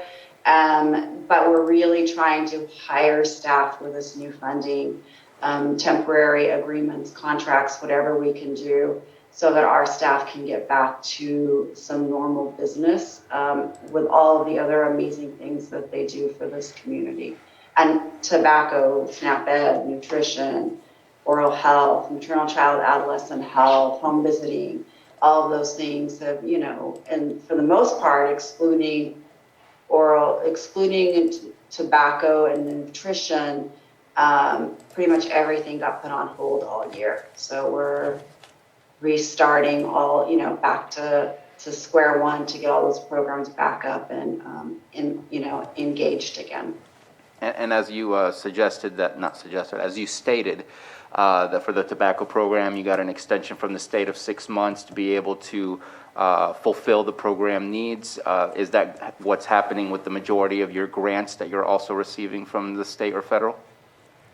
It is. A majority of them are either not penalizing for not reaching the scope of work during the year of COVID-19 response, or they're extending it, or they're carrying the scope of work over to the next performance measure. You know, actually all of our programs, I think, except for tobacco, is by reimbursement. So, you know, everyone was pulled out of their programs and put onto COVID. And so, our billing and invoice that we usually do of almost, $500,000 every quarter was under 100,000 per quarter. So, one quarter, I think, was only like $19,000 we invoiced out. So that's money we don't get in. Fortunately, we've had COVID money come in to cover our costs, but all of the programs have been very gracious with the state and health departments on expanding or extending the due dates on the scope of work activities, or allowing us to carry them over to the next grant cycle. No, that's good. And I was hopeful that that's what would happen, and I'm glad that is what's happening. Quick final question on your budget. As you stated that you are seeing an increase in what you're receiving from the state, and also I see that you have 2 new allocation positions. Are those positions, were they added during COVID-19? Are they being added for this specific fiscal year? And just trying to figure out if it was due to the surge and what we were dealing with, or if that's a constant that you anticipate to see in the future. It's a constant we expect to see in the future over the next 2 to 3 years with communicable disease in general. Okay. Thank you very much. COVID-19 response, for sure, but we expect to see this to carry on for a while yet. We're still going to have a lot of work to do as a health department. Okay. Thank you very much. Any further questions from board members before we move on to the public? Okay. Let's go ahead and open it up for the public, both in the boardroom and the Zoom room. Any comments or questions? And let's bring it back for approvals. Mr. Chair, I move to approve Budget Unit 2304, 4010, 4011, 4012, 4016, and 5321. Second. Motion by Supervisor Scott, second by Supervisor Simon. Johanna, roll call. Okay, Supervisor Simon, Yes. Supervisor Crandall, Aye. Supervisor Scott, Aye. Supervisor Pyska, Yes. and Supervisor Sabatier. Aye. Thank you. Thank you for that. And Thank you. thank you very much, Director Pomeroy. Next, we have the special districts. If you would please come to the gray table right there. And Mr. Carter, if you could please introduce. So, special districts, their first budget unit is the many lighting districts between budget unit 8210 through 8219, and they have a myriad of budget units. So I won't list that many, but the lighting districts start on page E311. And I'll turn it over to the department head. Thank you, Stephen. Thank you, Chair Sabatier.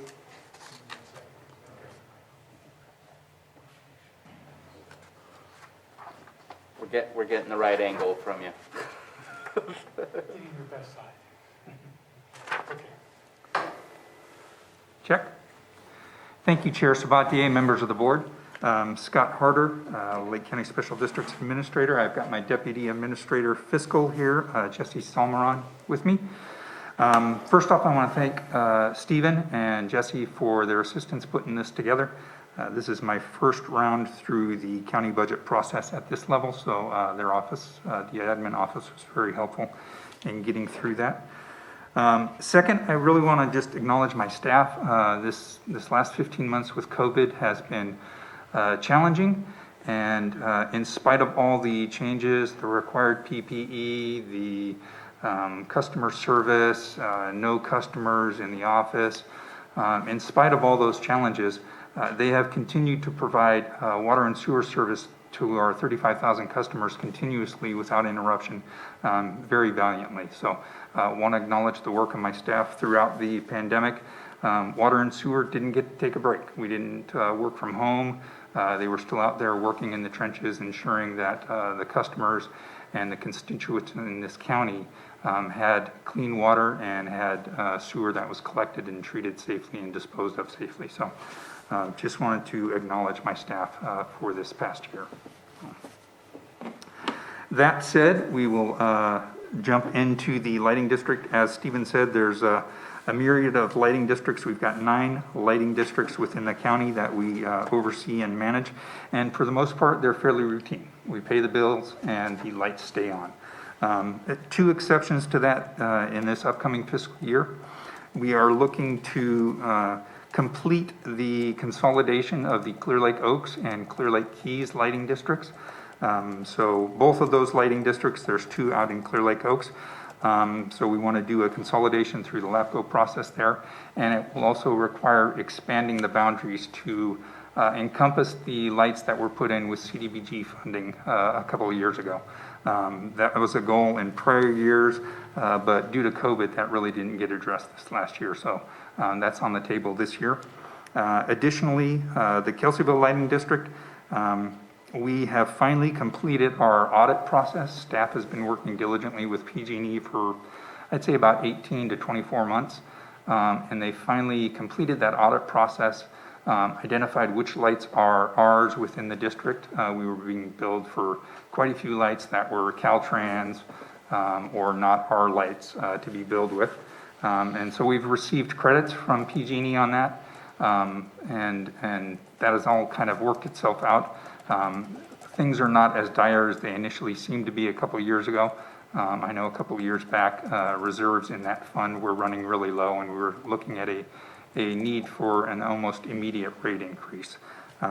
We still have a need for a rate increase, but it's not as pressing. So we'll be pushing forward with a rate increase in Kelseyville this year. So that's it for the lighting districts. Do we want to address each kind of section with questions or keep moving forward? Let's go all the way through, and then we'll come back with the questions. Okay, sounds great.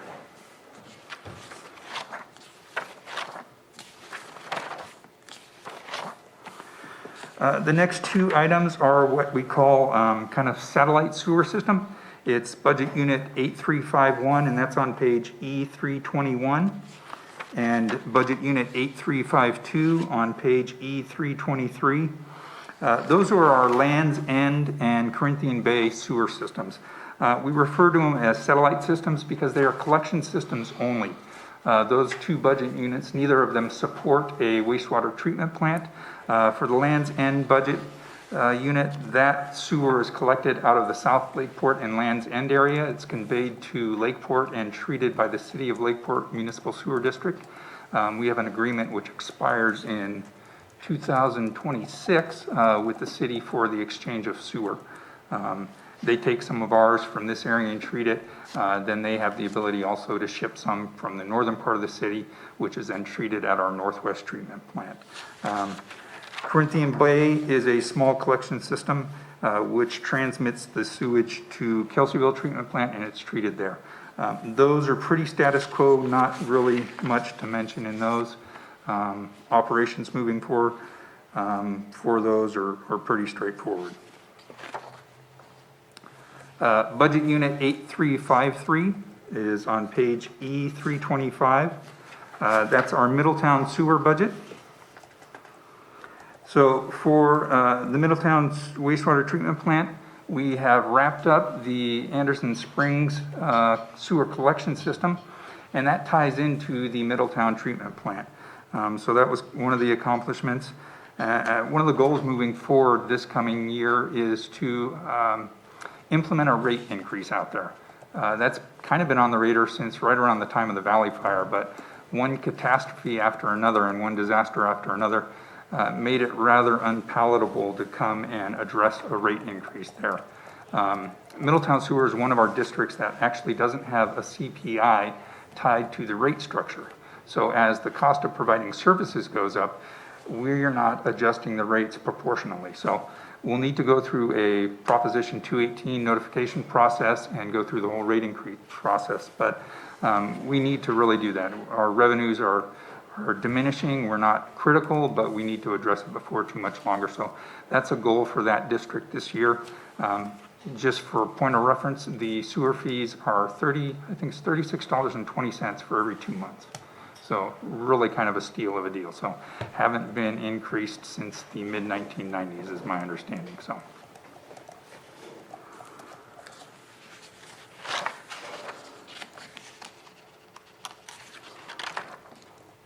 The next budget unit on page E328 is budget unit 8354. That's Lake County Sanitation District for the Southeast Regional System. Southeast Regional System, our Southeast Sewer District, is our largest budget unit, and that's our largest service area. We serve about 18,000 customers there. We've got over 100 miles of sewer collection pipe in that district. Quite a large system. Some of our accomplishments this last year, even in spite of COVID and the other challenges faced, were the installation of Tesla battery backup systems. We worked with Tesla. I believe there are 7 locations that we ended up with. There was 9 that we originally proposed throughout our different systems in the county to secure funding through the Self-Generation Improvement Program. It's sponsored by the CPUC. And what that provides is it provides backup batteries at some of our larger facilities. And in Southeast, we're looking at doing that at the wastewater treatment plant, at 2 of our large lift stations, which will provide for backup power at 4 hours of peak load. So under average load, we could get up to 2 days worth of backup power, and at no cost to us. So working with Tesla and through the SCHIP program, we were able to secure the battery backups at 2 of our major lift stations and the wastewater treatment plant there. So it provides us some redundancy in the event of PSPSs, which we know are going to happen. But it also should help reduce our operating costs. Most of our PG&E accounts that we have are time of use. So between 5 p.m. and 9 p.m., we get charged peak rates. Well, running sewer lift stations or wastewater treatment plants, we don't have the option to not use those facilities during peak times. We have to keep them running. What the batteries will allow us to do is charge up those batteries during the lower cost PG&E rate structure and then run the system off of the battery during the higher rate structure. So we anticipate somewhere between 10 and 15% operating savings for the facilities where we're going to install those batteries. So that was one of the accomplishments in the last year. We were also finally successful. We got notification this spring on some IRWN funding, so Integrated Wastewater Management Program. So we're in a regional program with some of the other county agencies. We secured about $5 million. About $1 million of that's going to Hidden Valley. The remaining $4 million is being used in some of our various districts. And within the Southeast District, we're getting about $2 million for our INI program. So we're going to be able to secure a new INI inspection van. We're going to be able to do some slip lining repairs, some very needed projects, all through grant funding. So in the coming year, some of our goals are to focus on the implementation of those INI projects, get those done. We're looking at upgrades to our SCADA system.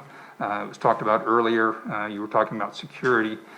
Currently, most of our SCADA systems are what we call air gapped, so they're not tied into the network and they're not tied into the internet. That kind of limits our ability to remotely check on things, but it also provides us that layer of security that someone has to have physical access in order to compromise our system. So that's kind of where we're at on that, but we're working with Shane to ensure that if we move to something that provides us more ability, we still have that security in place. So we've got some SCADA upgrades to do in Southeast. We want to finish up, there's one more lift station down there where we want to get the Tesla battery backup system in there. And then one of the other major goals, we're looking at, we've purchased a septic hauler receiving station. So when septic haulers currently dump, they're kind of dumping on the honor system. They fill out their ticket, put it in the box, tell us how many gallons of wastewater that they dumped, and then we charge them accordingly. We have purchased in the last fiscal year a station that they have to hook up to. It's key code locked. They'll dump through that. It will check the quality to ensure that it's not out of compliance with our standards for dumping, and then it'll also record the volume and provide them a ticket. So we're going to finish the installation of that in this upcoming fiscal year. That's one of our goals for Southeast. Currently, we allow septic haulers to dump at Northwest and Southeast. Once we install this, we'll only allow them to dump at Southeast through this system. We're also looking at additional grant funding to purchase one for Northwest and get that up there as well. So.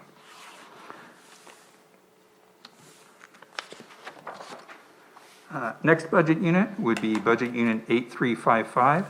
It's page E331. That's our Northwest regional system. Again, this is another large wastewater system that we have, serves most of the North Shore, North Lakeport, north portions of the city of Lakeport, Upper Lake, Lucerne, Nice, Conote, and Paradise Valley.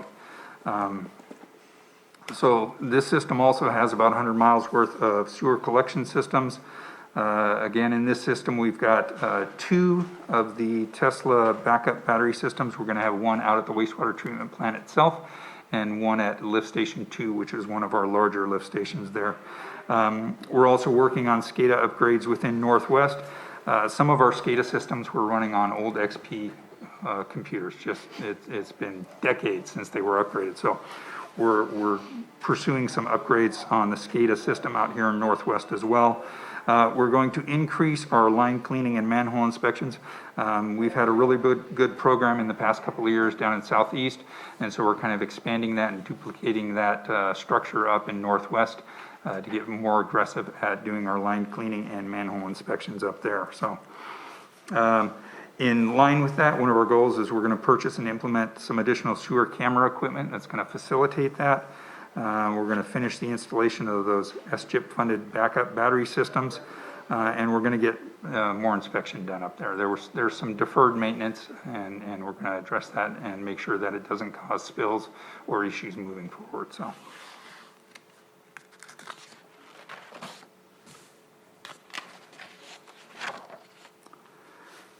Next budget unit is 8356 on page E334. That's our Anderson Springs Sewer District. That project is now finally complete. We're in the final closeout phases of the grant management aspects of that project. A really incredible project in response to the Valley Fire. We were able to get the collection system installed for the 300 properties that are in that community down there, tied into the Middletown treatment plant. Currently, to date, we've got about 75 grinder pumps which have been installed as people are rebuilding, and we're getting, I'd say, probably 2 to 4 a month. There was a pretty good surge at first with the reconstruction effort. We're seeing that taper off, but there still is reconstruction and rebuilding going on in that neighborhood. So One of our goals is we want to add solar to one of the telemetry stations. The telemetry station down by the community center there is only powered by AC power.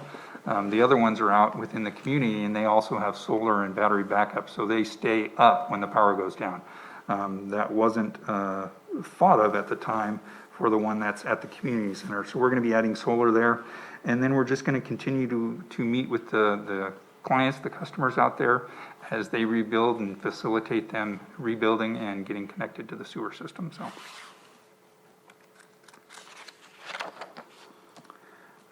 Next budget unit on page E336 is budget unit 8460, Spring Valley Campground.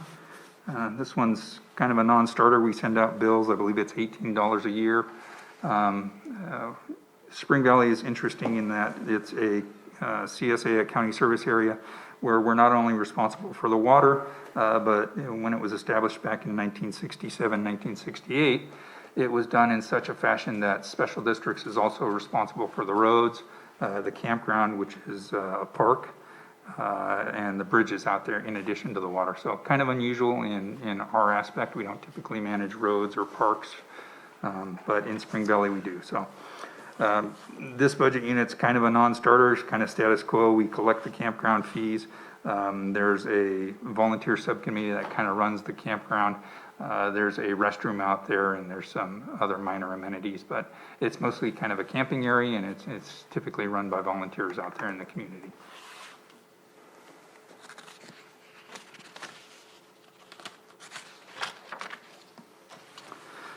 Budget Unit 8462 on page E338, the Spring Valley CSA.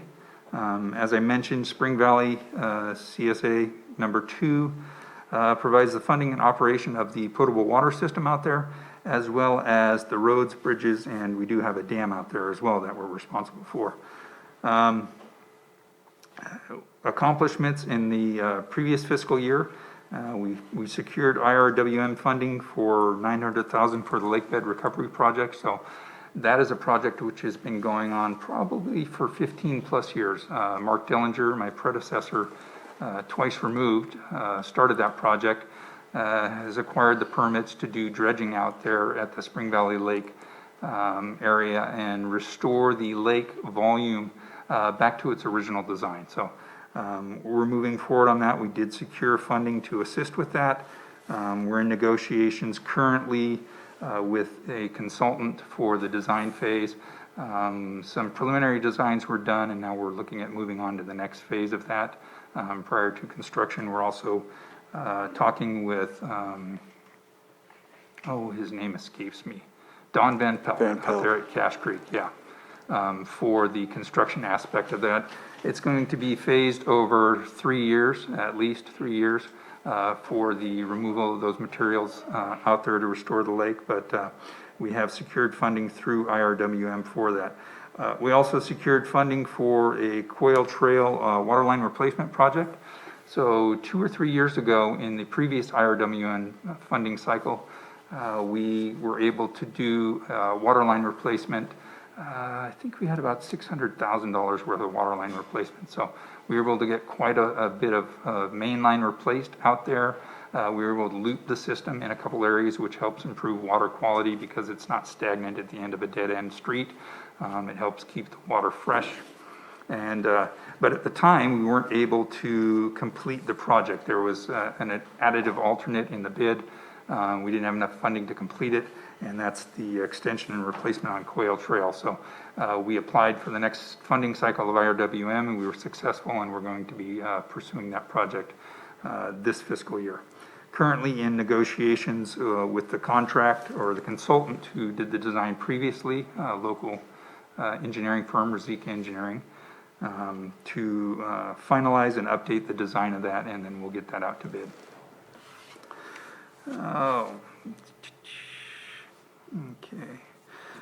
We also have an application in. We're working with the State Water Resources Control Board for some SRF funding for a distribution pressure zone study. Spring Valley is kind of unique in that it's very hilly, but there's only one tank. So there's a lot of elevation change throughout the district, and it's not consistent. It's not just built on one hillside where it starts high and then runs low. It's hills intermittently throughout it. So that provides challenges to us because in order to maintain legal water pressure down or up at the high elevations, we have significantly high water pressure down in the valley. And because it's not down the slope, we can't put pressure reducing valves because then there's another hill and we have to be able to maintain minimum water pressure up there. So that presents some problems if we have water leaks or, those are exacerbated by the high pressure. Sometimes the pressure down on the valley floor can get up to 120, 140 PSI. The customers have their own pressure reducing valves. So we've got an application into the state to study, can we rectify that with some different pressure zones? Can we put additional tanks in other locations? Can we station system PRVs in such locations that it helps balance the system out better? We're able to operate at lower operating pressure, so if we do have leaks, we're not losing as much water. So that's one of our goals, is to hopefully secure that funding. We've been working with the state on getting that for a study for about 18 months now, unsuccessfully, but the state seems to move slow with SRF funding typically. So, and then Shasta Road is the only actual paved road we have out there. The rest of them that were constructed in 1967 were either chip seal or double chip seal. But Shasta Road was actually paved with hot asphalt at least 6 years ago. I believe it's closer to 8 years, but it's ready for a crack seal. So we need to do some maintenance on that to preserve the investment that was done 8 years ago and extend the life so we can get a good useful life out of that. So that's one of our goals as well, is to perform a crack seal seal coat project out there on Shasta Road. So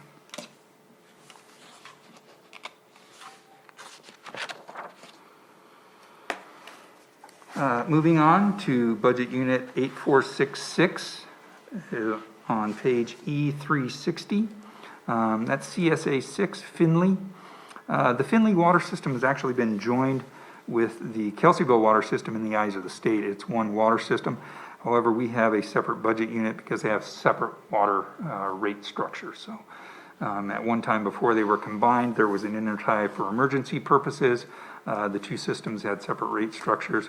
Now in the eyes of the state, they are one water system, but we still have two budget units to identify the differing rate structures. So pretty status quo out in Finley, nothing really interesting going on out there. 8467 is CSA 7, Bonanza Springs. That was taken over as part of the Cobb area consolidation. So this is just leftover in that regards. Budget unit 8473 on page E364 is CSA 13, Conotay. Conotay's pretty easy water system to maintain. It's a groundwater system. We've got 3 tank locations out there. We serve about 140 to 150 connections out there. Not a whole lot. It's kind of status quo. We're able to provide water. We don't have anything that's been critical in the past. No big projects in the future. We are monitoring out at one of the tank sites there. We were concerned there were some cracks in the asphalt about 14, 15 months ago. We wanted to make sure that the ground wasn't moving it, so we hired a geologist and we're kind of continuing the monitoring of that. At this point, we're not seeing any movement. So it appears that the cracks in the asphalt were surface only, but the hillside underneath tank site 1 is not slipping or moving at this point. So very pleased with that because that would be problematic. So.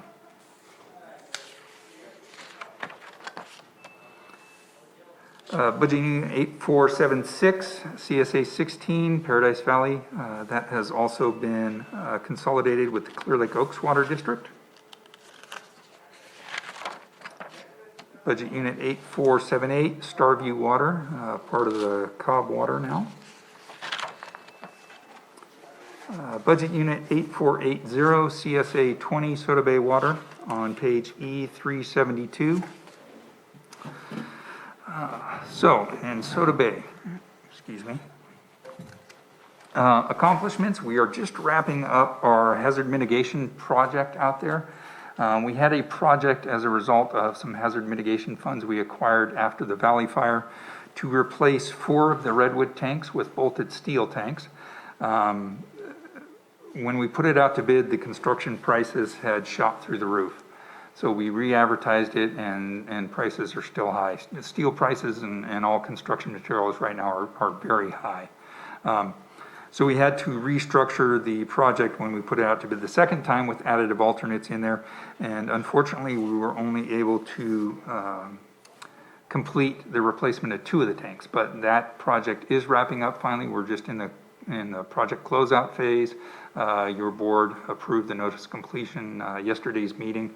30 days from now, after that's recorded, we'll be releasing retention and processing the rest of the closeout paperwork on that. We do have an application in for another cycle of HMGP funding for the other 2 tanks. So we are pursuing getting the other 2 redwood tanks repaired as well. We've got a really good program out there as far as maintenance inspection of all the fire hydrants. We do that on a regular basis. They fill out a maintenance inspection sheet. If there's deficiencies, those repairs are made, and we coordinate pretty good out there with the homeowners association. So we keep in good communication with them. That makes them feel safe, that the hydrants are in good working order, especially as we head into the summer fire season. They know that they can rely on those if there's a need. So.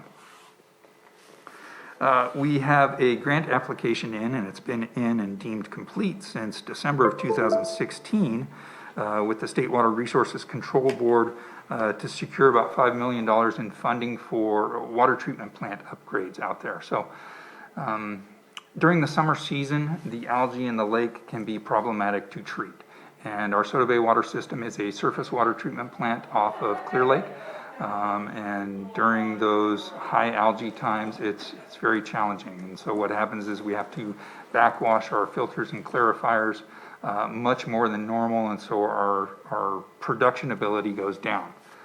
So we're taking the time that we normally be producing water, we're flushing those filters out backwards, we're wasting that water, it's going into ponds, we can reincorporate it back into the treatment process at no more than 10%.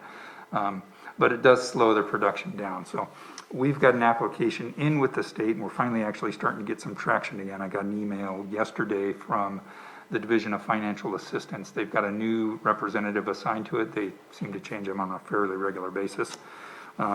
And she's asking for a few things, updated financials. You know, the financials that we submitted when we put in the application were current, but now she's wanting updated financials because it's taken them so long to get down to this point in the game. Updated environmental documents. Nothing we can't provide, but I'm happy to say that it does appear that we're starting to see some movement on that again. So Soda Bay, our water system out there, does have a connection moratorium. We were able in the last fiscal year to work with the State Water Resources Control Board and our district engineer. They didn't waive it, but they did provide for 56 additional connections. So we still have some open connections to help spur people who are looking to develop or who want to sell their lot.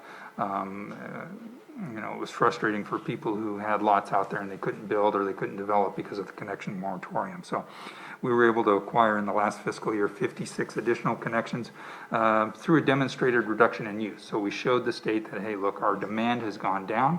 Our treatment plant is still able to provide water at this level. That should provide us these additional connections. They reviewed the information we provided and agreed, and they gave us a letter saying they'd support 56 additional connections. So we're looking forward to funding the treatment plant project. Funding of that treatment plant project will then lift the connection moratorium and restore the ability for people to hook up to the water system if they so desire. So that's one of the goals for this coming year, is hopefully secure that funding, working with the state.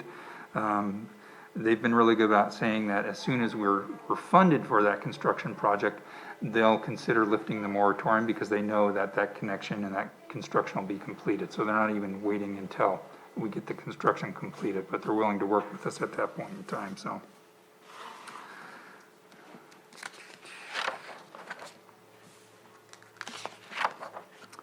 Budget Unit 8481 on page E375.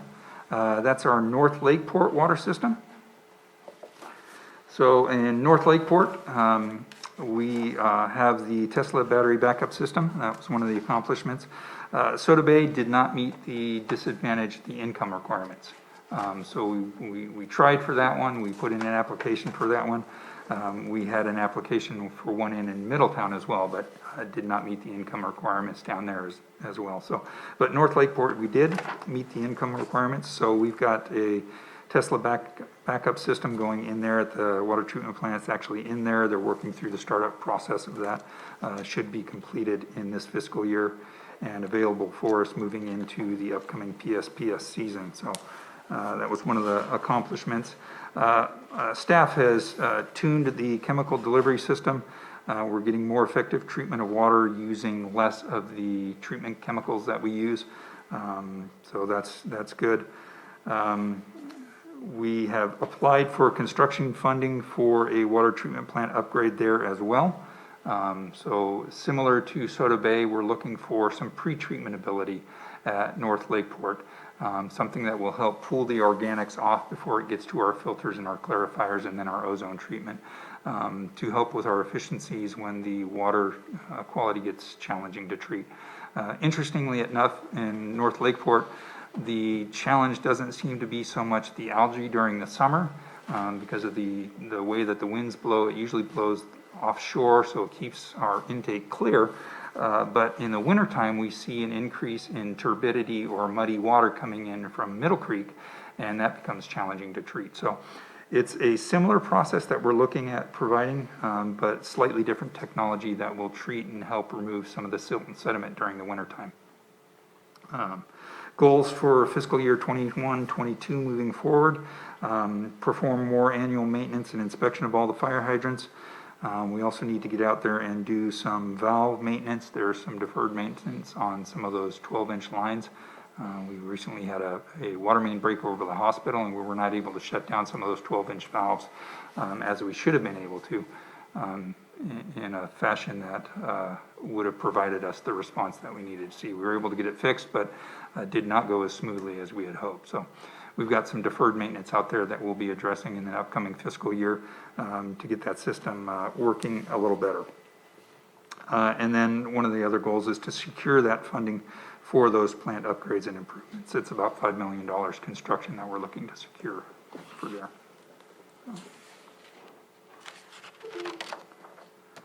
Budget Unit 8482, Mount Hannah Water System, has been consolidated into the Cobb Area Water System.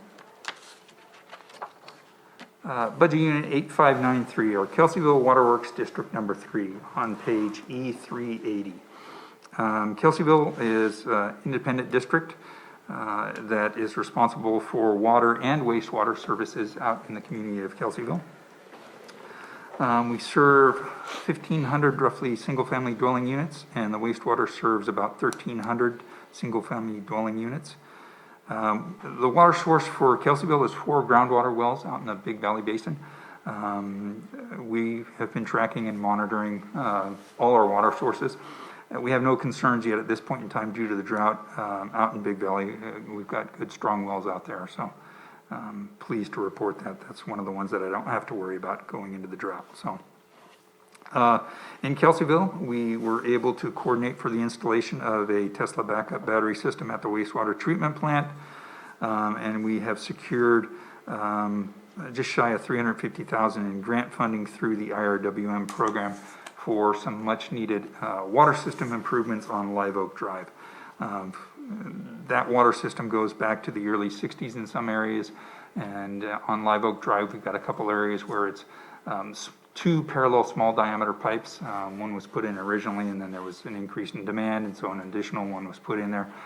So we're looking to rectify that by replacing with a larger diameter pipe so we get adequate flows, and we won't have concerns about high and increased friction as it's going through those areas. So that's one of our goals for this upcoming fiscal year. Perform annual maintenance and inspection of all the fire hydrants. That's kind of an ongoing goal for all of our water districts. And then we have a repair project that came up this spring under the Adobe Creek crossing. So under the Adobe Creek crossing there, the water main goes down underneath the creek and it's encased in concrete. We have identified that we have a leak down there. So we're working with DPW to get plans for the bridge. We'd like to do an on-bridge crossing. So that's one of the goals this year as well, is to get that area repaired, get out of the creek bed, and we should be able to perform that repair without getting down in the creek. So environmental concerns will be lower because we won't be down in the creek to perform that work. So.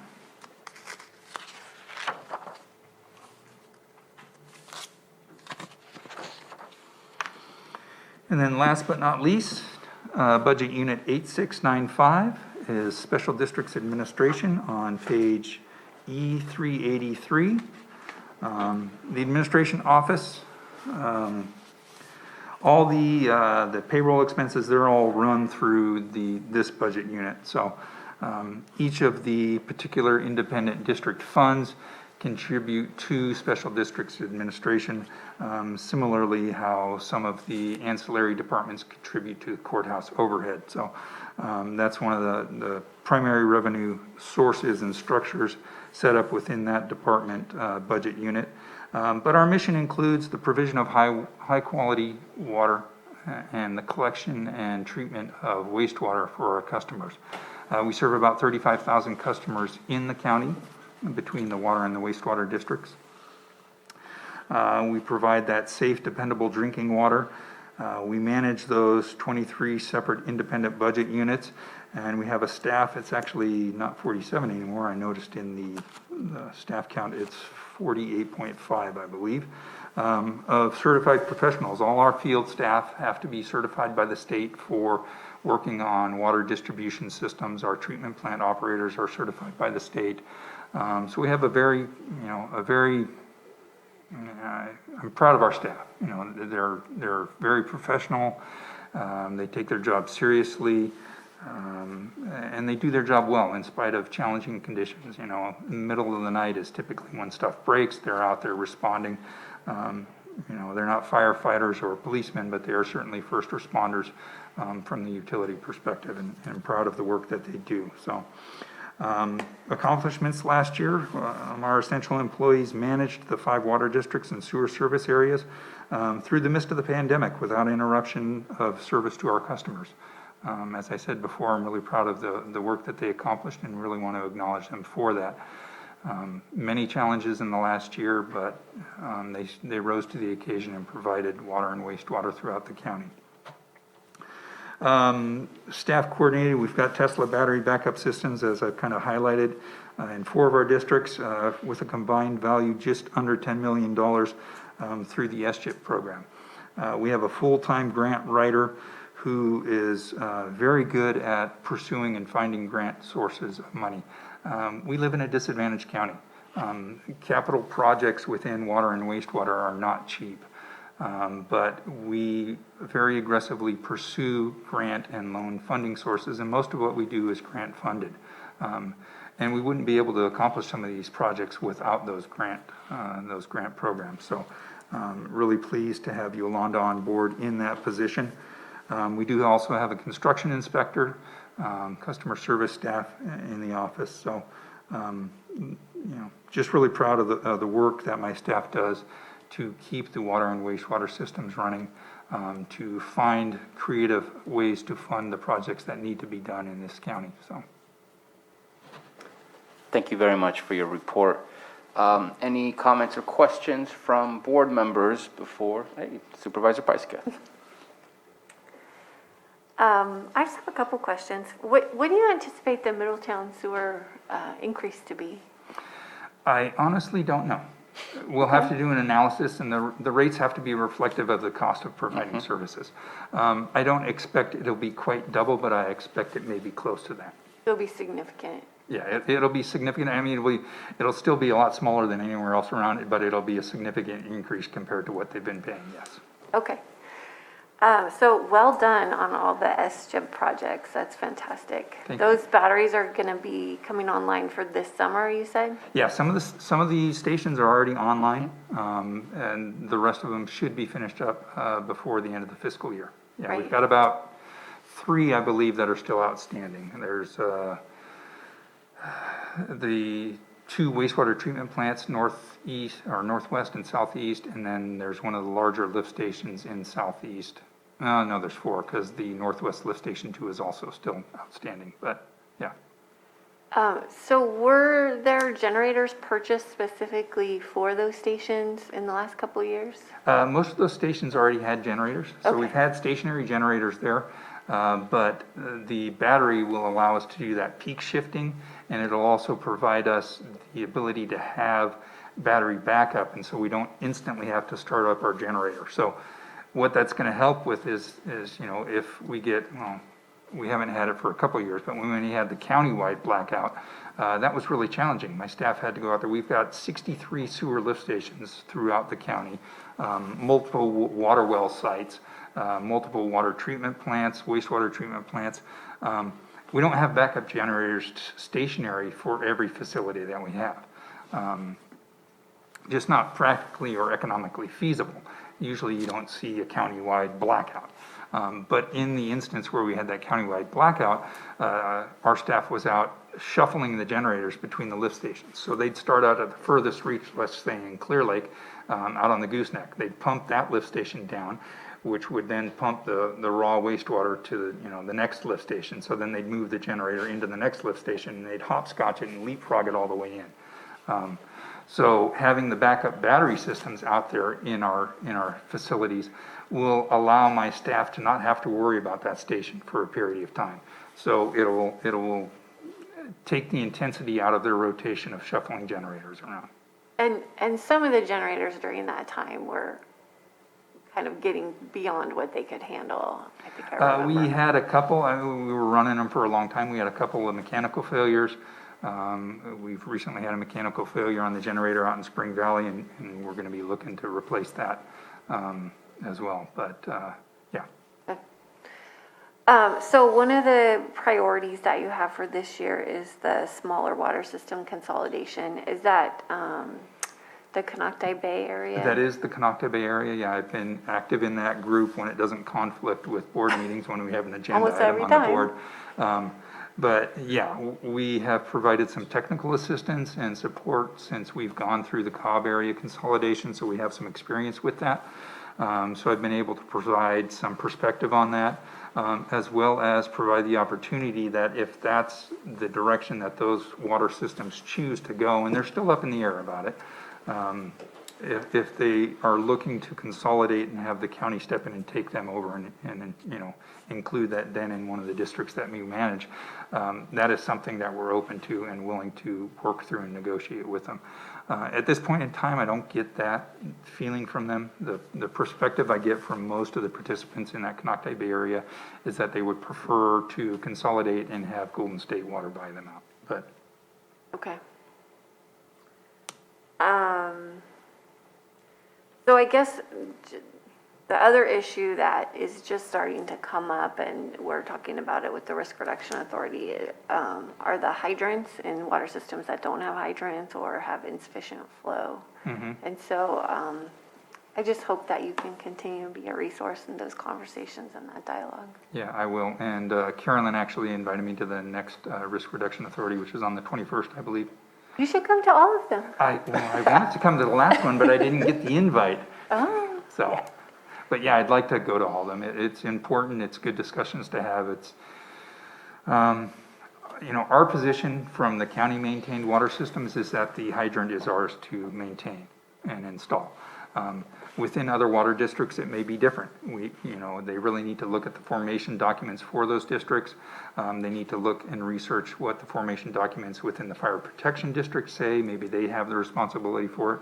But within our CSA managed water districts, the hydrants are ours to, install, maintain, and be responsible for.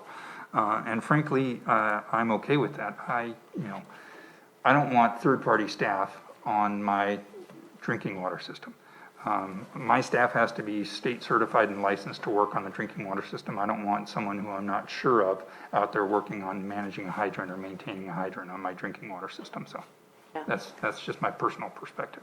And just so you know, Supervisor Crandall, that's been, the Clear Lake Oak system is Right. been bringing it up over and over. He mentioned exactly what we've discussed, is that the formation documents are the important document to research, and that when you mentioned that you would be responsible, it's for the CSAs.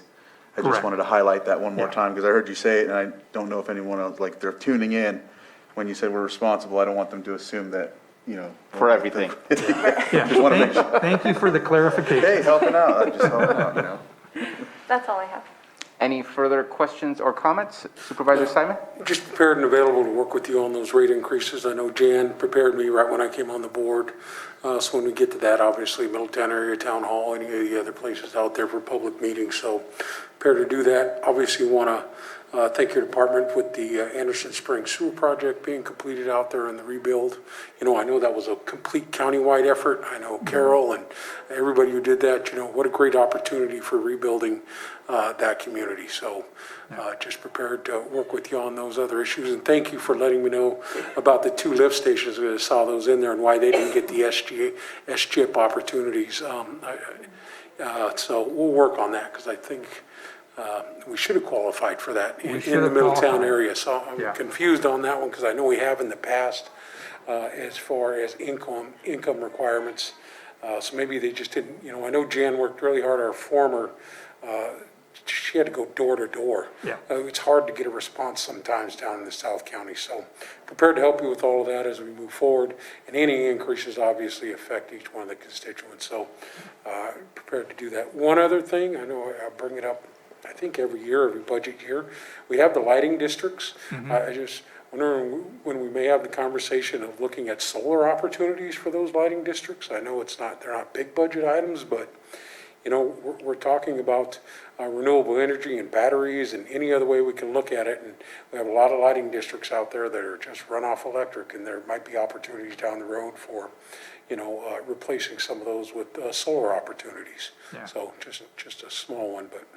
Appreciate it. Thank you.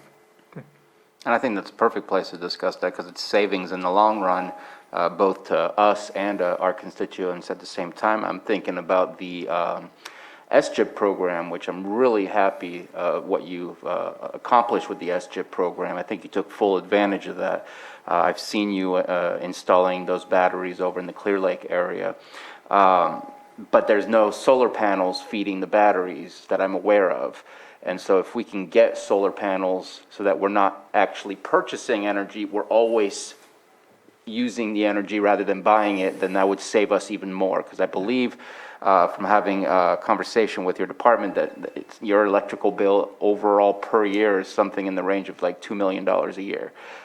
If we can reduce that, then that savings gets pushed on to the users. Which ends up being our constituents. And so anything that we can do to continue to enhance that infrastructure, I think would be absolutely valuable. Yeah, and we do have solar. We have solar out at our Northwest treatment plant, our Southeast treatment plant, and our Kelseyville treatment plant. So in those 3 instances, the solar does tie in, and they've got the whole system tied together with those battery backups. But yeah, I remember when I started here a little over 6 years ago, the first time I saw a $90,000 plus, I think it was $98,000 PG&E bill for 1 month for one of our locations. I about lost it. It made me appreciate my PG&E bill at my house, even though I usually don't like it. Yeah. A few less zeros on that one. Yeah. I'm glad that Supervisor Pyska brought up the hydrants and water flow. I know that's been a conversation at the RRA, also conversations were at LAFCO. And just how are we up to date with what is expected of what is up to code? I know we don't have to update and be up to code based on CPUC law, even though granted we don't have to follow CPUC law specifically. But it would be nice to get to the point of what our fire districts would like to expect from us. How are we doing as far as water flow? Is there a lot more work to be done, or just a little bit of work to be done? I would say in most of our districts, there's just a little bit of work to be done. Spring Valley is probably our most remote and probably, not, it was constructed in 1967 with substandard materials. and not full-size fire hydrants. There's many of the cul-de-sacs where it's just a 2-inch line or maybe a 3-inch line feeding down there, so flow volumes are down in those locations. But any opportunity we get, I mentioned the line replacement project that was done a couple of years back down there. So when we do those projects, we're installing minimum 6-inch water lines so that we have adequate fire flows. We're installing new fire hydrants. With the Quail Trail project, we'll be installing new fire hydrants, per current standards. We're upsizing the line on Quail Trail so we can get adequate flows there. So we take opportunity when we have those projects to ensure that we're doing them and coming up to standard. And then in Spring Valley, we typically budget for the installation and replacement of anywhere between 3 or 5 fire hydrants, current modern fire hydrants in any given budget year. Spring Valley, we don't have a large discretionary budget out of there. So we're not able to go and do a massive replacement unless we were able to secure some grant funding. But we try and chip away at that project in that water district there. I thought I saw that, let me just go back real quick, Spring Valley.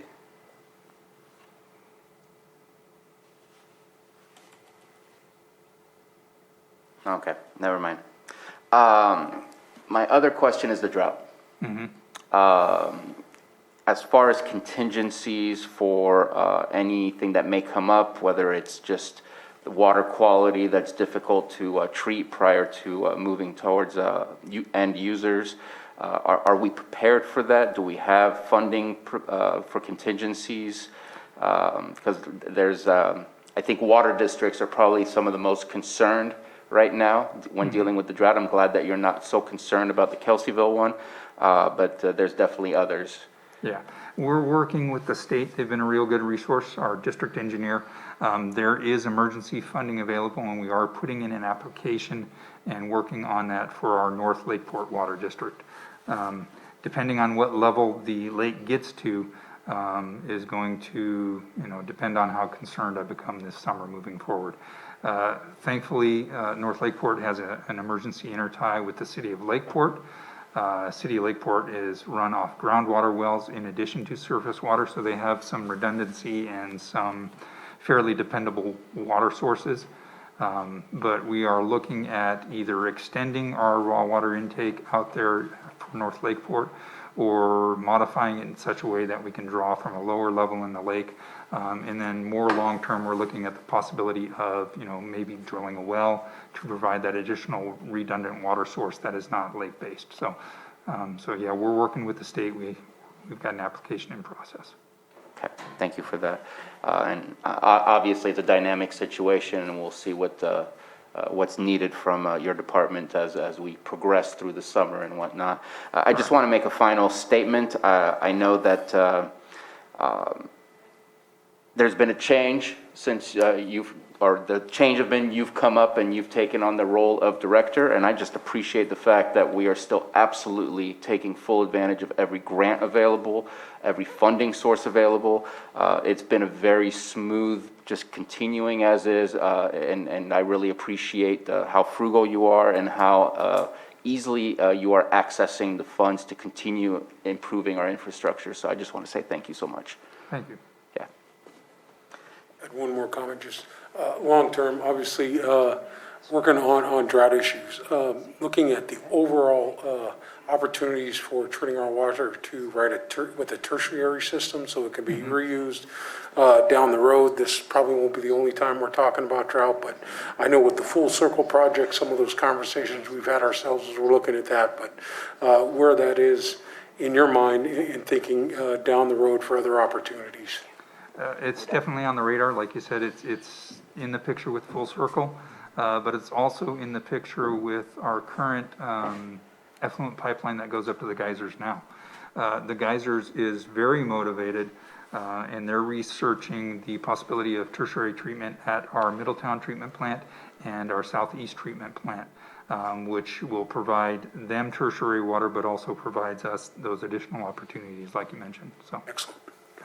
And just one more comment that I've started conversations with environmental health, and you weren't on that call, but about gray water and really making it easy for the public to set up gray water systems in their homes.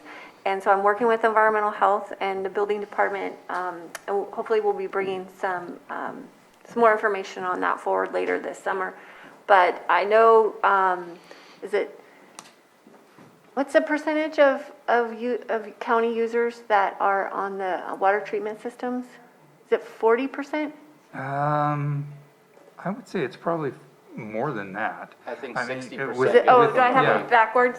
Yeah, 40% it's on probably septic, 60%. 60%? Okay, so that, if we have those users with gray water systems in their homes for irrigation, will lessen the impact on those plants too, right? Correct. yeah. Okay. Yep. So that's coming. More to come. More to go. More to come. Any further comments or questions? All right, let's open it up for the public. Anyone from the public wish to comment or make a question on all special districts items and budgets?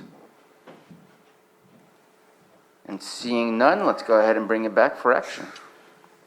I'll take a crack at it. Thank you again. I know I kind of jumped in with Jessica. but- Nobody wanted to say Yeah, anything. no, I'll go There's for it. only 23 numbers. So I got Yeah. budget unit 8210 through 8213. 8219. 8216 through 8219. Yep. 8351 through 8356. 8460 through 8468. 8470 through 8478. 8480 through 8492. 8593 and 8695. So I'm not sure if we accidentally covered other ones. Are we good, Mr. Carter? Could I restate them? Because those There we go. numbers were not the numbers I had. So, I just went down the line. The motion is to approve these budget units. 8210. The motion is to approve these budget units, 8210 to 8219 and 8461, 8351 through 8356, 8460, 8462, 8466 and 67, 8473, 8476, 8478, 8480 through 8482, 8593, and 8695. Second. So moved. Good job. It's a Second. long day. So motion partially done by Supervisor Crandall and a second by Supervisor Simon. Johanna, roll call, please. Thank you for the help. Okay, Supervisor Simon, Yes. Supervisor Crandall, Yes. Supervisor Scott, And Supervisor Scott is absent at the moment. okay, Supervisor Pyska, Yes. and Supervisor Sabatier. Aye. Thank you. Don't worry, we all feel the same way. And that does it for those items. Thank you very much. All right, thank you. It's been a long day. It has. All right, we have 3 items from our district attorney, and Mr. Carter, if you could please introduce. All right, next up is District Attorney, Budget Unit 2110, found on page E85. And the requested fiscal year 21-22 appropriations are $3,493,794. And I will turn it over to the District Attorney, Susan Groans. Great, thank you so much. I know it's been a long day for all of you, and so I will try to make this short and take any questions. And I know that is unusual coming from an attorney, so I will try to make it short though. And I just want to, you have the accomplishments and the goals for 2021, 2022 listed.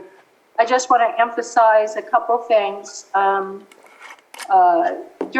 It's been a difficult year for everyone in the county, so I'm not going to basically say, oh, we've had it so badly, so many other departments, all departments have had difficult times through COVID.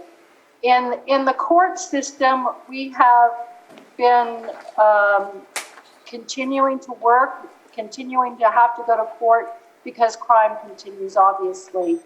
So we haven't slowed down, and crime really hasn't slowed down really that much during the pandemic. What has increased is the backlog, because there was a long time period where we were not able to conduct trials and even appear in court. A lot of defendants were not showing up to court. A lot of misdemeanor cases were just continued for months and months and months. So we have a backlog of felony and misdemeanor cases right now that we have to deal with. I am very proud of my staff in the DA's office, victim witness, with their continuing to do a job, hard job, and under difficult circumstances. So we did accomplish during, for 2020 and 2021, early 2021, we did accomplish doing trials, and including a high-profile case, many witnesses. Our victim witness office did an excellent job getting people flown in from other states, coordinating that in the middle of the pandemic. And also, we're doing it all at the fairgrounds. So we've been doing the jury selection, and this particular trial was all at the fairgrounds, which I commend the courts for setting that up under difficult circumstances. Obviously, there are great challenges to doing trials there that can't be avoided, and it is not an ideal situation, but I think the courts did an excellent job in setting up that space. I am really proud of our DA investigators as well. Statewide, there's been huge EBD fraud, and our county, Lake County, our investigators were some of the first investigators in the state to investigate these crimes. They take a lot of time, a lot of paperwork, a lot of hurdles to get through to look into these crimes, but they did it, and we were one of the first counties to prosecute these cases, and it's ongoing.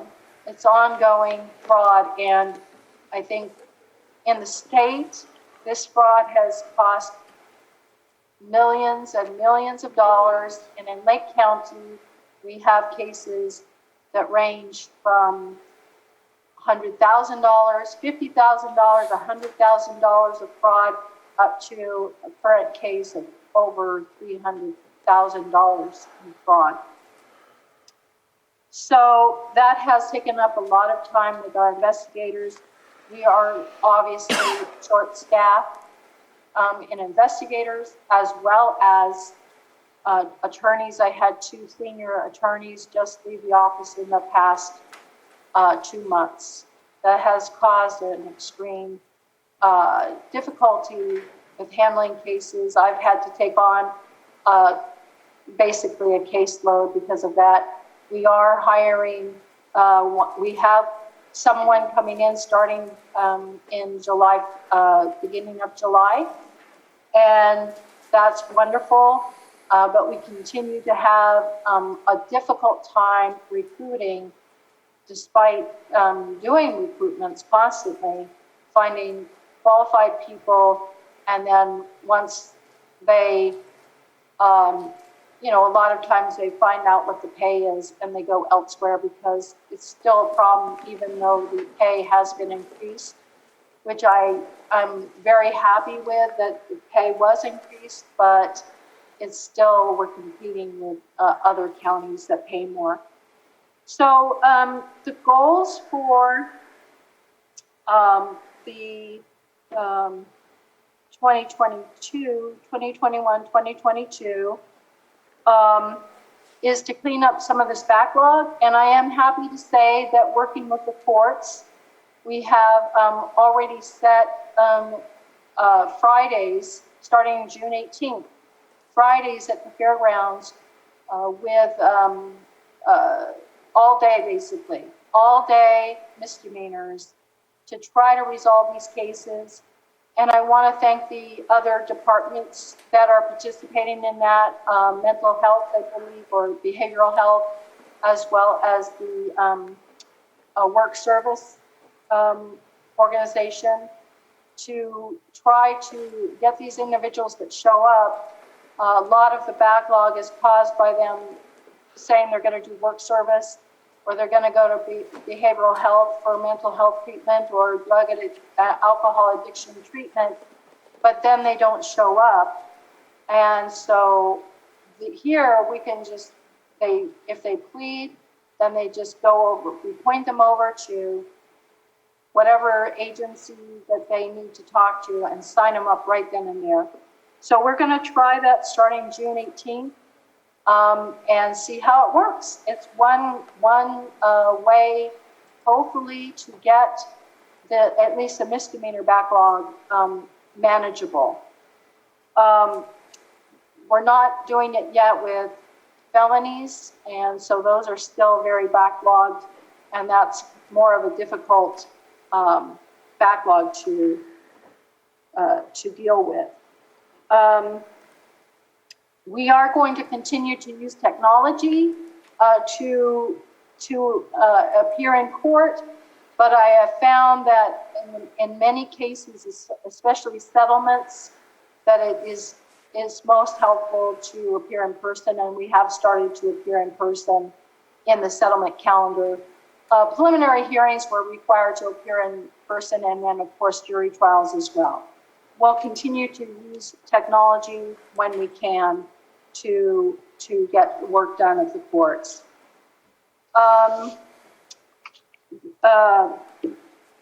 So goals are to reduce the backlog, continue to offer our best services that we can, to continue to work for victims in Lake County community, to provide them obviously our victim witness services.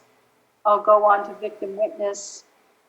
They are continuing to provide services to victims in regards to information and also resources available to them, as well as assisting them in court and getting them to and from court despite the pandemic. And they are there. We've continued to do interviews in the Multidisciplinary Interview Center for Children, the Hope Center, and we've continued to do those interviews during the pandemic because they need to be done.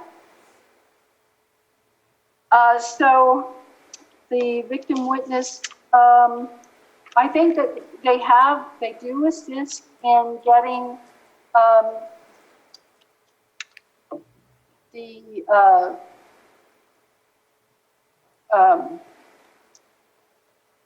just one moment. They do assist in getting, helping people get protective orders, and because of trying to limit the in-person services, they've been able to work out a system where they can talk to them on the phone, fill out the paperwork, and then just have them come in briefly to answer any questions as well as sign the paperwork. So we will continue to do that. And that also goes to one of my goals in terms of improving our website, so that a lot of information about the DA's office and victim witness services can be put on there, and they can actually try to fill out forms right online. But I don't have a lot of proficiency in website design, so I would need help with that. If it was to hire somebody to do the website design, and then we would try to maintain it ourselves. Let's see, so as we go forward in 2021 and into 2022, we're going to be seeing more trials and more, hopefully more, a great reduction in that, because there are new cases coming up every day. In terms of the asset forfeiture, there's not really much to say there. We continue to get, I continue to get calls in the middle of the night to authorize asset forfeitures. And this is money that is taken from individuals in regards to marijuana, illegal marijuana, and illegal drugs. So we have continued to do that, and just continue to process those files and go through the system to process those. So I am willing to answer any questions, and that's it. Thank you for your presentation. Any questions or comments? I see that Supervisor Crandall had his pen up. Oh, no, that's been up, sorry. That's just from before. Supervisor Pyska? So thanks for that presentation. I was just thinking back to the governing board meeting, I think it was earlier this spring, when we talked about, or I think you brought it up, that it would be a priority to go after the illegal cannabis cultivation. And so I was just wondering where that would fall for this year's list and the priorities. Yes, and thank you. I did, and I did see your question also earlier today, but I didn't see it before you started the meeting. So in regards to whether or not county council could also assist in that area. So basically my view is that, we want to go after illegal marijuana grows, because the ones that are licensed and doing what they need to do to get licensed, we don't want them to be undercut by all the illegal marijuana, and there's a lot of it. So there are ways to, that our office can assist, and we are prosecuting those cases. So we are prosecuting those cases of illegal marijuana grows. There are ways, you have two ways in regards to someone who is licensed, but maybe, or some marijuana grows that there's the criminal way and then there's a civil way, and you may be able to do both.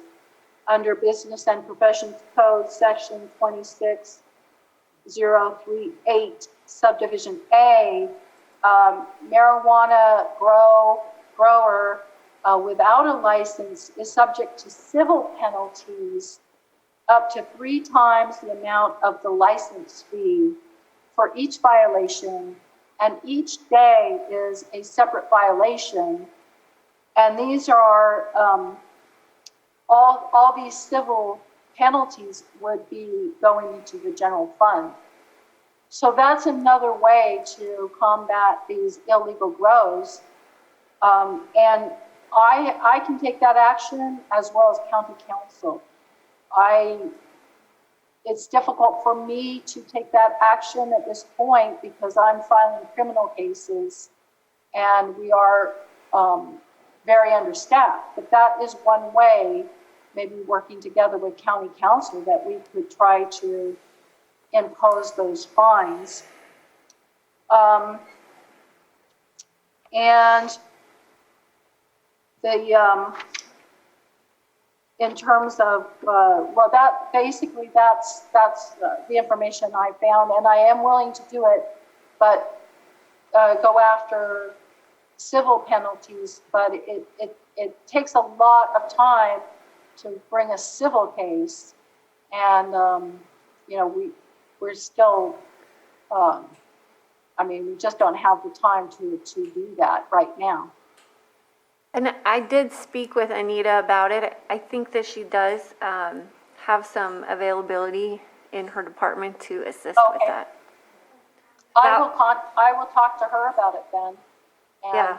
I think we just have to be as, to try to go after, with the asset forfeiture too, is a way to hit them where it hurts, really, with the money. That's why they're doing it. So if we can take some of their money because they're not complying, that would be the way to do it. yeah, we just have to be as aggressive as possible in all the ways that we can pursue. Yes, I agree. I mean, I agree with that 100%. And I think it is very important for this community because, we want to support the legal growers who are doing what they're supposed to do environmentally as well as otherwise. We do go after individuals growing marijuana that are committing environmental crimes as well. Anything further, comments or questions? No, I'm glad you brought that up. I did think of something. Just showing that you're making a goal to assist with dumping and blight and all of that and going after folks. And I know you're busy with the backlog because we talked about that as well, with the misdemeanors and all of the people that were let right out, committed, recidivized, and went right back in. So you're dealing with all those court cases. But, I'm hopeful that we'll chip away at it and get some of this done, so. Right, and obviously there's, separate from marijuana, I know there's a lot of blight and dumping. I sat in on a meeting about that. There are ways to go after it. Unfortunately, a lot of these offenses are infractions, but you can find them. If you can find them, you can fine them.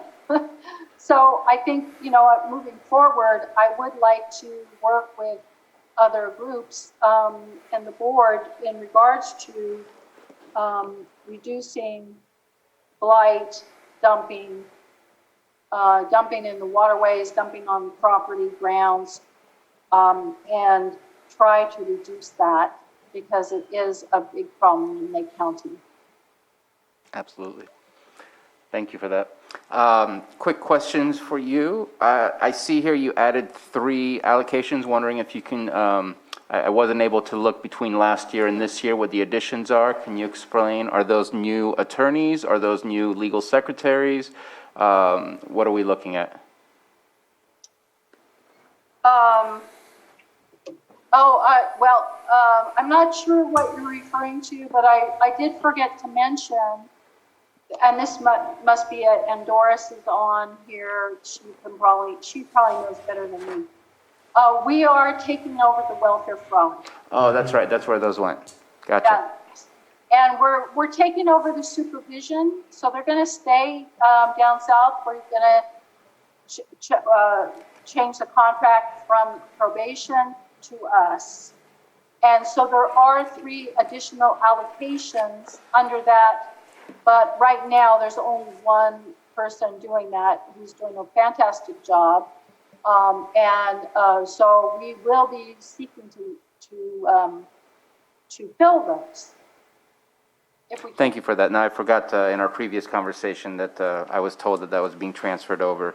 My other question is just hopefully a simple answer. I'm hoping the state of California is giving you an extension. I know you're limited.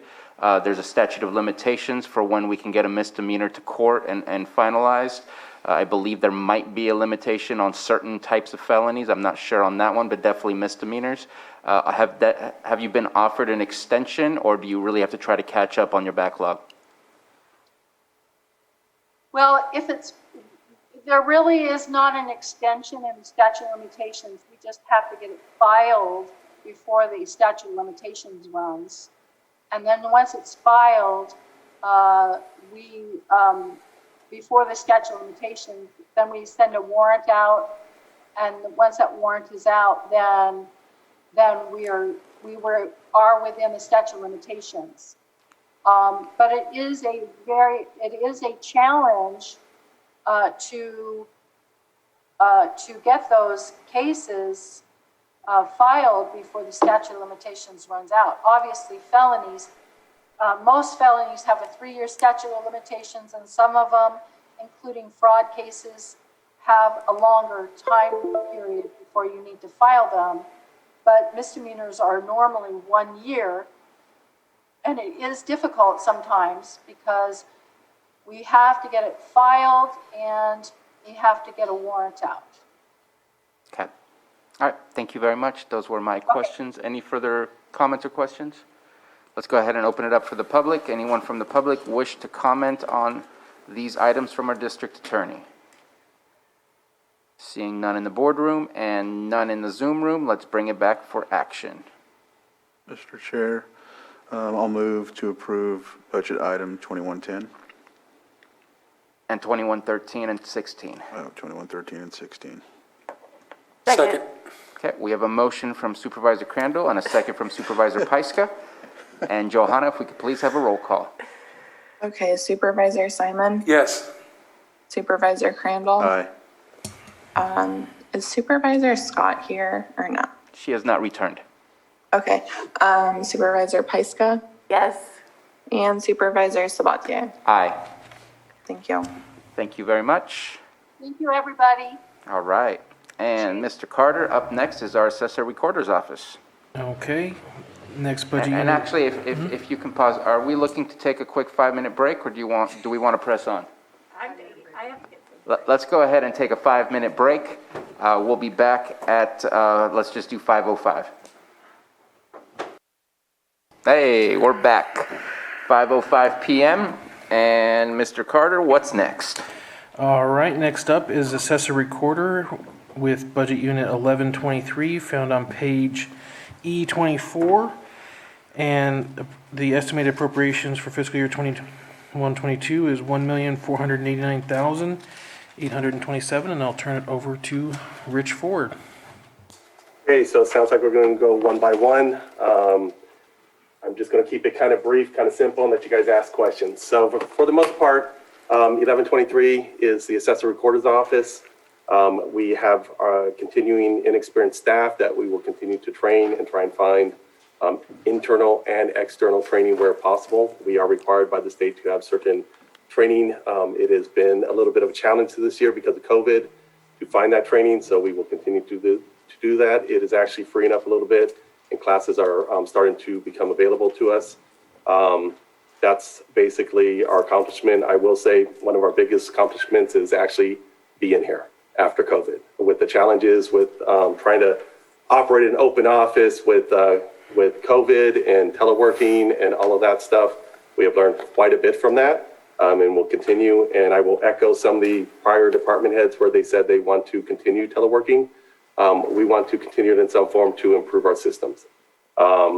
As far as our goals, we'll continue that training. It takes multiple years to actually get to the point where you are proficient and an advanced appraiser in our office. And we will further reduce our backlog. We have made a lot of inroads this year.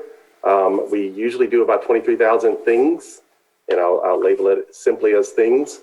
We have in years past, about 13,000 availability or capacity to get done of the 23,000. Now we have about 14 to 15,000. And so we're creeping up every year to basically diminish that, and it's improving every single year. And for the most part, most of the budget was pretty similar to last year, not a lot of big changes. So I'm just gonna leave it at that and let you guys ask questions. Any questions or comments? And we're going to move on to the all the recorder stuff. Stephen, do we want to do everything all at one time? Yeah, let's do all the budget. Just keep it on moving, yeah. Okay, so then let's make it a little bit more streamlined. When it comes to the recorder side, it really is the last 4 budget units. The main budget unit that you have the salaries is on 2707, and then you have the 3 funds that are basically allocated for very specific purposes. I can only use those for those purposes. They are not general fund, which is 2708, 2709, and 2710. And of those 3, 2707 is really the one that we'll talk about mainly. Same kind of scenario that we had. It is a big win for us to actually have dealt with COVID, and it did backlog some of our mail outs. We were to about 12 weeks at one point. We are now back down to about 8 weeks, and normal for mail outs in a recorder's office is anywhere from 4 to 6. So we're about 2 weeks off of the norm.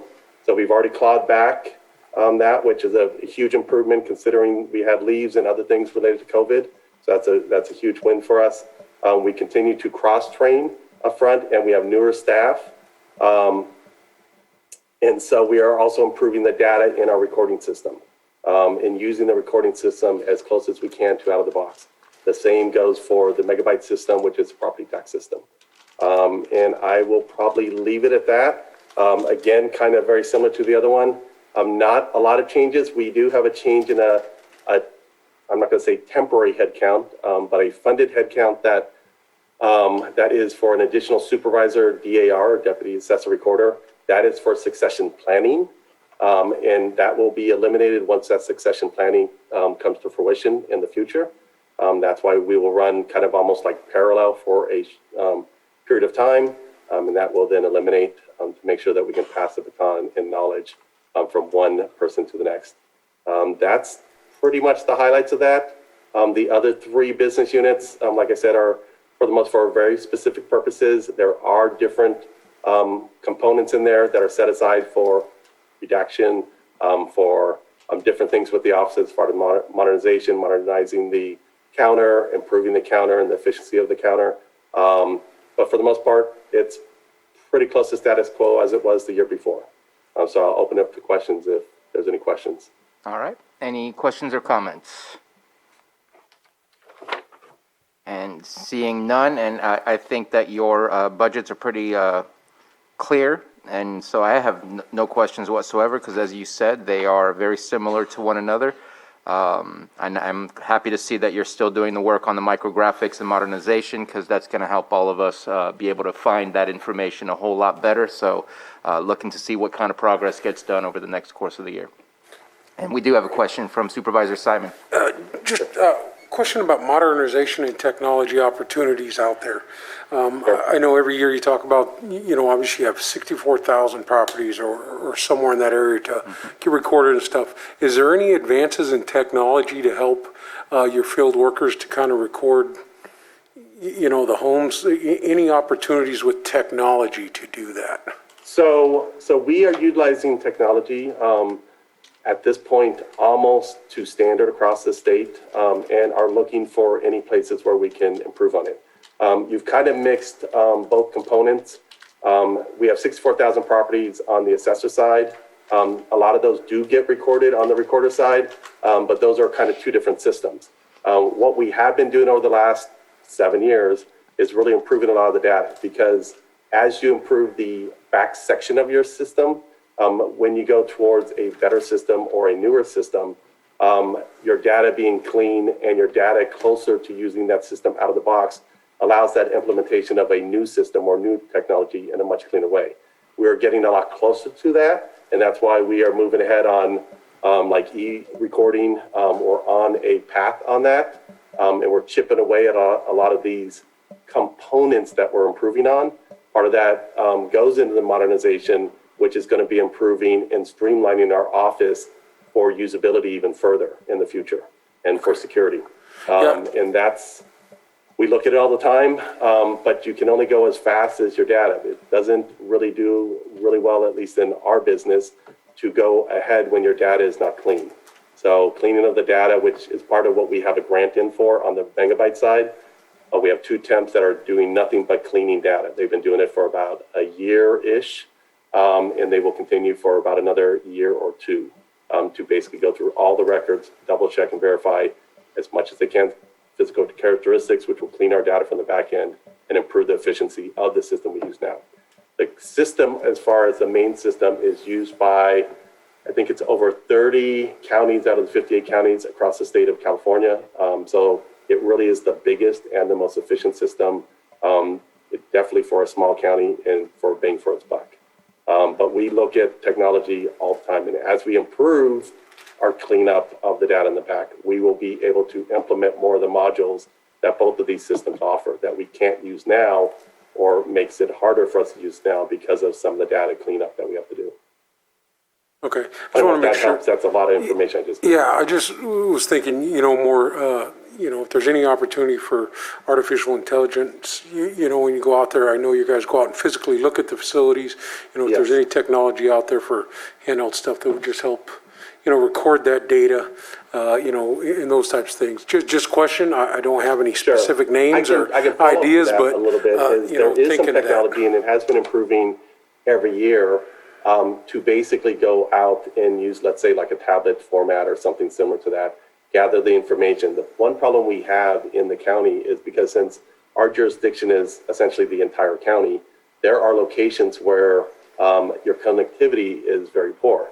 And so if we go out there, unless we can download the stuff directly to the, let's say, tablet in this case, and then pull up the information right there, the connectivity ends up being a little bit of a problem. Now, that has been improving in certain cases because we're not the only guys with that problem, and some of the systems out there are improving. Not necessarily AI, more that they would save the data when you're out in the field, and when you come back, would interact directly back into Megabyte and improve your data. Still gets back to a data scenario. The only problem with that is the modernization fund that you described is only for the recorder side. It is part of the fee, the recorder, the modernization, the micrographics, and the vitals is part of the fee that is set aside for every time a recording happens. I have a long explanation. Hopefully that helps. I have a quick yes and no question. We have the new satellite imagery. Is that something that you're able to utilize to get better definition of what you're looking at? Because I know you've said to us in the past that for appraisals, you do look at properties through a GIS. Are you being shared? Are those images being shared with you? And are you able to utilize that? We can utilize certain images. We use GIS.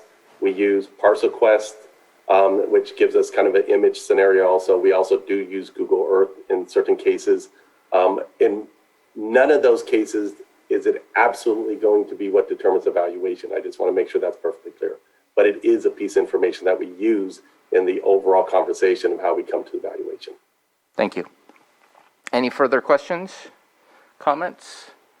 Let's open it up for the public. Any questions from the public? None in the boardroom and none in the Zoom room. Let's bring it back for action. 5 budget units.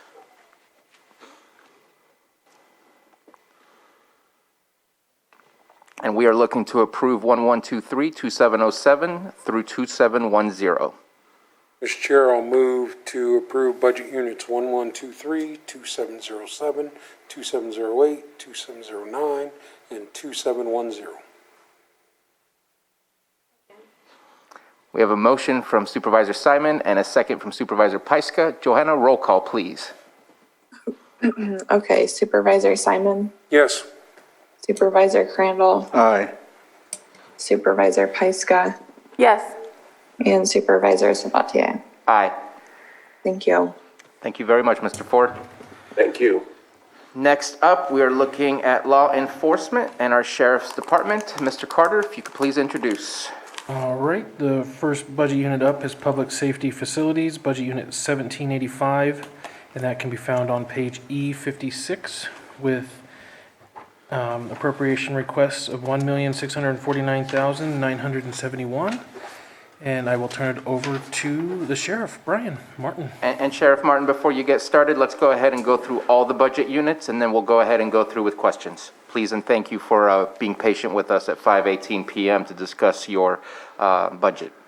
Absolutely. I actually anticipated this being a little bit later, so I'll try to finish by 9 o'clock tonight, because that's what my original plan was. Let's get started. Okay.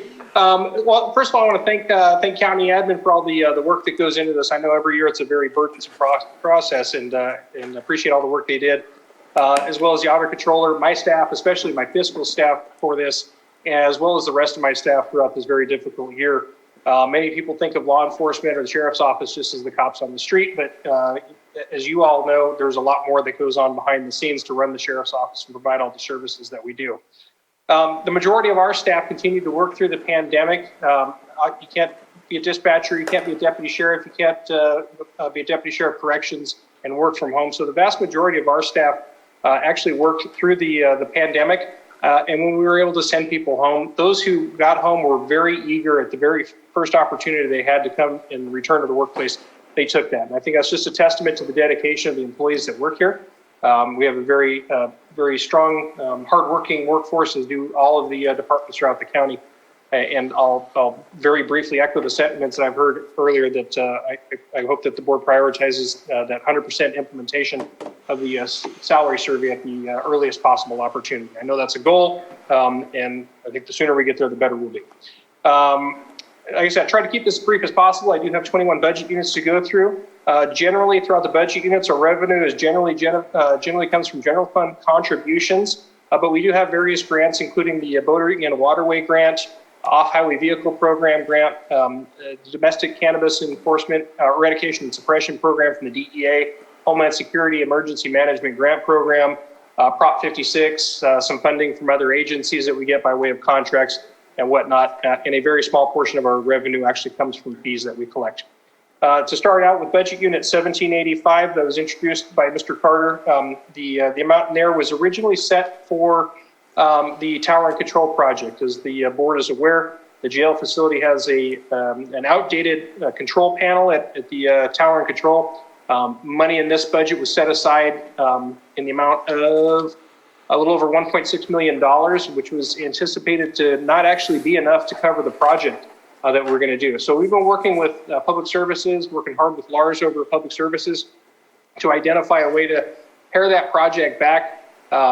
We've been made aware of some other alternatives to using technology in different ways rather than relying on the existing infrastructure in there. I think we're actually going to be able to cut back and save on this project where this might actually be more than enough money, and then hopefully have this money set aside for future projects as we move our facilities over the National Guard Armory. We'll talk about that in a little bit as well. Next budget unit is going to be 2201, found on page E100. This is the Sheriff Corner budget. This is probably the most visible function of the Sheriff's Office, the services that this budget unit covers.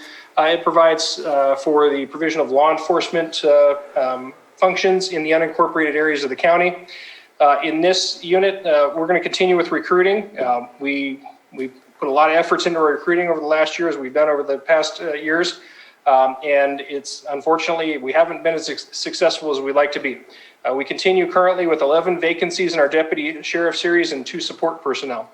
We did have some accomplishments. We were able to staff, with the help of the board and some the cannabis fee money, a community development task force. That task force, as you're aware, is focused on issues that are affecting our neighborhoods and communities that have cross-pollination between code enforcement, zoning issues, and criminal violations. They've been hard at work since April. They've gotten some good projects done. I plan to have a report for the board and several reports throughout the year on some of their more notable cases. But I think some of the feedback, hopefully, that particularly Supervisor Crandall has been hearing is that it's noticeable, their efforts are noticeable there, and we hope that they're long and enduring.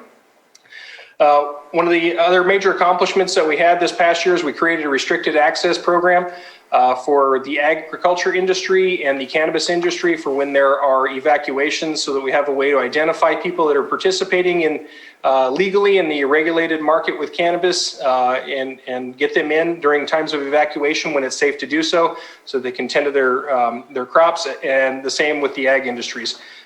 We hear so much that Lake County is an ag county. We want to make sure that that industry is taken care of, and that the damage that these fires do can be maybe mitigated by these efforts. We've added an apprehension canine who's currently away at school. We hope to have him available for use here in the next few weeks. We've hired 3 deputy sheriffs since July of last year, and as of today, we have 9 in the background process. So we're hoping to have a bunch more deputy sheriffs on the street, trained up and ready to go. Some of those are deputy sheriff trainees and will be attending the academy. We've got a few that actually have graduated from an academy and will be set to go and deployed on the streets sooner than that. I want to acknowledge the efforts of our recruiting team. We have Sergeant Drury that's taken over that role, and Sergeant Hurt, who just recently retired, who got that program really off to a good start. as well as all the background investigators and support staff that goes into hiring a deputy. It's very challenging. It's very difficult. My partners over at HR that help us out so much can attest to how much more work it is to hire a deputy sheriff than it is for most other positions in the county. One of the other programs that we've implemented, we have a deputy sheriff assigned as kind of I call him a technology position.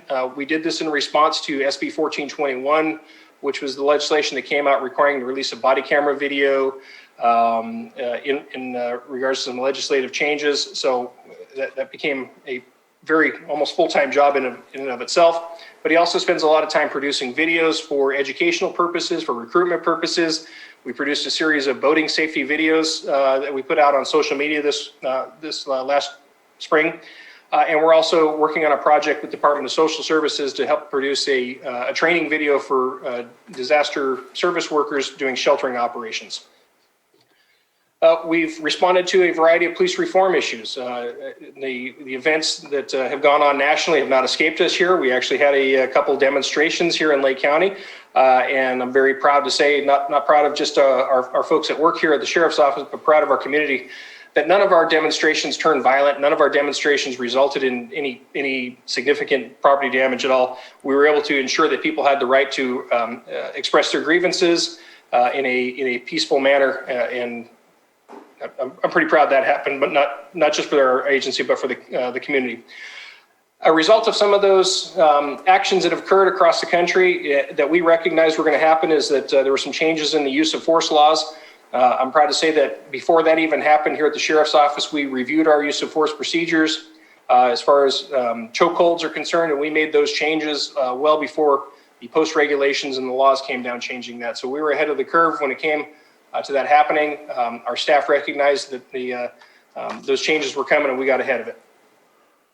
We've had a wide variety of crimes and investigations, including several homicides that have occurred. We had a kind of a very mystery whodunit homicide. Our detective division was made aware of a body that was recovered found in the National Forest on a very remote logging road. They put together a case that took several months, required cooperation with the DA's office, with the Department of Justice, included some DNA testing, and they were able to identify a suspect and issue a warrant for his arrest, and he is currently in custody.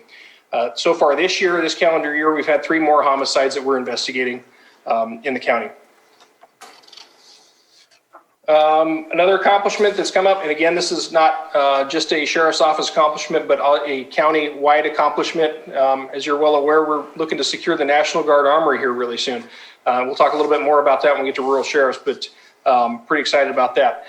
Another function that I serve in my elected capacity is that of the coroner. And in the year 2020, we had 385 deaths reported across the county that required coroner's inquiries. Of those, 241 of them required full investigations, autopsies, and very in-depth inquiries.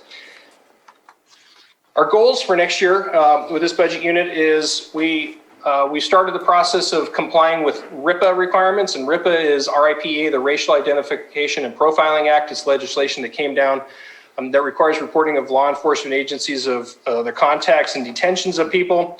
Every deputy sheriff is now required upon detaining somebody to submit a report to the agency, which is in turn submitted to the Department of Justice, identifying your reason for detaining somebody, whether or not you stop them, and the demographics of the person you serve. This has been done to ensure that if there are instances where there's racial profiling occurring, it can be identified and stopped and identify what is causing that to happen. We're not required to implement that yet. However, we did start our RIPA tracking this year. The reporting requirements become effective next year, so we want to make sure that we are up and running and get all the kinks out of the software program that goes into that to make that happen. Our other goals are we want to continue. We had several of our management staff participate in that CSAC training that I heard mentioned earlier during today's presentation. And we're going to continue with our post in STC perishable skills training, our mandatory training. And we want to continue working with that community development task force and work with code enforcement and other departments throughout the county to address these quality of life issues that seem to be plaguing some of our communities, and just make our neighborhoods a little bit more enjoyable and hopefully contribute to the overall economic well-being of the county. A goal that also is going to be coming up in a future board presentation is a request for reclassification. We'd like to add a PIO, a very specific PIO position here, and hopefully trade that out for one of the deputy sheriff positions. And that deputy sheriff that I mentioned earlier that's working on all these videos and trainings that we're doing, hopefully to get that person out in the street and get a qualified person in that PIO position to take that over. Our next budget unit is 2202, and that's found on page E103. This is our dispatch position. In this position, we've been able to hire one dispatcher. It's actually a dispatcher that had left for another agency, and we're grateful that she returned and came back to work with us. We did lose another dispatcher who moved out of state, and with our efforts, we still have 4 vacancies out of 10 full-time dispatchers out there.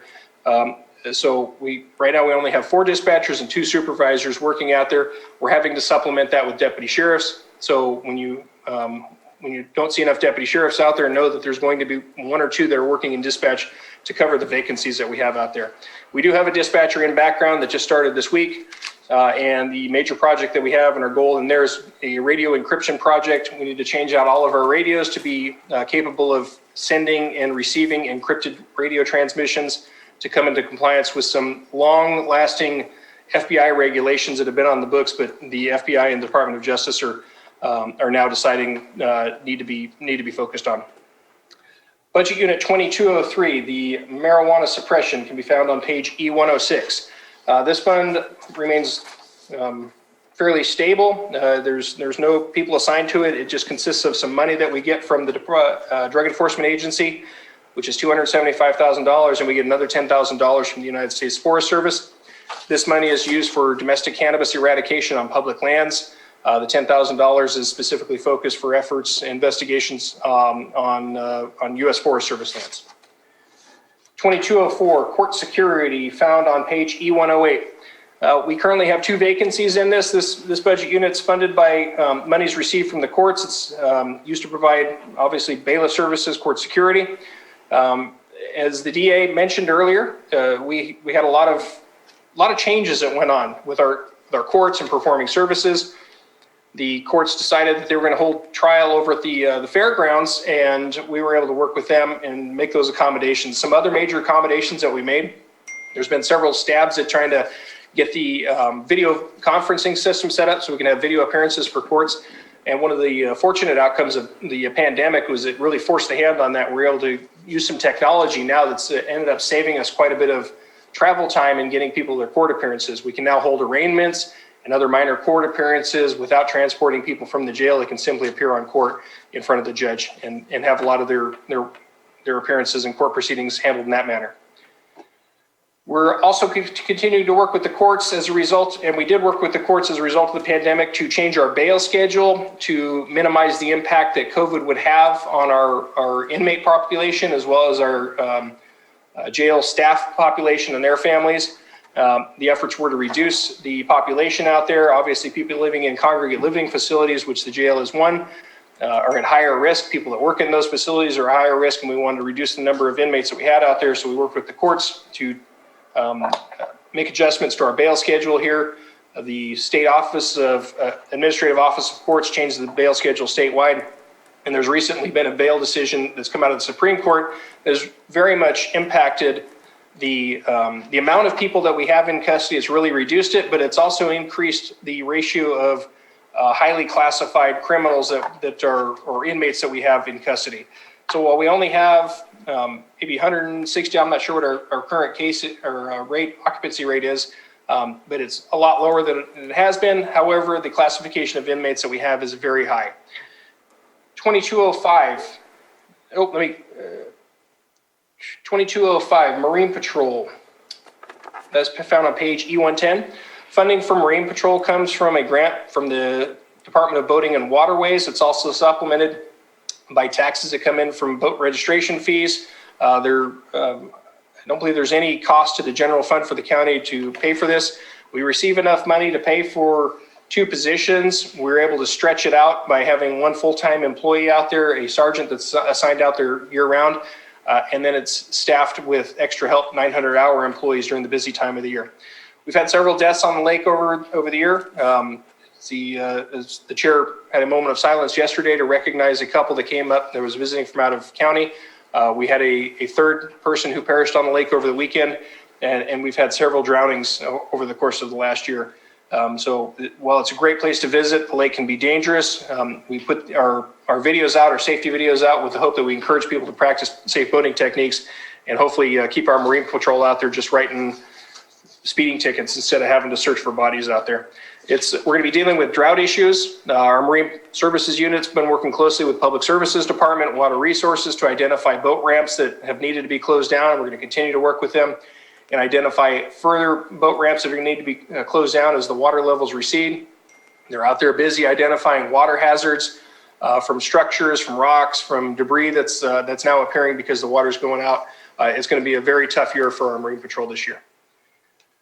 Budget Unit 2206 is the rural sheriffs.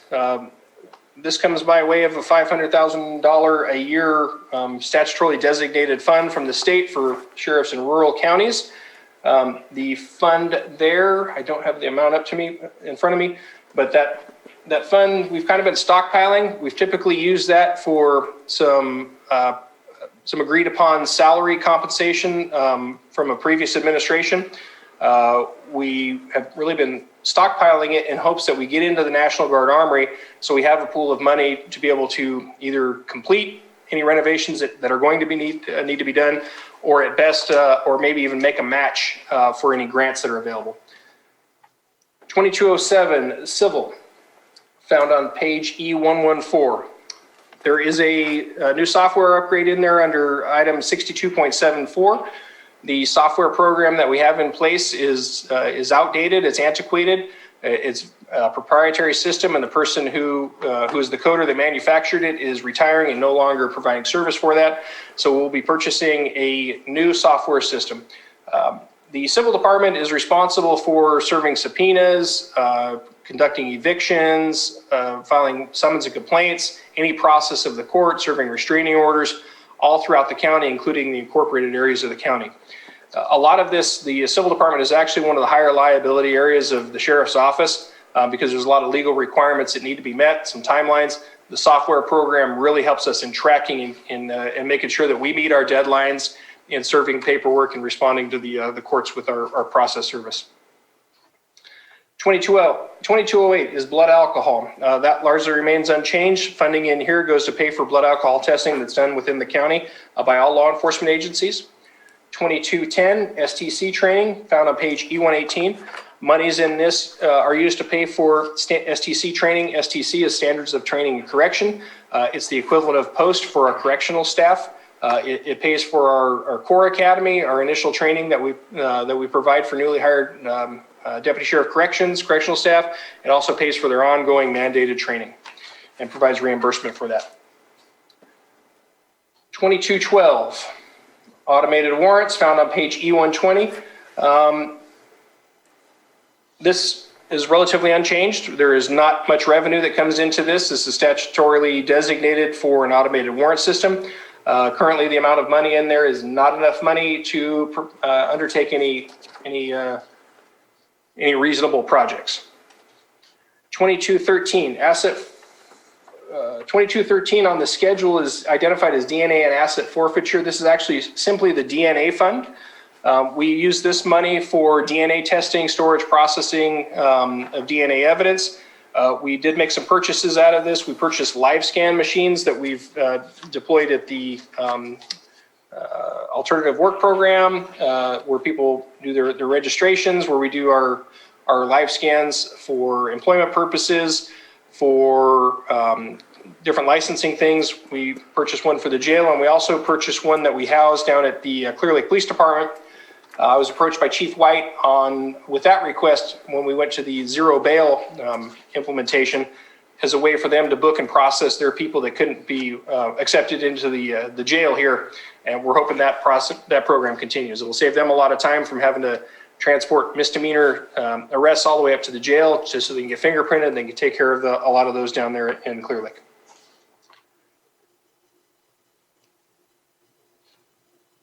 $2214, asset forfeiture, page E124. As the DA mentioned, very briefly touched on asset forfeiture. This money comes as a result of seizures, civil seizures from people that it's basically seizure of property and assets that are obtained by criminals as a result of their criminal enterprises. This fund can only be used for certain designated purposes. It can't be used to pay regular salaries. However, it can be used to pay overtime, which we do pay some overtime. We also use this to purchase equipment that may not otherwise be have general funds allocated for it. And we also use this to pay for quite a bit of training for our staff. The other purchase that we made, I'm looking at my notes here, our new K9 was also purchased out of asset forfeiture money.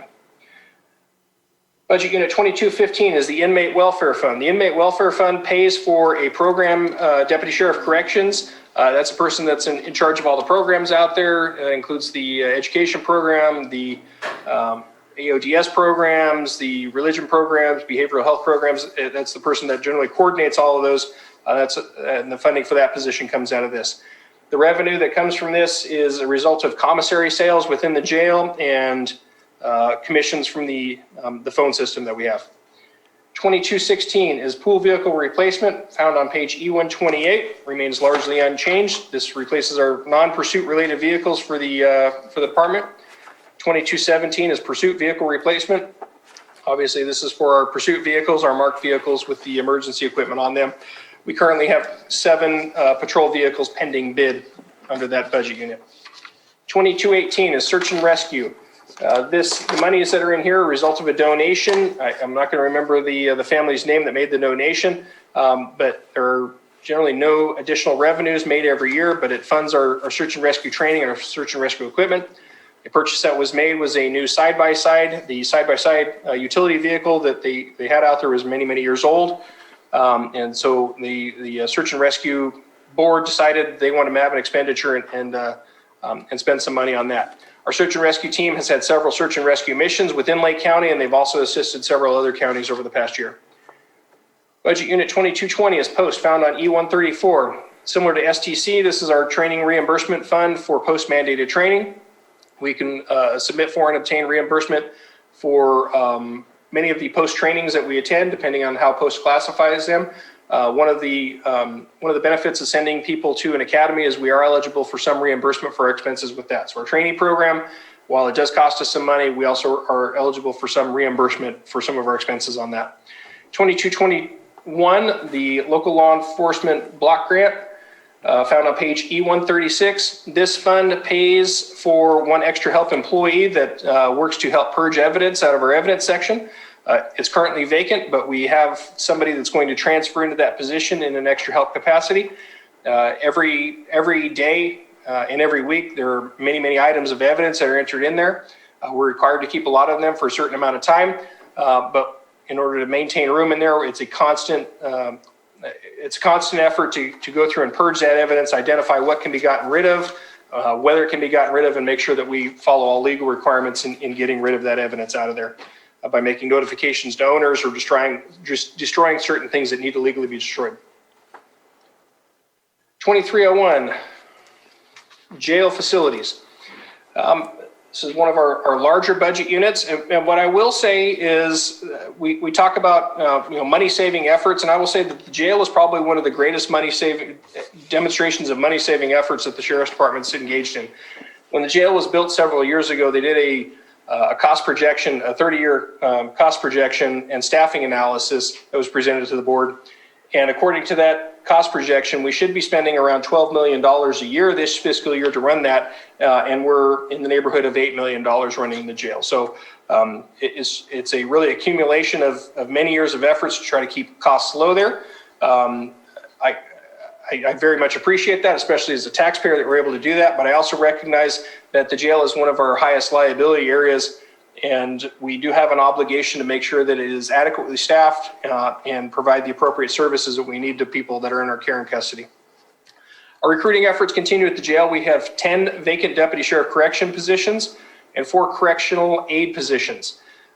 These are very difficult positions to recruit for. They're even more difficult than the deputy sheriff position. While they did receive an increase upon the implementation of the salary survey, it's still the pay is still a little bit lower than deputy sheriff corrections, and the correctional aid positions are very, very modestly paid. We have a fairly high turnover occasionally, particularly this last year in our correctional aid positions. We were able to hire 2 people in the last year in the correctional aid positions. 1 left after 5 days and another left after 4 months.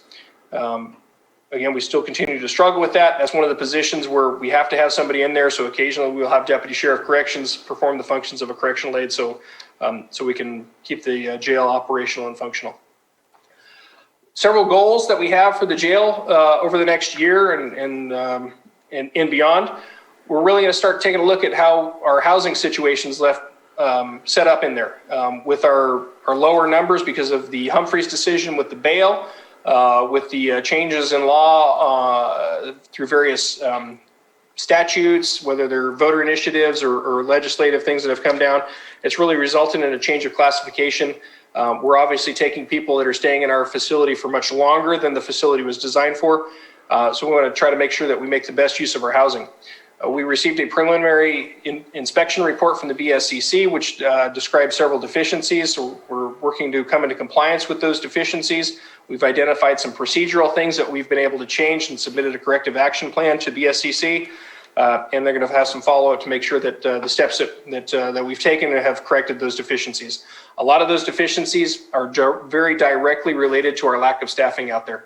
We're required to make routine checks in a timely manner within certain time periods, and because of a lack of staffing, when incidents occur out there, sometimes we miss those checks, and it really it's not a good place to be. We're going to continue to monitor for COVID and the related issues that come along with COVID. We had several small breakouts of COVID in our facility. As I mentioned earlier, that congregate living facility really lends to a rapid spread of the virus. I want to thank the public health department, Dr. Pace. It was almost a daily discussions that were had with Dr. Pace, with Captain Taylor, Lieutenant Finley, and other jail staff out there, and what we could do to make sure that not only our inmates but our staff remain safe.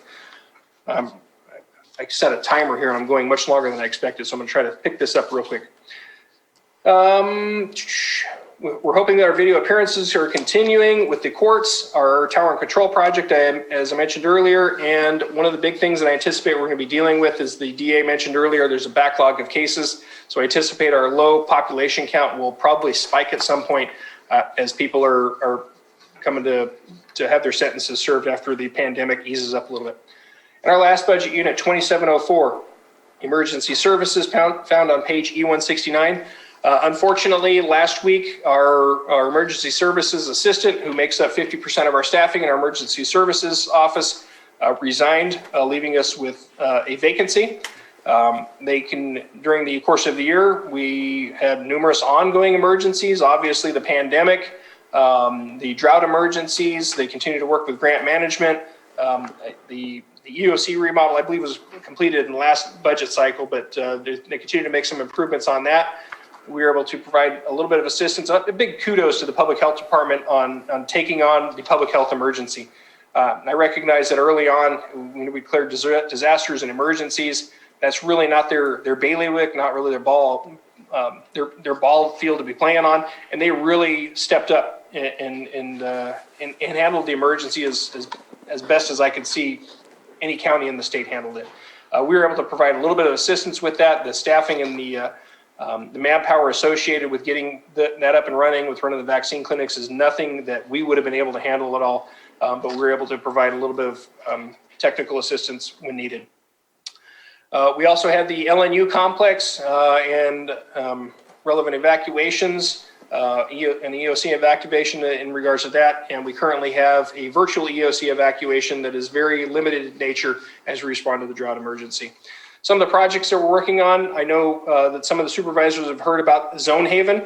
My hope was that we would have Zone Haven up and running by the beginning of this month. We're waiting to hear back from the vendor on it. As recently as today, we've been in contact with them so they can finish up what they need to finish up. We've done everything that we need to do to get our information and data entered. But Zone Haven is essentially an internet-based program that will be able to provide information on evacuations during times of emergency. And it's really going to hopefully modernize how we respond to emergencies and really keep people informed.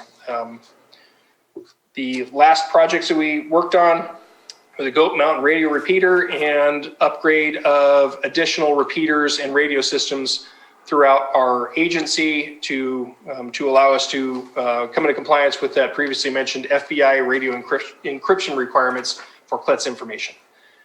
And I believe that's it. I went 10 minutes longer than I had hoped, and I'm happy to take any questions. Thank you very much for your presentation. Any comments or questions from board members? So I have a question on time. Oh, there's a question. I have a question on timeline for the National Guard facility.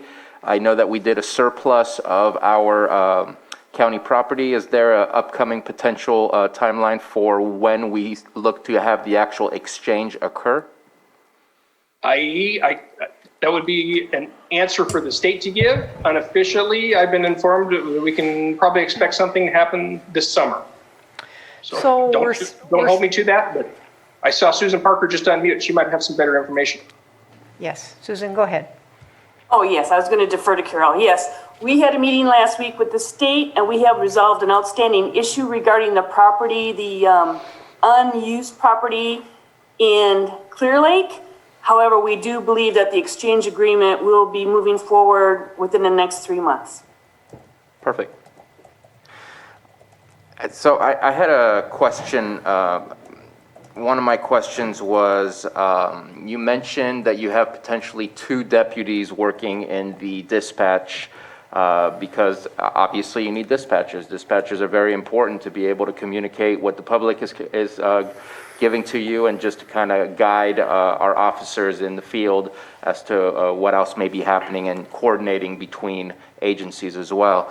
How many, you spoke of 1 deputy potentially in the jail. Are there more deputies in the jail as well, since that is one of your specific mandates coming from the state? And I know that you do your best to try and do what you can to meet that mandate. Are we using more than just the 1 deputy? So when I refer to deputies in the jail, as you'll recall, we recently reclassified what used to be known as correctional officers to deputy sheriff corrections. So that might be what I'm referring to, but to answer that question specifically, I have an extra help deputy sheriff who is assigned out to the jail that works transport. Other than that, it's deputy sheriff corrections that are working out at the jail. Okay, so there's no crossover necessarily at this moment in time? Not at this moment in time, but we're right on the cusp of that happening if we lose some staff. Okay, I'm glad, because I thought that's what was going on for a little while. Maybe that's been resolved. The Marine Patrol has me slightly concerned. Our issues will only increase as the water decreases, and we don't know for how long that's going to occur. And I see that we have 1 unfunded position for the Marine Patrol. I'd love to have the conversation to see how we can make that be funded. I think it's important, the safety of those who visit as well as those who live here, who recreate in the lake, is of utmost importance. And the more we deal with this drought, and who knows how long it will be, the more it will become important to have the right safety precautions on the lake by having the Marine Patrol there. As you stated earlier, it's going to be a very tough year for your 1 Marine Patrol that we have. So I'd love for the board to look at ways to make that unfunded position become a funded position, because I think it's really important more than ever. Supervisor Pyska?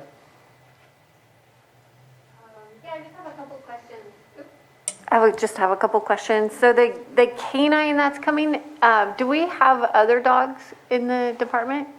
Yes, we do. That will be our 2nd canine. We had a family that donated a pedigreed black lab several years ago. That is a narcotics detection dog that's currently in service. A new handler is being familiarized with the dog, and he'll go off to training here in the not too distant future.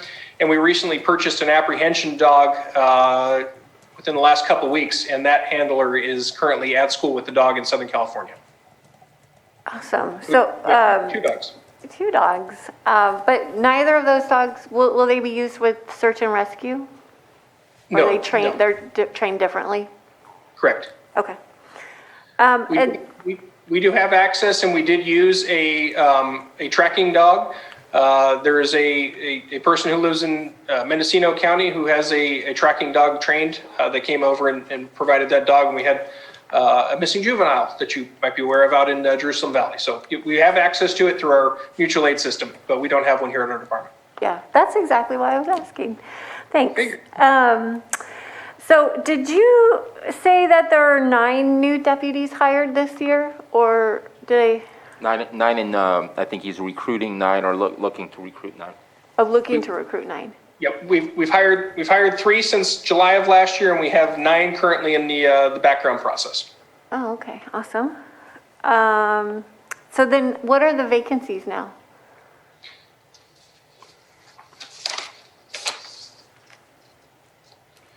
Currently, we have 11 vacancies in our deputy sheriff series in 2201 and 2 support staff. I have, let's see, 4 vacant dispatcher positions.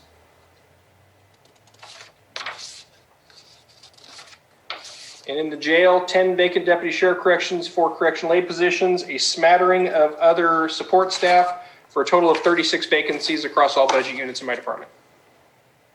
And what percentage is that, do you think? 36 out of 151. I can tell you a percentage here in just a second. About 21%. Okay. Did somebody say 21%? Yeah. It was off the head. It might be wrong. Just in case. Because 30 out of 150 would be 20 even. Okay, so there you go. Yeah. I was, I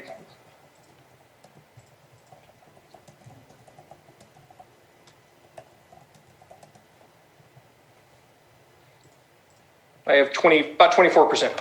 Okay. And then I'm just curious about the protocols when you're taking inmates in. Are they offered a vaccine if they haven't had one yet? Or how are you handling those who are vaccinated and those who aren't? They are offered testing when they come in. If they refuse testing, and some of it will depend. I can't say that this happens for every inmate or every intake that comes in, because some people come in, they're in for a very brief period of time because they just need to sober up or they need to make bail. Some people are transferred in from other facilities.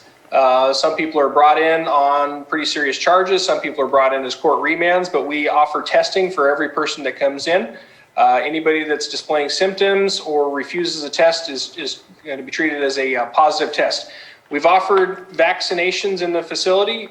We had a majority of people that were offered it declined to take it, but we do administer vaccines occasionally, I'd say. Oh, okay, thanks. We don't have a supply of vaccines at the facility that we offer to everybody that comes in. So you have a supply, but you don't have a lot of. So we don't. No. Oh, you don't have a lot of supply. Okay. Do you need a supply of vaccines? I don't, but our WellPath partners might, or our public health department could probably use them. Okay. And then I'm really excited about the Zone Haven coming online soon, and I was just wondering if you could share your plans for the community outreach and education part of that. We're going to put together we've already got some, I guess we'll call it, I don't know if you call it swag or some kind of promotional materials that Zone Haven has provided as part of the grant. We're going to purchase some more. I don't know that we'll be able to purchase flyers for everybody, but we're also going to put together a webinar that we'll have available on our website for people to go through and look at it. It doesn't appear to be very difficult from the user side. A really quick overview of it is there's 2 sides to it. There's the administrative side where we can go ahead and make changes and issue notifications, alerts, warnings, evacuation orders. And then there's the public facing side where a member of the public can go in and type in their address and figure out what, if anything, is applicable to them, whether they're under evacuation order, evacuation warning, shelter in place, those different types of things. The Zone Haven is currently in talks with Everbridge to figure out ways to integrate, and this isn't something that we have any control over, but my understanding is that their goal is to integrate with Everbridge, hopefully at some point, so when we have notifications that go out over Zone Haven, that they automatically trigger notifications for people that are registered through Everbridge. Like I say, during these disasters, we were inundated with everybody's different ideas about what's the best way to do it. And it's everything from having phone trees to neighborhood groups that would go around and knock on people's doors to obviously using social media. This Zone Haven appears to be one of the better solutions that's come about. It's not going to replace everything else. It's going to be another tool in our toolbox. We talk about redundancy of systems, having enough tools in our toolbox to make sure that we get our messaging out and get information out. But like I said, I think this seems to be one of the better systems that's been proposed throughout the state. Yeah, I think so too, and I think it's great that you were able to work on that this year. Do you think that it would be possible to do outreach with like the city councils and the municipal advisory councils? Sure. Yeah, I want to get the program up and running first. I want to see what it looks like before I have outreach. Yeah. I think I know what it looks like, but I want to make sure that what we're presenting it to be is actually what it is. Well, let us know when you're ready because we'll definitely help you get the word out. Okay.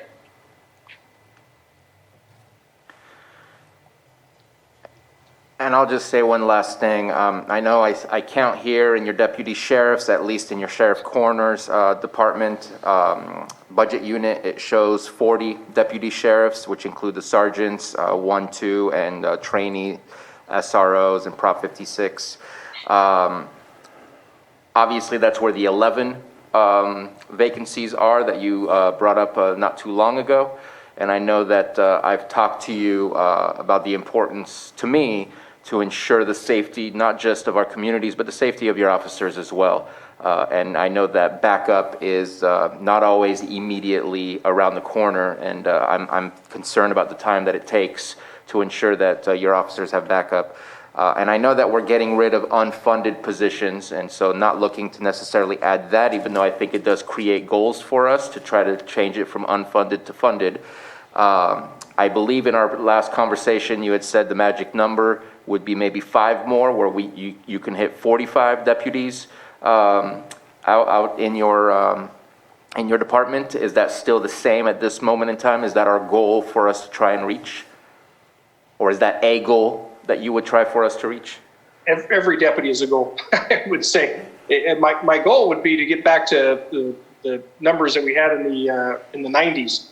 But 5 would certainly help us out. And when you say the 11, that 11 includes a sergeant position that's currently vacant and an undersheriff position. So it's actually 9 deputy sheriff positions, but we're also not filling currently a sergeant position and not filling the undersheriff position. Yeah, I'd love to get those numbers back up. Those deputy sheriffs, those positions are also allocated into our investigations division. Which includes one of the positions in that community development task force. It includes our investigators that work on our homicides and our violent crimes and our serious property crimes as well. So we're talking 5. I could probably allocate one or 2 of those to fill some of the vacancies that we have in our investigations division and as well to patrol. So 5 would be nice. Okay. I think that's something to keep in mind, especially as we go forward and start talking about our cannabis tax and other discussions. And I don't mean to belittle the issues that occur in our communities, but when the people who are supposed to keep us safe are potentially in harm's way, then that becomes even that scarier of a situation for the community. And so I want to make sure that those are not the type of things that occur in our community like we're hearing them occurring across the country in some places. So just one of my concerns I wanted to share and one of the conversations that we've had, and I hope that one day, sooner than later, we can reach that goal. Any other questions or comments? All right, let's go ahead and open this up for the public. Anyone from the public who might still be with us wish to provide a comment? Nobody in the boardroom, and nobody from the Zoom room. Let's bring it back for action. All right, I'll try again. Mr. Chair, I motion to approve budget units 1785, 2201, 2202, 2203, 2204, 2205, 2206, 2207, 2208, 2210, 2212, 2213, 2214, 2215, 2216, 2217, 2218, 2220, 2221, 2301, and 2704. Second. Have a motion from Supervisor Crandall and a second from Supervisor Pyska. Roll call, please, Johanna. Okay, Supervisor Simon, Yes. Supervisor Crandall, Yes. Supervisor Pyska, Yes. and Supervisor Sabatier. Aye. Thank you. Thank you very much, Sheriff. Okay, Mr. Chair, are you ready to sprint to the finish line? We are sprinting. Can't you Okay. tell? So we're ready to finish up the budgets that are brought to you today by the administrative office. And we'll start, we're going to mix it up a little bit. Different members of the administrative office and human resources are going to present these, but we'll move as expeditiously as possible, starting with me presenting budget unit 1011 on page E1 of your budget book. It is your budget, the Board of Supervisors budget. As you well know, you are our executive and legislative governing body for the County of Lake. You establish our priorities, our operating policies, you adopt our ordinances, ensure our mandated functions are being properly discharged. You do all of the things you've been talking about today. I mean, you oversee them, and it's been really a great discussion to listen to the broad scope of your duties and responsibilities. For this budget unit in particular, I think the most noteworthy thing, at least in terms of narrative, is your goal during your recent your recent governing workshop. Your board decided to create a community revitalization pilot project that will soon be fleshed out through your new roadmap task force, which I believe has a meeting. If it's not this week, it's next week, the first meeting. So we're very excited to put that project together and come back to your board with a plan. The intention is to select a particular community or neighborhood and put in place plans for enhanced code enforcement, removal of dilapidated docks, cleaning up of creek beds, reducing fire fuels, auctioning tax defaulted properties, improving community safety, and more. So that's the most exciting new goal. And of course, that's all within the overarching context of your Vision 2028. This budget unit is pretty stable. It includes your salaries and benefits and some minor additional costs. The changes that you'll see here, this year we have more of you on the county health insurance plan, so the health insurance cost is up from what it has been in recent years. And then under professional and specialized services, we have the cost of the redistricting contract. So those are the two things that stand out a little bit differently from this budget last year. And so moving on to budget unit 1012, that's the budget unit of the administrative office on page E4. And so, it's also pretty obvious that what the administrative office is here to do is carry out your board's vision. And so that's what we're focused on in the year to come. We're excited about supporting the Economic Development Task Force. We understand that that is your highest priority. And of course, then supporting the community revitalization project I just mentioned.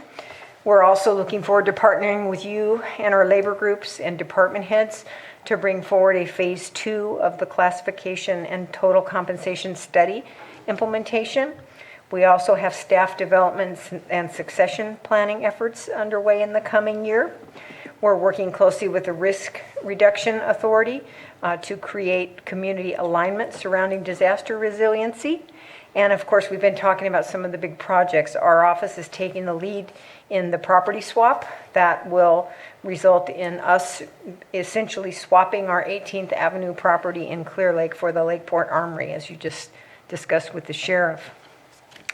We're also working with the Space Committee on a number of things. And that would include down the road a bit, the permanent use of the facility the sheriff is presently using for his administration. That will need to be repurposed. We're also looking at alternative permanent arrangements for the juvenile hall, possibly keeping the homeless sheltering there going post-COVID. And of course, the big project, the Nice Collier Avenue housing project that we're working with RCHDC. We hope to get that to shovel-ready status in the coming fiscal year. So looking at the appropriations in this budget, the major shift in payroll costs is related to the implementation of the salary study. And then the next most noteworthy thing under professional and specialized services, we do have some contracts coming forward for the year that increased our costs there. We have the continuing cost of labor negotiations. We have satellite imagery budgeted there. We're proposing to do an economic impact study of the cannabis industry. And we have an RFP out presently to digitize the records of the administrative office and also of the board. And so the next one I'm going to touch on is clerk of the board, which is budget unit 1014. It's on page E8. And as you know, the clerk of the board is responsible to maintain your records, take minutes at meetings. Thank you, Johanna, for persevering for this long day.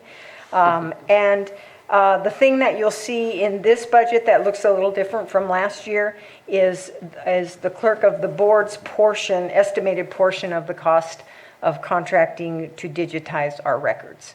We really want to do a better job getting our records out there where the public can see them, find them easily, where we can too. They're in storage in a number of locations, older records are, and it's very difficult to put your hands on them immediately when they're needed. So we look forward to bringing that all into the 21st century. So with that, we'll move on to the cannabis program, budget unit 1072. It's on page E10 of your book. Patrick is going to present it, and with this one, we've also prepared an additional analysis based on our work with your board's Cannabis Ad Hoc Committee. Hi, Patrick. Good evening. Patrick Sullivan, County Administrative Office. I'm going to discuss Budget Unit 1072. This budget unit captures all the cannabis-related revenues, including taxes, fees, and state grant revenues that would otherwise go into the general fund. I'm just going to try to speed through a few of the accomplishments here that are kind of highlights.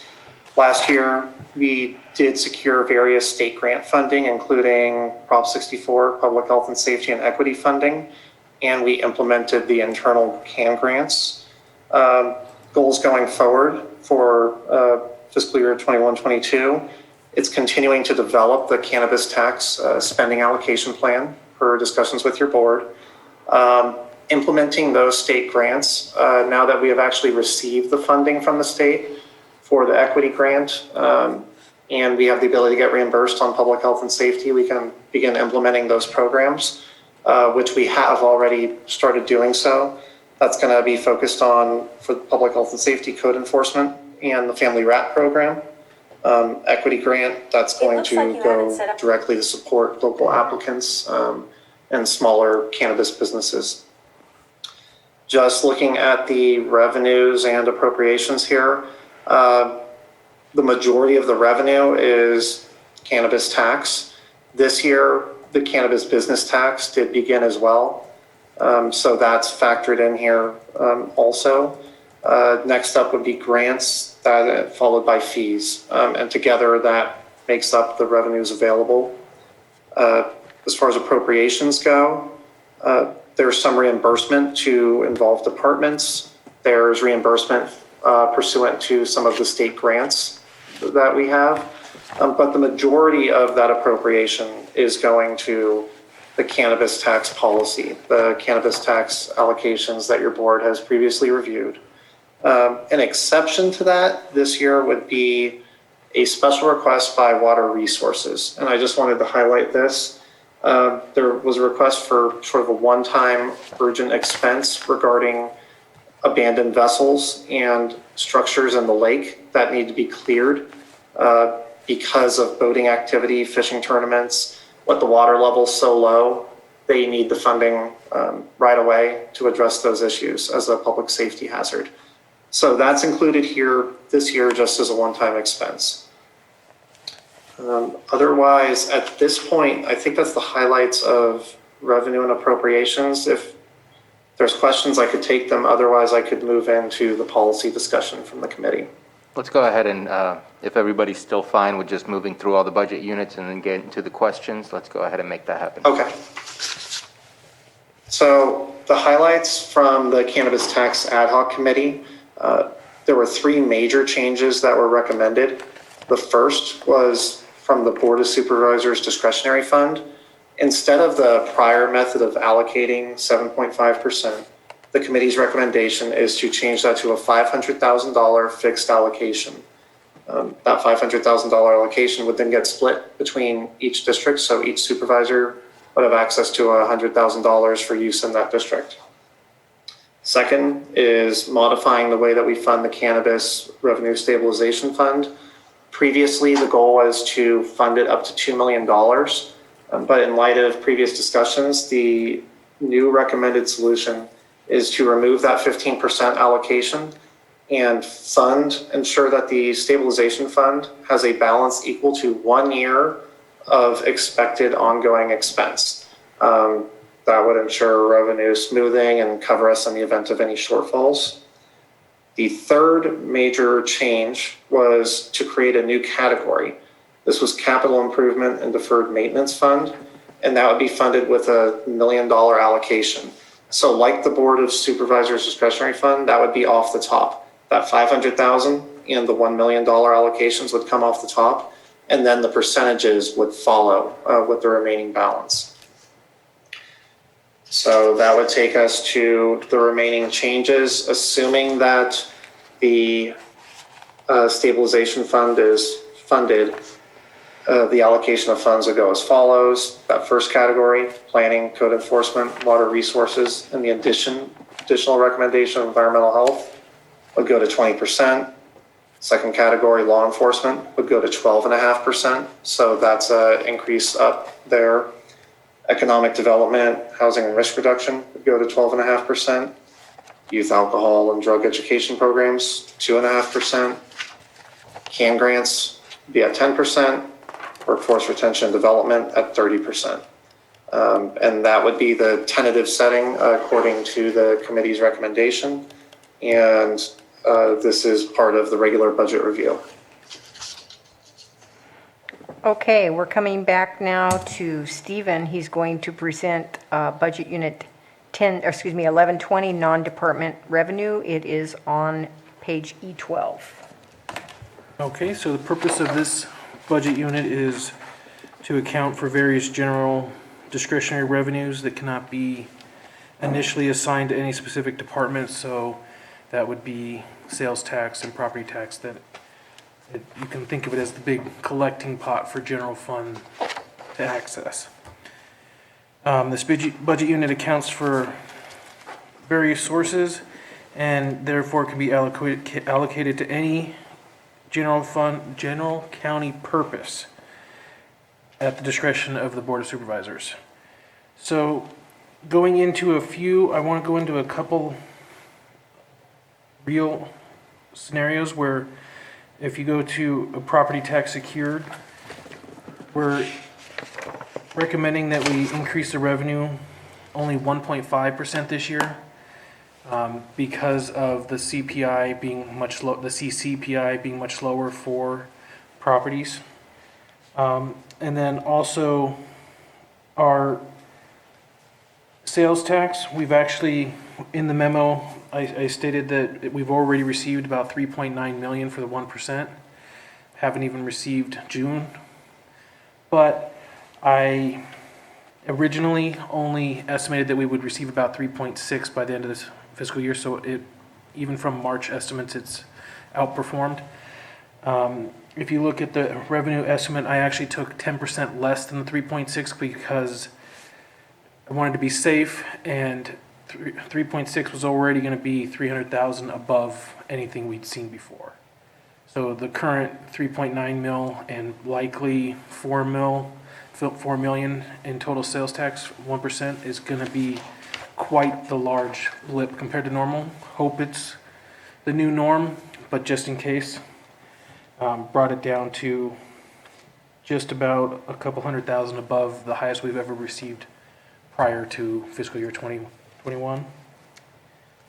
Other than that, everything else looks pretty standard, in my opinion. I didn't show any big blips either way. Stephen, let's have you keep going then and move on to Central Services, which is budget unit 1124. It's on page E27. Central Services, just a fancy name for the mailroom. Yeah, so that one, not much to say other than that is status quo. We have our mail clerk in there and for the entire courthouse. There is one item of significance in budget unit 1124, and that's our mail machine is out of date and has to be replaced. That is about $27,000, but it's a one-time expense, so it wouldn't be ongoing, and it's usually 5 to 10 years before you have to replace it again. So I don't have anything else to say about budget unit 1124. It's pretty straightforward. That's where the copiers in the county, that's where those are paid through. And so that's like the hub where the bills come in and then we bill each department for reimbursement. Moving on to Human Resources, budget unit 1341. Pam, if you will present that, it's on page E33 of your book.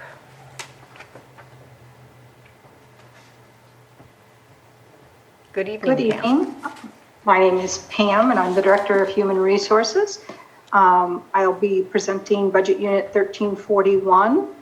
We currently have, we are a division of the administration, and we provide services that relate to employees like workforce planning, recruitment, benefits administration, performance management, policy development, and training. We currently have 8 allocations with 6 full-time employees. Accomplishments this year was really finalizing and implementing the rest of the comp and class, and then maintaining and updating the COVID protocol and training to keep our employees safe on a regular basis. We also hired 167 employees, although 167 departed year to date.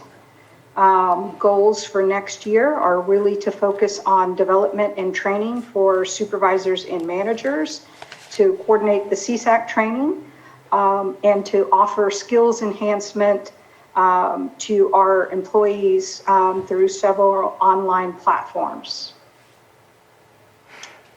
Thank you, Pam. We'll move back for the next 4 will be presented by Stephen, starting with capital projects, budget unit 1778 on page E51. Okay, so this budget unit is utilized for the purposes of any capital project that is like roofs, etc., for general fund departments. You shouldn't have those kind of expenses in other just standard budget units. So the big change for this one would be all of the, I'm gonna have to pull up another sheet because it's just dollar amounts on here. So once, all the extraordinary requests where we added Lower Lake Schoolhouse Museum HVAC and electrical for $25,000, Lakeport Courthouse Museum roof for $45,000, B&G shop roof for $78,000. So it's all kinds of deferred maintenance / capital projects for general fund departments. And I think that's pretty explanatory at that point. Next is special projects, budget unit 1781 on page E53. So basically, special projects is a budget unit where there are projects that don't belong necessarily in any other specific budget unit. So that's where the Lucerne dredging currently is, and items like that. There's also generally items at the board. If the board has something specific they want done, this would be the budget unit that it would be placed in. The only thing in significance that happened year over year, budgetarily anyways, is we dropped about 300,000. That's because the GFOA, not GFOA. Golden State Finance? Yes, GSF. GFSA. We utilized all the funding for that, and that was about 500,000 remaining last year. This was the fire relief? Yeah. Correct. Nice. Yeah, we got that all out. So all that went out the door, which is a big task, and so that's why everything was lowered. And that's the only thing of significance I have in that budget unit. So then we have two CDBG budgets that Stephen is going to present. One is program income and one is capital projects. They are 1794 and 1796 respectively, and they're on pages E58 and E60. So budget unit 1794, that currently is just for if we ever receive program income, but the way we would receive program income is payments on loans that CDBG loans that we put out there in the public. We haven't received any payments in a long time because all the ones from general fund have been satisfied. But in the case of some of the ones that were issued by social services, if any of that money would come in, if it's under $35,000, it gets brought into the general fund, Fund 1. If it's over $35,000, it now becomes program income, and it has to be utilized on the next page. In budget unit 1796 as our CDBG capital projects. So this is where if we have a CDBG project like Anderson Springs Sewer, this is where that would be housed. And what we currently have in there is Cobb Water. It's not really our project, so we're just a pass-through, but it is still a CDBG project. So we claim the funds, we receive the funds, and then we pass it through to Cobb Water. And if we did, let's say, have program income, it would have to be the first money utilized before claiming. Okay, moving on to marketing and economic development. Patrick is going to present this one. It's budget unit 1892. It's on page E62. And Patrick's presentation is going to also include an analysis of TID funding and the TOT policy as well. All right, so this budget unit, funding to promote marketing and economic development, is generally similar to last year. There are some miscellaneous expenses and appropriations, and then the remainder is set by the TOT policy. Few of the primary issues that we looked at here is that policy did not previously explicitly reference the Lake County Tourism Improvement District. That did not exist at the time the TOT policy was crafted. So we did some research into that. We examined other jurisdictions to get an idea of where Lake County's contribution stood in comparison to our neighboring counties. And generally speaking, we came in quite a bit higher. So when we looked at what to set the TID contribution at, we determined a recommendation would be to leave it set at $78,000, but also with the addition of $10,000 that would essentially act as a pass-through. That's from the Abematol Homo of Upper Lake. That combined would make for $88,000 in a contribution from the county to the TID. This is basically in line with what their request was. The key difference, though, would be the TID's request originally was to set it at 50 cents on the dollar, I believe, was the example they gave. That would add a layer of difficulty for both the county and the TID because there would have to be a true-up each year, whether revenue was higher or lower than expected. By picking a fixed rate, it would make things easier for both sides, staff feels. So that's how that conclusion was reached to offer your board as a recommendation. Looking then at the TOT policy as a whole, by setting that TID contribution at $78,000, that would leave the balance, by just altering that last category, the balance of funds would remain available for economic development, which your board could consider using, especially given the priorities of the EDTF. It would provide some revenue that could implement projects. So the final TOT policy recommendation here would just be to essentially split out that last category, which was category E on the old policy. It would create an E and an F. E would specifically designate funds going forward for the TID, along with the pass-through from Abemetol. F would then mark the remaining balance of funds under this policy to go to support general economic development activities. And those two things comprise the changes in staff's recommendation from the prior policy. And so just to clarify, the two policy drafts presented today for both TOT and cannabis tax a few minutes ago, we're not looking to the board to approve those today. We're looking for your direction as to what you want, if it's going to deviate from what's been recommended, and we'll bring it back to a future agenda for the official approval. For the September agenda? No, before that, probably in the next couple of weeks, yeah. And so we'll keep moving, and so we're going to go back to Stephen for geothermal royalties. It's budget unit 1918. It's on page E75. Okay, so geothermal royalties are related to state and federal payments made to us from basically the it's right there in the name, royalties from the geothermal up on the mountain. The state monies that we the state money that we receive, there are restrictions to where it needs to be part of the mitigation of geothermal activities. The federal piece does not have those same restrictions. And those federal dollars are what we utilize by sending some to parks. And the state piece, which is mitigation, we throw some of that towards CDD for a resource planner and things like that. And if you notice that there is quite a bit in account 2830 and 5507, that's because there is money building for projects of either type of funding.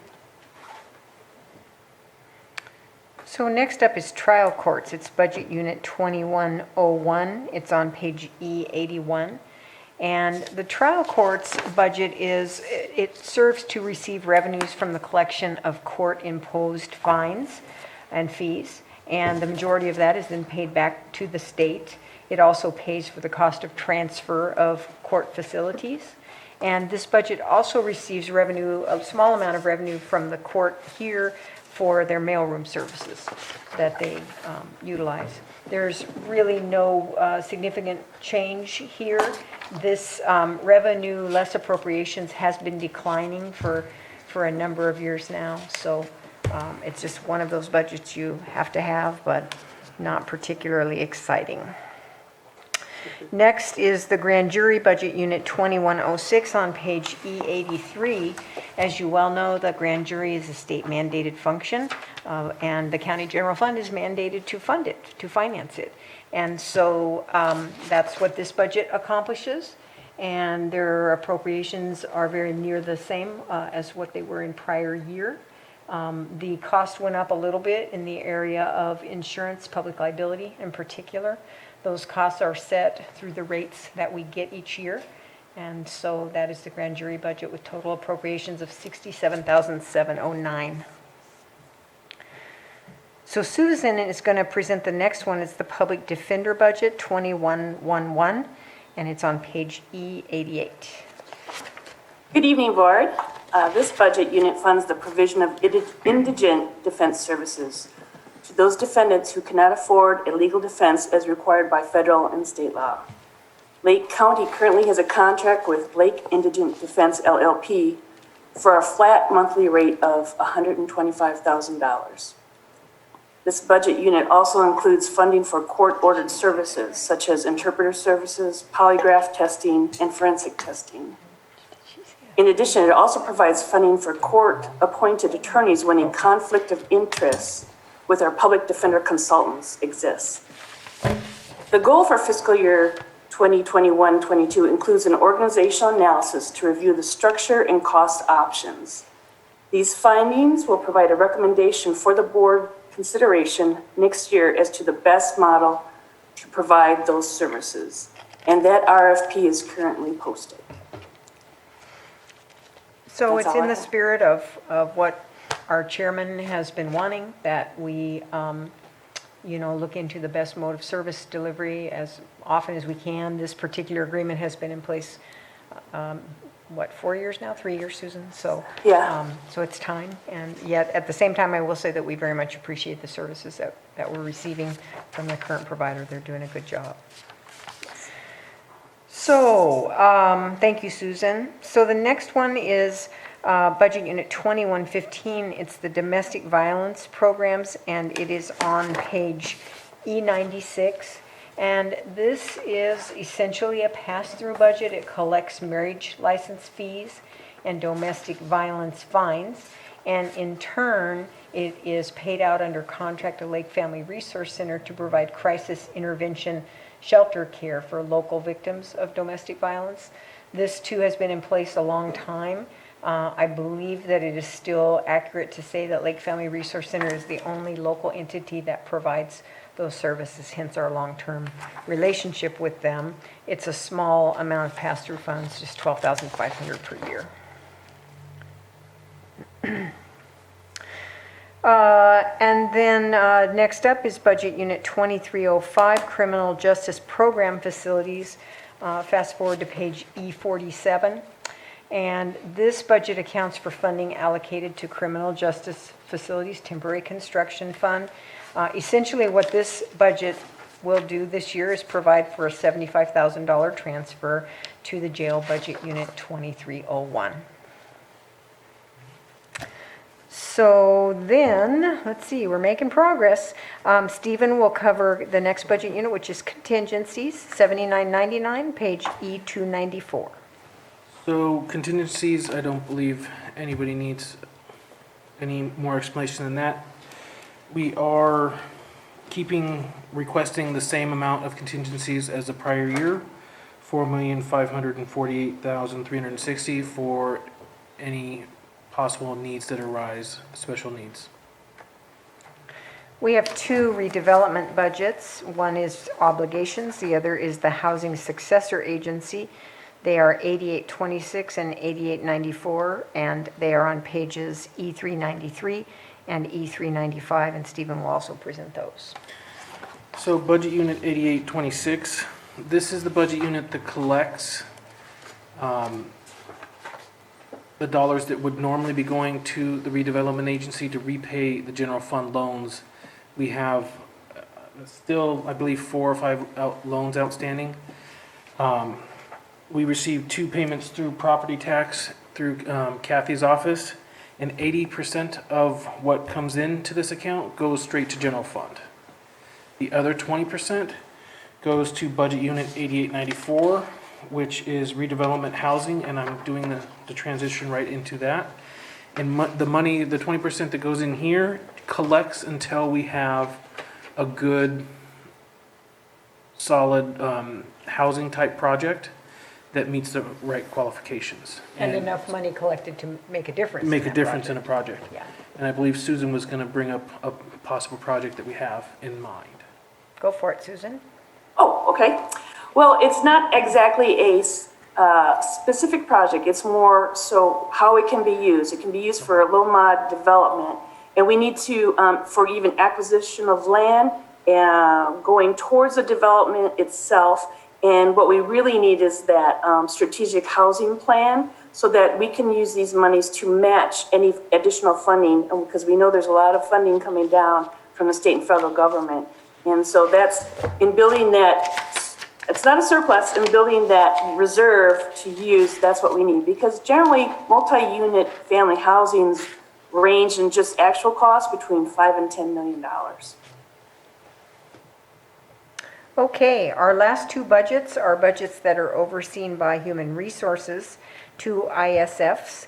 The first of which is the Employee Wellness Program, Budget Unit 9917 on page E407, and the second is Unemployment Budget Unit 9918 on page E409. Pam, will you finish us off?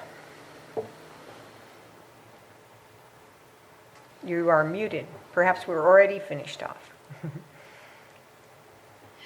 All right, the first is the employee health and wellness. And there wasn't much happening with that this year due to COVID because it was pretty hard to get out in front of employees. Although as an accomplishment, we did kind of go virtual and create a employee wellness web portal on our intranet page with all types of excellent content. Goals going forward is to establish a committee. We currently have a balance of about $150,000 in this plan due to 2 years of rebates from dental and vision insurance.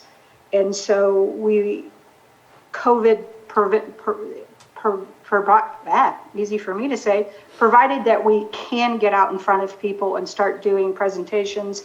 We would like to do quarterly lunch and learn presentations, coordinate financial wellness seminars, and offer more services related to some of our top issues within our medical plan to help employees achieve success around their health. And our other budget unit for unemployment, we had significant unemployment claims due to COVID this year. That was really our only challenge. We don't have many goals related to this plan other than to keep the cost low, keep unemployment down, hiring up. And that's all I have on that. So that completes the administrative office budget presentation. Thank you very much. Any comments or questions on these last sections? So I'll go for it, please. Supervisor Simon. Get right to it on the policies. I appreciate the policy recommendations from the cannabis group, that, our committee that brought it back. So in favor of that and the other policy that was presented. So just wanted to say those two things right off the bat. Okay. I did have a few notes that I wanted to say. Number one, looking at our Board of Supervisors budget unit, I want to just state, and I'm sorry, Supervisor Pyska, that you weren't with us to make the decision, but I'm thinking that you would go along with our decision and agree with it. I'm just really proud that we decided to be captain of the ship with honor by not taking an increase in our salaries while trying our best to provide an increase in salaries to as many of our employees as we could. I think that was a noble way to move forward, and just wanted to say how proud I am of all of us for doing that. I appreciate you being conservative, Mr. Carter.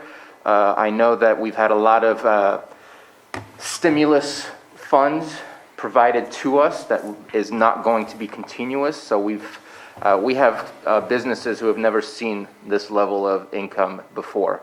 And while I hope, same as you, that might continue, I think that this definitely might have been an anomaly of a year, and I think we're lucky for the type of situation that we just endured, that we actually made this level of economic impact here in our community. So I appreciate you being conservative. That way we don't have to back the numbers up. We can move forward at the mid-year budget review.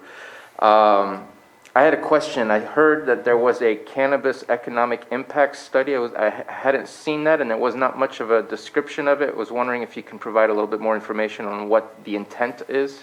Yes, it's proposed in the administrative office. It's proposed in the administrative office budget. Patrick, will you speak to the vision for that? Must have missed that. Yes. Many counties were looking at doing an economic impact study, and there actually had earlier been a hope that the state would provide funding for this. The state provided funding directly to the CSU system to do these studies. And Humboldt State and Sonoma State are doing one, except unfortunately they're covering Sonoma, Mendocino, Humboldt, Trinity, and Del Norte. They're skipping Lake for reasons I'm not able to determine. So if we wish to do one, we would have to do it on our own. The primary advantage to doing it that I'm aware of is that it's anticipated a lot of future grant opportunities, as well as for general planning purposes, are going to want to see a study like this, whether it's a direct impact study for cannabis or if cannabis was covered as part of something else. Presently, we don't have anything that we're going to be able to point to, and all of our neighboring jurisdictions are going to be able to have that. Okay. I was not aware that that was happening, so thank you very much for. I have a question. Mind if I ask a question? Yeah, about yeah, that? please. Thanks. So that impact study, will that include housing needs? My understanding is that it's supposed to look at all aspects of the cannabis industry, that what types of cannabis-related businesses are here, what opportunity there might be for different types of cannabis business, which I know we did get into a little bit with that cannabis equity assessment. But then, yes, it would look at what other types of needs and services would typically accompany that industry or needs that would be generated. So yes, like housing would be an example of something it would look at. I've seen a few different models of these, and they're fairly new. So I don't know that there's a standard format, but there are several jurisdictions that already have one out there that we could probably look into. And if your board would like, we could work with the Cannabis Ad Hoc Tax Committee, to select the best model and get an RFP out. Okay. I did have a quick question before that. So- Supervisor Simon. Yeah, so obviously in favor of that, but if we're going to do an economic impact study, I would envision, that's, what is it doing for our community? That's always the conversation that comes back. So understand the housing question and other things, but jobs created, industry service jobs that are created because of the industry, and, those dollars spent here. So I'd be really interested that when the committee does look at that, that's what we're focusing on. Because what we want to make sure of in establishing this industry, if it's grown here, it stays here, it's sold here. And we want to be able to study those and make sure it's having that impact we expect it to do. So not only with the tax revenues, but with those other job and incremental, opportunities that come along with it and funds spent here. So that's what I would like to see the focus on when they're doing the economic. And I don't impact disagree, survey. except I would say sold everywhere in the state of California. Well, yeah, there you go. But we want to make sure it's. Just Can't consume it all. yeah, no. There was another thing I wanted to bring up. I hadn't heard anything about it. In fact, I probably should have brought it up when we spoke about CDD. There's some money brought out from the state of California to help in the processing of applications for cannabis, and we are one of the top 25%, whatever that category was or criteria that we needed to meet, and Lake County was one of those. We're looking at potentially, I think it was maybe even $10 million available to us. I forget what the amount was. It was a fairly large amount. Wondering if maybe Mr. Sullivan has any information on if we are, what we need to do in order to access those funds to help us move forward, because maybe that might be able to take care of the contract that we're looking to have with a consultant to process these applications, that might help us pay for it. As a matter of fact, he does. He has his finger on the pulse of that. Go ahead, Patrick. All right, so there is some preliminary information out from Department of Finance on that. We are in that top 25% category where we will be allotted funding, and there is some additional funding awarded because we have an equity program. Right now, it looks like we're eligible for 2.1 million. Some of our neighboring jurisdictions are receiving a much larger piece of the allocation. And apparently it appears to have something to do with the number of permits that are outstanding. These funds right now are going to be able to be utilized for the purpose of expediting permitting, clearing that backlog, bringing in services that can help clear these licenses so that we can get rid of all the provisional licenses, get everyone onto an annual permanent license with the state. One of the big rules that appears we'll go through no matter what is that it can't supplant existing services. This would have to be used to bring in additional support or additional help. So we can't use it to pay for existing staff. if we apply for it, we have to come up with a plan based off of our current structure of our program, the number of permits we have in the pipeline, and the type of permits we have out there. They haven't released all the details, but once we come up with that plan, they release the regulations, we will be eligible to apply, and we can use that money to bring in new support, new additional staff or other support for CDD. Perfect. Thank you for being on top of it. I know you and I have quickly discussed it, but I didn't know that there was more information. So looking forward to the project with CDD and possibly the committee as well, reviewing those types of things and making sure that we get access to that as quickly as possible. Let me see, what else was on my list real quick? The cannabis tax allocation. Are we talking about that? What was that? I said, are we talking about that tonight? Yeah, or we're is that- talking about that Okay. because we need to give direction. And I spoke with CAO Hutchinson. I've been requesting, I want to say close to the last 6 months, on what is the specific criteria for the Board of Supervisors discretionary spending. I wasn't sure if it was going to be one lump sum that we all have to make a decision on what that money would be used for a project, or if it was individual, and I was waiting for the Cannabis Tax Committee to come back. They came back, they're offering $100,000, which I'm perfectly fine, but when I requested about the 2020-2021 allocation and the 21-22 allocation, I was told there's only $100,000, and I would love to see that be $200,000, because had I been given more information on how that was going to be allocated appropriately before, I would have already spent the $100,000, but I've been waiting for the last 6 months. So I would like to see that start off as $100,000 per year. There's been 2 years worth of allocation. That way, 2021, $100,000 each, 21-22, $100,000 each. So that's the one change that I would make on that. Can we speak to that? Because We sure can. based on your expressing that earlier this week, Patrick and Stephen put their heads together and have a response. Supervisor Pyska was also. Oh, okay. She did. Sorry, Supervisor Pyska. The I two can hardly supervisors see you. didn't know that, but they both had the same idea there. Great. So actually, since this is Patrick's baby, I'll let him explain it, but we did talk about that in depth.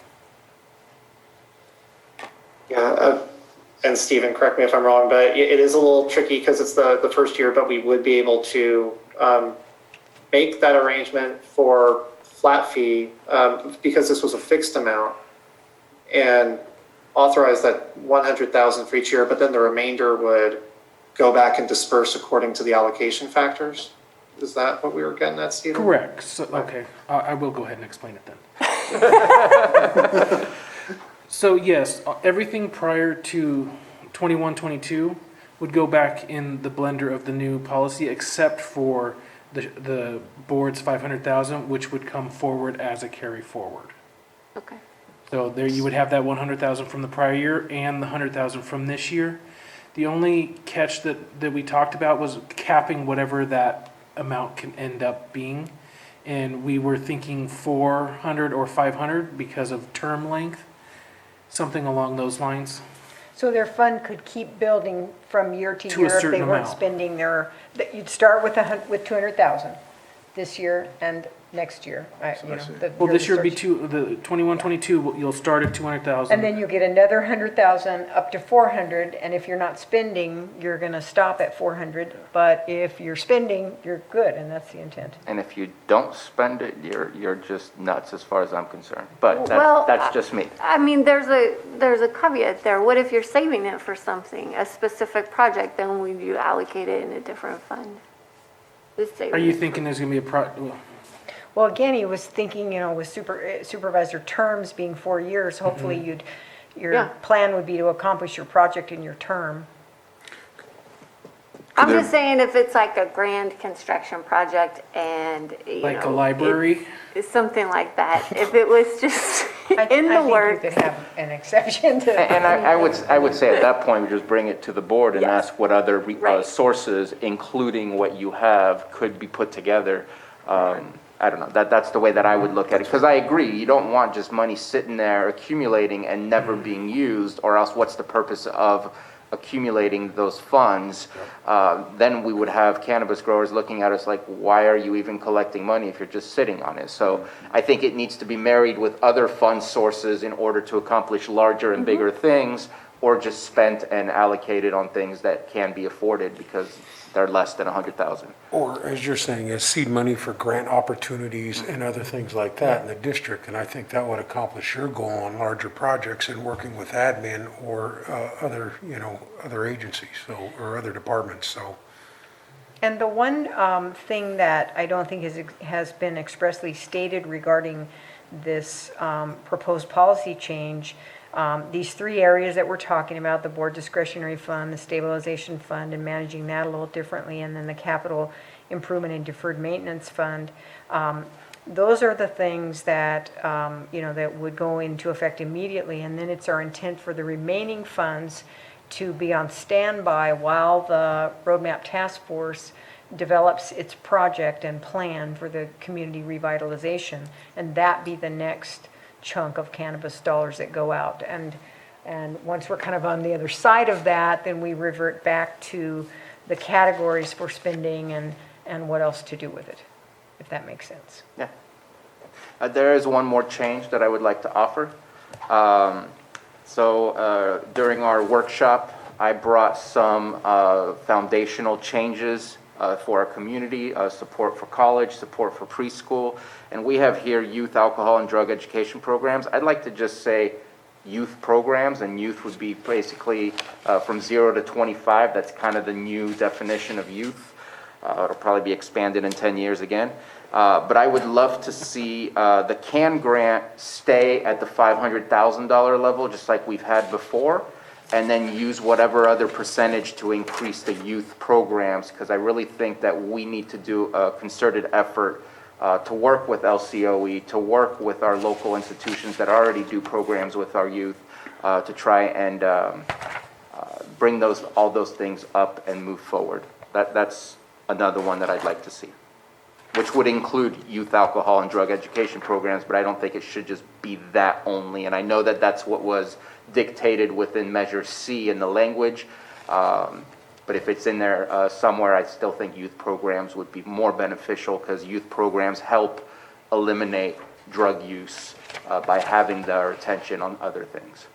So to make sure I'm understanding correctly, and then we'll check in on if there's consensus, but you want to change youth alcohol and drug education programs to just youth programs with the intent that they would serve anyone from 0 to 25, and then the CAN grant, that would not, you're suggesting it not be a percentage and be a flat 500,000 a That's year? what we've been doing so far, and we haven't accomplished the full 500,000 each time.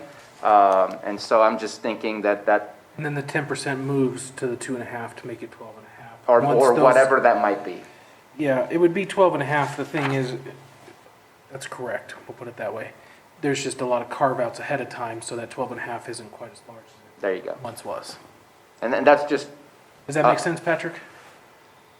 Because the CAN grants were at 10% before, and so it kind of worked out to being around that 500,000, I think the first time. But yeah, you're saying, 10%, take that allocation and shift it to youth programs? 500 off the top, just like the supervisors, but for CAN grant. Don't write it down until we have consensus, though. Right. Or not. So that's my offer as another change on that policy. Supervisor Pyska? I have a suggestion. We don't have roads in here, and roads are our number one concern from all of our constituents. We also hear that cannabis is the number one community concern, and I feel like this is the place where we need to show the constituents where this money is working. And I don't know how we would allocate this, because we'd have to take it from other places, but if we could have a percentage allocated every year that we could put in a pool for seed money for large road construction projects, that's what I'd like to see. I thought we just did that with the discretionary budgets for each district. Wouldn't couldn't the 200,000 that we're starting out with be that for, if that's your project for your district? And I have others, because, I didn't go into specifics on what it could be used for, but obviously road projects, having the availability for each supervisor to have that funds, that's where I would, you could make impactful decisions. So I just have that. And I would say also Say- capital improvements and deferred maintenance, that could also be roads, that funding could be used for, doesn't have to be for building or facilities. And roads are expensive, I'll give it that, and with this being so split, it's difficult to put roads. I'd love to see roads, but I think we have to find a different avenue and just go after all the CDBG funds. I know we have the roads coming up for the 2018 fires. I think that's something we need to make sure and not lose. I was happy to hear from Director De Leon that we're going to have some shovel-ready projects, and that's going to make those 2018 fire funds available to us to use. So I think that there's other opportunities, especially the infrastructure tax, or not tax, but the infrastructure plan comes through.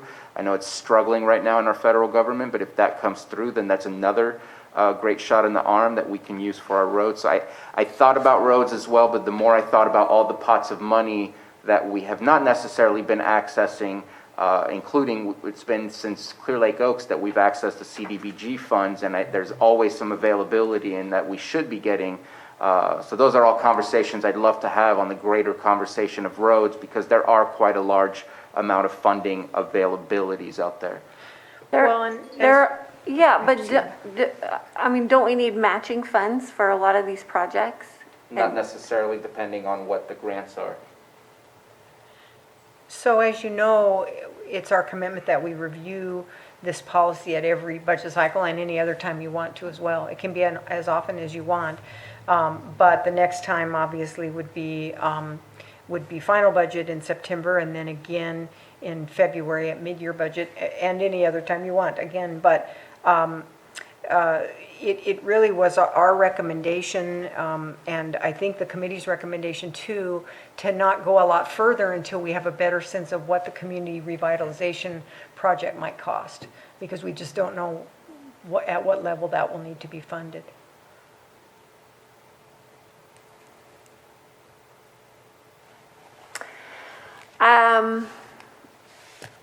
I think the optics are great for us to say that we're going to have an annual allocation to road development. And that's a great conversation for us to be able to have with our constituents. And so if it's not going to happen right now, let's think about it for next year.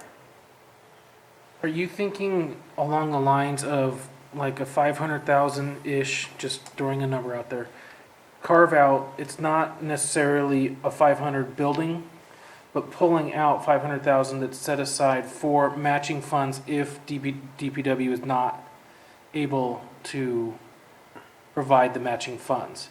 It would just be kind of a chunk of money that is not ever going to grow, but if it is utilized, we will replenish year after year. So that it very much states that it's a matching and not go build a road. I would prefer it be matching. Well, it won't go very far if it's go build. No, a it won't road, go very far at all for a construction project. And I would suggest, based on the reserves of $10 million, that we have those matching funds at this moment in time available to us.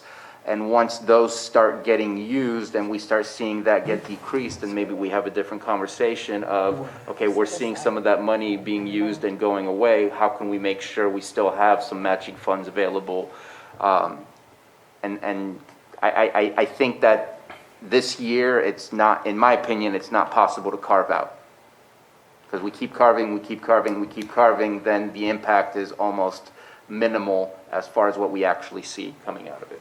And I'm okay with putting this off until next year, but, going forward, I think that we're going to have a 5-year plan here to look at in the next month or so. Mm-hmm. We're going to see how fast that money's going to be disappearing. And, hopefully the infrastructure money comes through, but if it doesn't, it doesn't. Then we have to have a plan on our own. We have to have a plan. And this is going to be a great thing for us to share with our constituents. So here is my last comment, and it kind of covers this a little bit. We got rid of $208,000, if you remember. You said minus the $208,000 that was in the adjustment column for that one department. It was one of the first ones we covered. It was the only adjustment in there, and you said, never mind, it's out, minus $208,000. Oh, 289. 229? I'm not sure exactly which one you're talking about, to be honest. But there was a 200,000-ish amount that we just took out. Therefore, we have a 200,000-ish that we can put back in. And I'd like to talk about a grant writer, a county-wide, whether it's a lobbyist, whether it's a grant writer, but somebody that can help us in getting some of these funds that are available. We've been talking about this since the visioning forums, and we have yet to really come back and say, we're going to do this. We just had a conversation with Special Districts, who has a grant writer and who's been really been able to leverage those funds that they have because of the grant writer. And I think that we have certain fund sources that we're not accessing because our capacity is at maximum. And if we had somebody who was a grant writer that worked for the county on the goals of the county, that we can benefit from that, that person working on specifically trying to obtain grants, such as CDBG for roads and things like that. I don't disagree. I think as we move forward with whatever decisions are made about housing, we're going to need staff or contractors that can focus on grants related to that as well. But I also remember the situation not very long ago, not all that long ago, less than 2 years ago, when we did have a person on staff dedicated to writing grants, and the problem was always the capacity of departments. They were struggling to meet their basic mandates and couldn't also think about additional responsibilities with grants. So the key to success with a grant writer would be the participation of departments and their ability to participate. And I think that we should at least make an attempt to try to make that happen again, because I think that some departments are going to sign on more than some other departments, but at least that's what we have in addition to what we don't have right now. So was this before we had the Vision 2028 in the No. strategic plan? It was after? It was just like 2 years ago, or a year and a half ago. Our former something human like resource Pandemic, I think it was director, right? Freeborn? that. Kathy Ferguson. It was Kathy Ferguson was in that Uh-huh. position for a while, yes.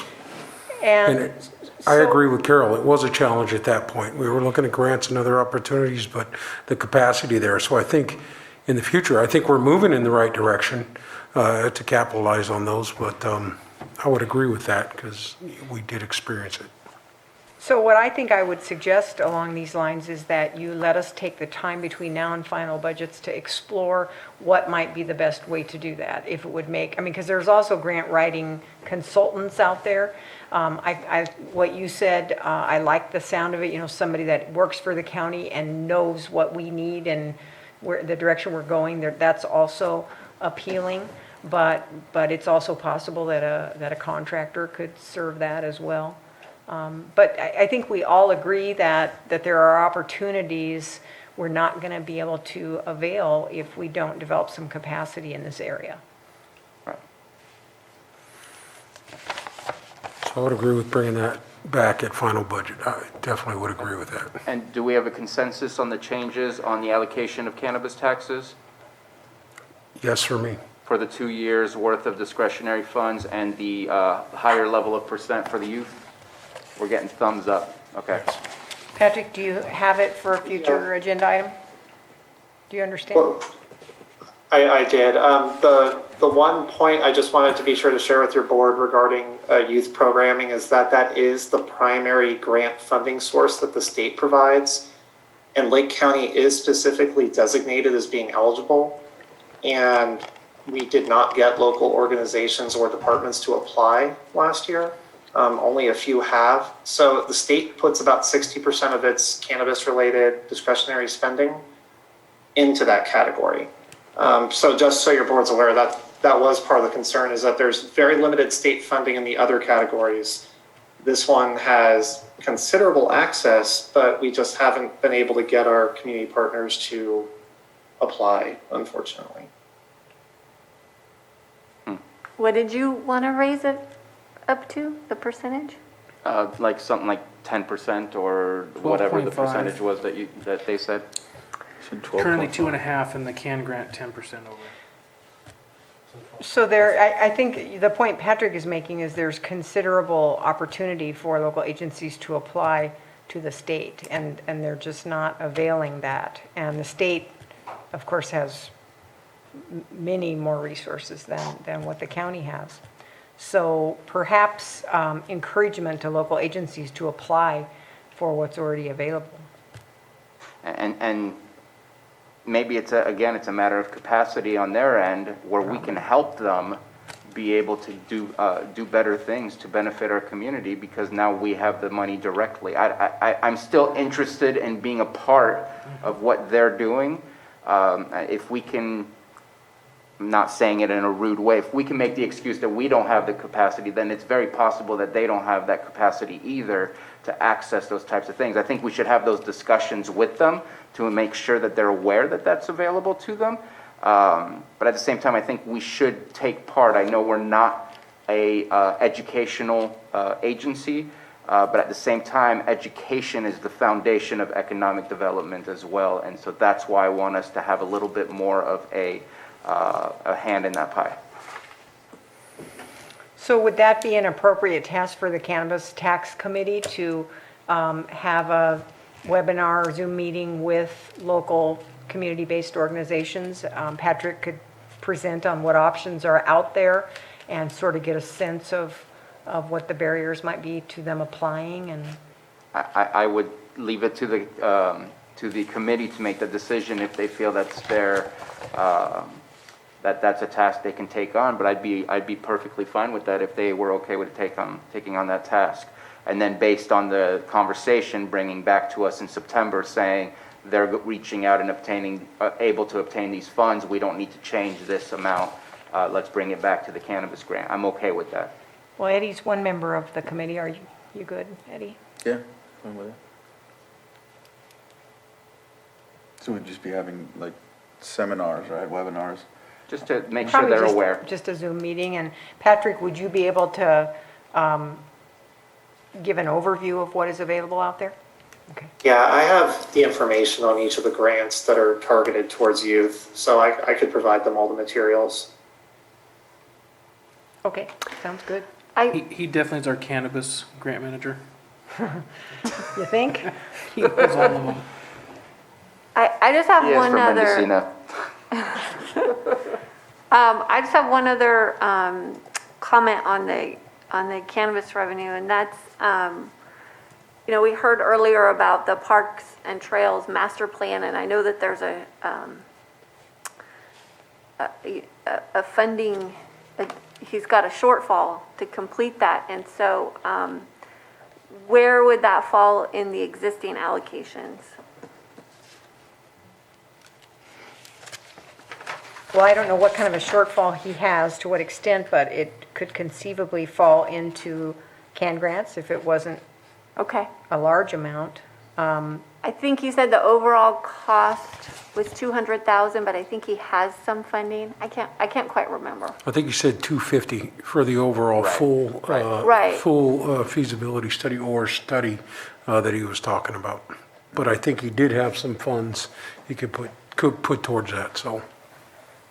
And I'm sure that we can complement with some of the other stuff, whether it's capital improvement, Can grant, as she said. can grant, or things like that. Okay, I just wanted to make sure that there was a place for that request. Are we right, Stephen, or? I was responding, sorry, to Okay. something else. So any further comments before I open this up for the public? I have another thought, and I've gotten this from a couple different places where there's nonprofits that want access to this funding. And I don't think it's appropriate for us to dole this revenue out to nonprofits without having some kind of program where any nonprofit can apply. So I've gotten lobbied. I don't know if anybody else has gotten lobbied from nonprofits for this revenue, but I think we have to be very careful. It's not a gift of public funds. And if we wanted to set up a program like that, we could. But going forward, we have to have an answer to nonprofits that, want a piece of this revenue. And I think that Oh, sorry, you were going to respond? I'll let you say what you got to say. I think we already work with nonprofits and we contract for services that we are looking to deliver, that we're not able to deliver. And I think that's probably the better way to go rather than almost what would seem like a donation.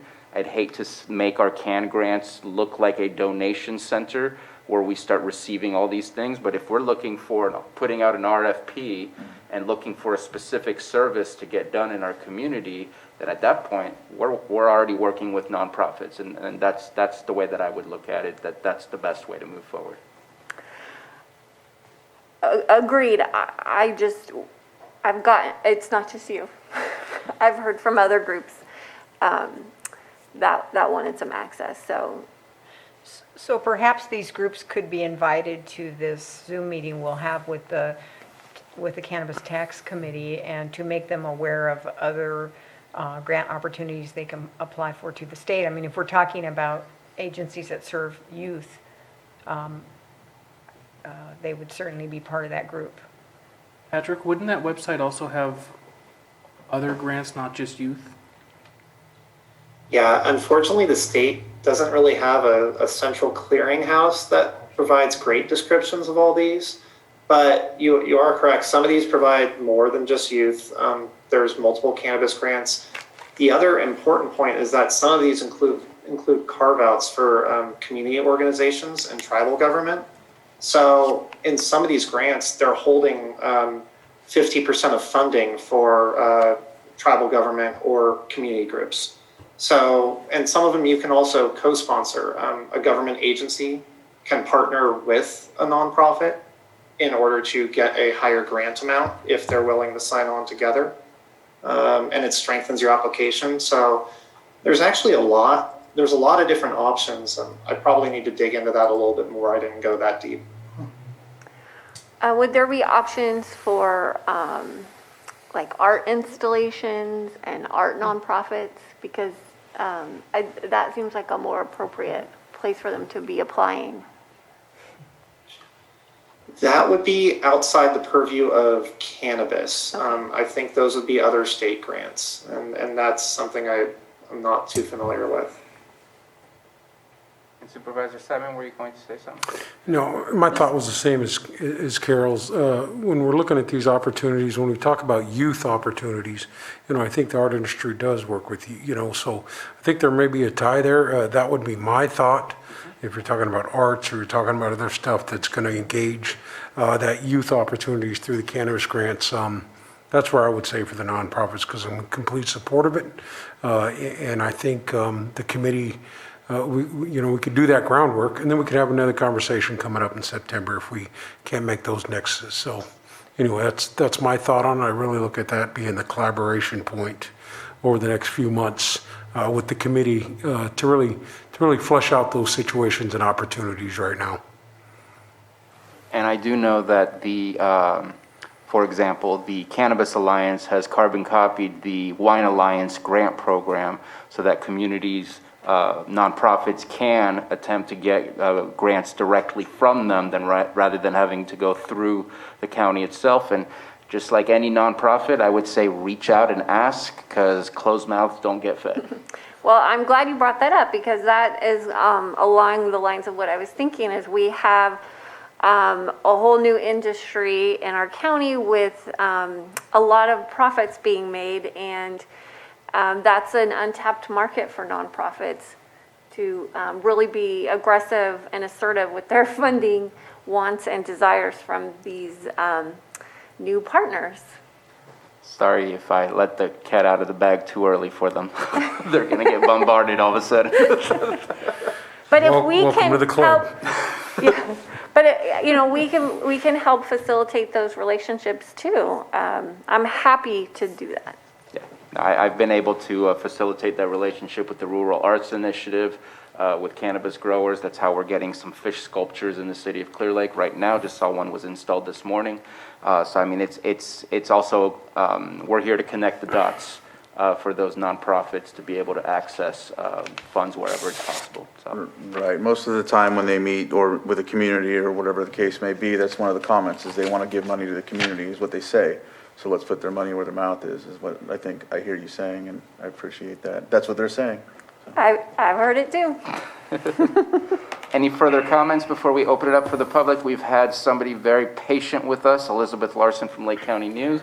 If there's no further comments, let's go ahead and open it up and unmute Elizabeth Larson.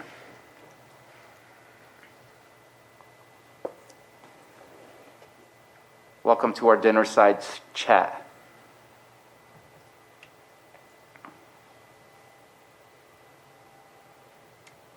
Uh-oh, we're not hearing you. You're unmuted, but we are not hearing you.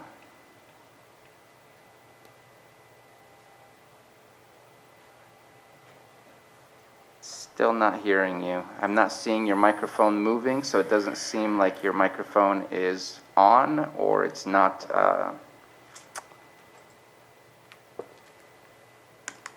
getting your audio.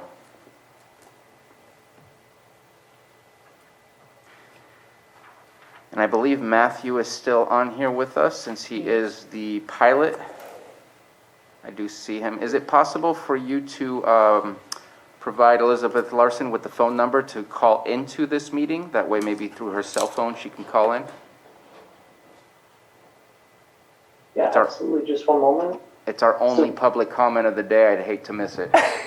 Yes, so the phone number is 669-900-6833.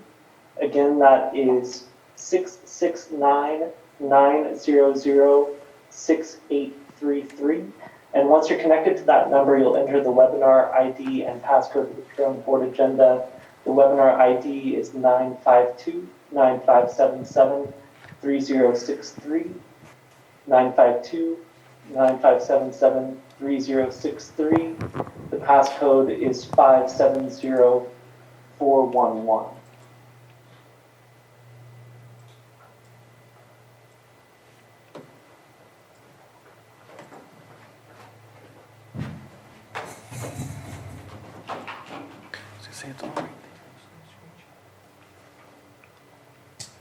And we'll give that about 30 seconds to a minute.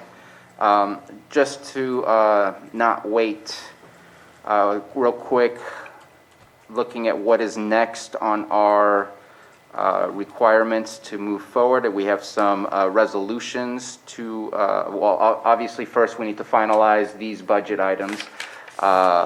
Then afterwards we have some resolutions as well that we need to pass. For them, what they need to do. It's just a resolution for the... Position allocation, is that it? Yeah, there's no other resolution, so Okay, so just one resolution. Obviously, you've gotten your consensus for both the tax policy and we briefly spoke about TOT. I know Supervisor Simon mentioned that he wanted to move forward with those changes in our support for the TID. I have not heard from myself or anyone else. I'm in support of moving forward in that direction. Is everyone else? So we have a 4-0 consensus. So that way you know what the policies need to look like on the way back in September. And so then we just have to finalize the budget item and resolution, and hopefully we can get Elizabeth Larson in here. Actually, we have another hand. We have Jennifer Smith. If Jennifer Smith can be unmuted. Elizabeth Larson. Hi, Board. Thanks for your very long day. I just wanted to touch base and say that the cannabis industry really appreciates all the study work that's being done on the cannabis tax and looking forward to some different distributions of it. Definitely open to having you connect us with people who want to access our grant money. For years, the cannabis industry has had a stigma and people have not wanted to accept our money. And so hopefully as we become a greater part of the community, our resources can be shared widely, not only through our tax dollars, but through our own company programs, direct sponsorships, event sponsorships, and working together with our community. Yesterday's topic, working together to save water. But appreciate the look at this, the deep dive. One thing that has been done that I would like to see some consideration in the future maybe is direct use of our tax dollars for, what's that phrase? Help me out. Anyways, when you have an agreement with Development agreement? thank you, development agreements with the county, so perhaps our tax dollars get used on specific projects. Not sure if that's possible in Lake County, but sometimes private funding can go a lot further than public funding. So it's just an option that perhaps could be looked at in a further study. And super excited that Lake County is going to look into its own study, a financial impact study. I know that in other counties, the numbers have been astronomical in terms of jobs and with the money we contribute to the actual community overall. So thanks for spending so much time on this chapter of your day. Thanks. And thank you for spending it with us. I have a question. Jennifer, one of the comments that I received from a nonprofit was that they didn't feel like they legally could accept cannabis money. And if we can legally accept cannabis money, I would say that they could. But could you kind of clear up that misconception? Sure. The only thing that can't be done with cannabis money is it cannot be directly deposited by a cannabis farmer into a federally insured bank. So anybody can accept our money. Most of us do have checking accounts. It's just that we can't put our money into a federally insured bank. Anybody that touches cannabis directly. So for example, the Lake County Cannabis Alliance, because it is an advocacy group that does not touch cannabis itself, that money can go into a bank. Okay, so is that where the nonprofits would get their grant? You have a grant program from the Alliance? We do. We stole it. We copied it from the wine growers. Okay, right. So I could put a nonprofit in touch with you. Please do. Okay. The money's just sitting there. How much money, if you don't mind I ask? It's nominal. It's $5,000 dedicated, but farmers, individual companies have, because we're a small group. Yes. We don't have the large membership yet, but farmers have also pledged on a case-by-case basis to support projects that the organization cannot. Wonderful. Thank you. Thank you for your comments. And let's go ahead and try phone 4550, as I believe that is Elizabeth Larson.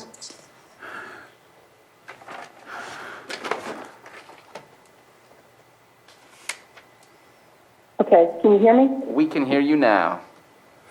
Okay, thank you.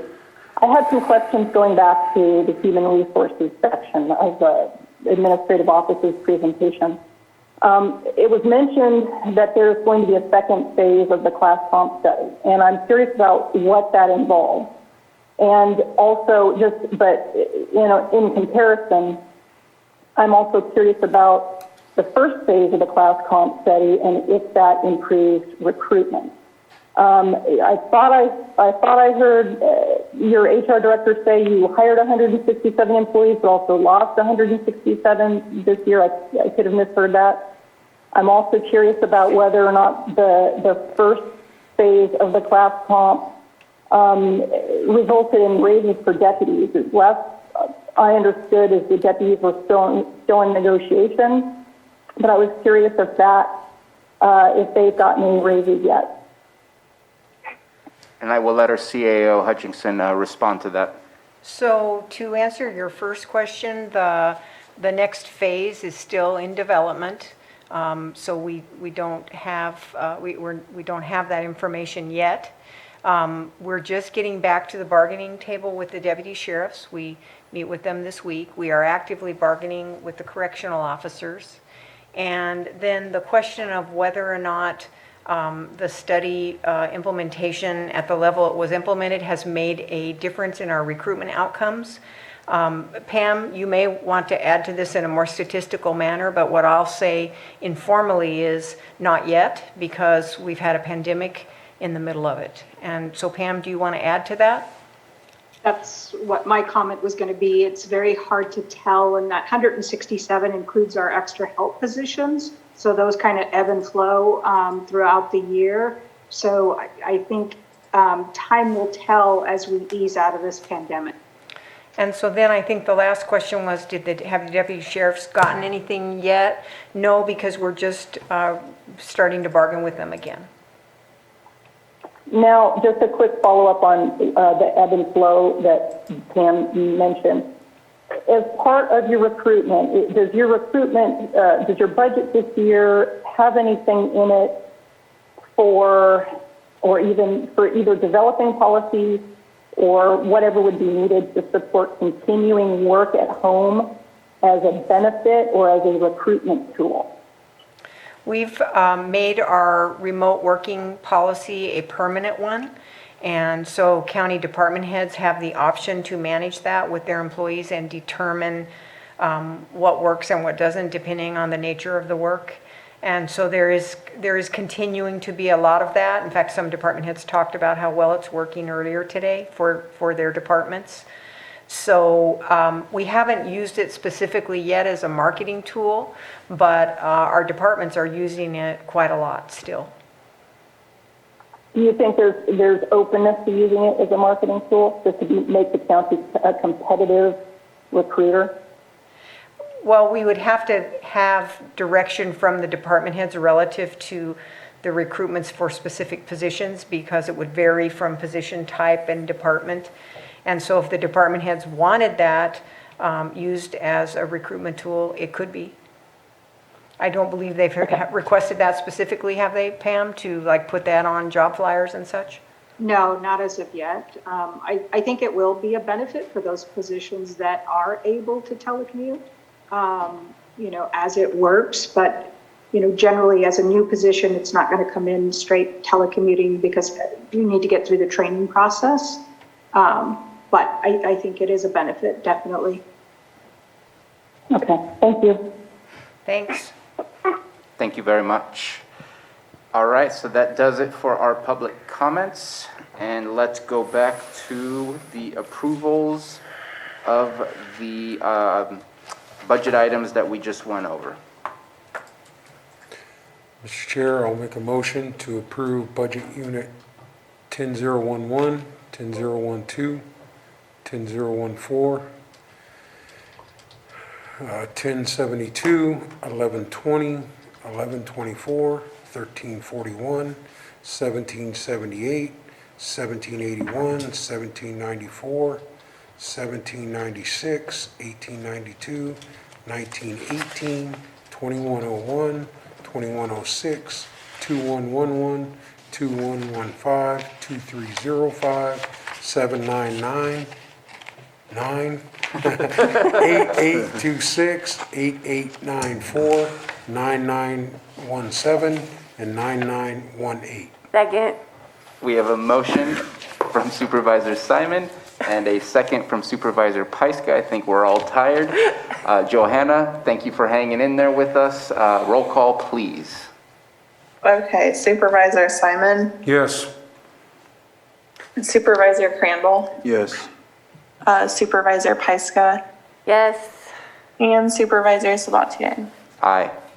So then, Thank you. Mr. Chair, the final actions of the day, we're recommending your board adopt the resolution amending the position allocation chart for fiscal year 2021 to 22 to conform to the recommended budget. For the resolution. The resolution has been offered quietly by Supervisor Crandall. Okay, Supervisor Simon, Yes. Supervisor Crandall, Aye. Supervisor Pyska, Yes. and Supervisor Sabatier. Aye. Thank you. Next, we need you to authorize by motion the purchase of certain capital assets prior to the approval of the adopted budget. So moved. Second. Motion by Supervisor Simon, second by Supervisor Crandall. Johanna, I believe this is our last roll. Oh, man. One more. Roll call, please. Okay. All right, Supervisor Simon, Yes. Supervisor Crandall, Yes. Supervisor Pyska, Yes. and Supervisor Sabatier. Aye. Thank you. So all day long, you have been approving budgets by department. But I think just as the final act, we'd like you to go on record as approving the entire fiscal year 2021-22 budget, recommended budget. So again, it's approved by motion, the fiscal year 2021-22 recommended budget. So I am so sorry, one last question I forgot to ask. We pay for the salary of, I believe we pay for the salary of First Five Executive Director, and I couldn't find where, we don't? So she's on our position allocation, but that money comes from First Five but goes through us? So the First Five allocation pays for her salary, but the position is based out of the health department. And there's also an administrative assistant type of support position as well, or at least there used to be. Three now. And what budget unit does First Five come from? Because I couldn't find it. If I can get that in my email, that would be great, so we can move on. But that was one of my things that I could not find in Link and Connect when I was going through the budget. Heard it today.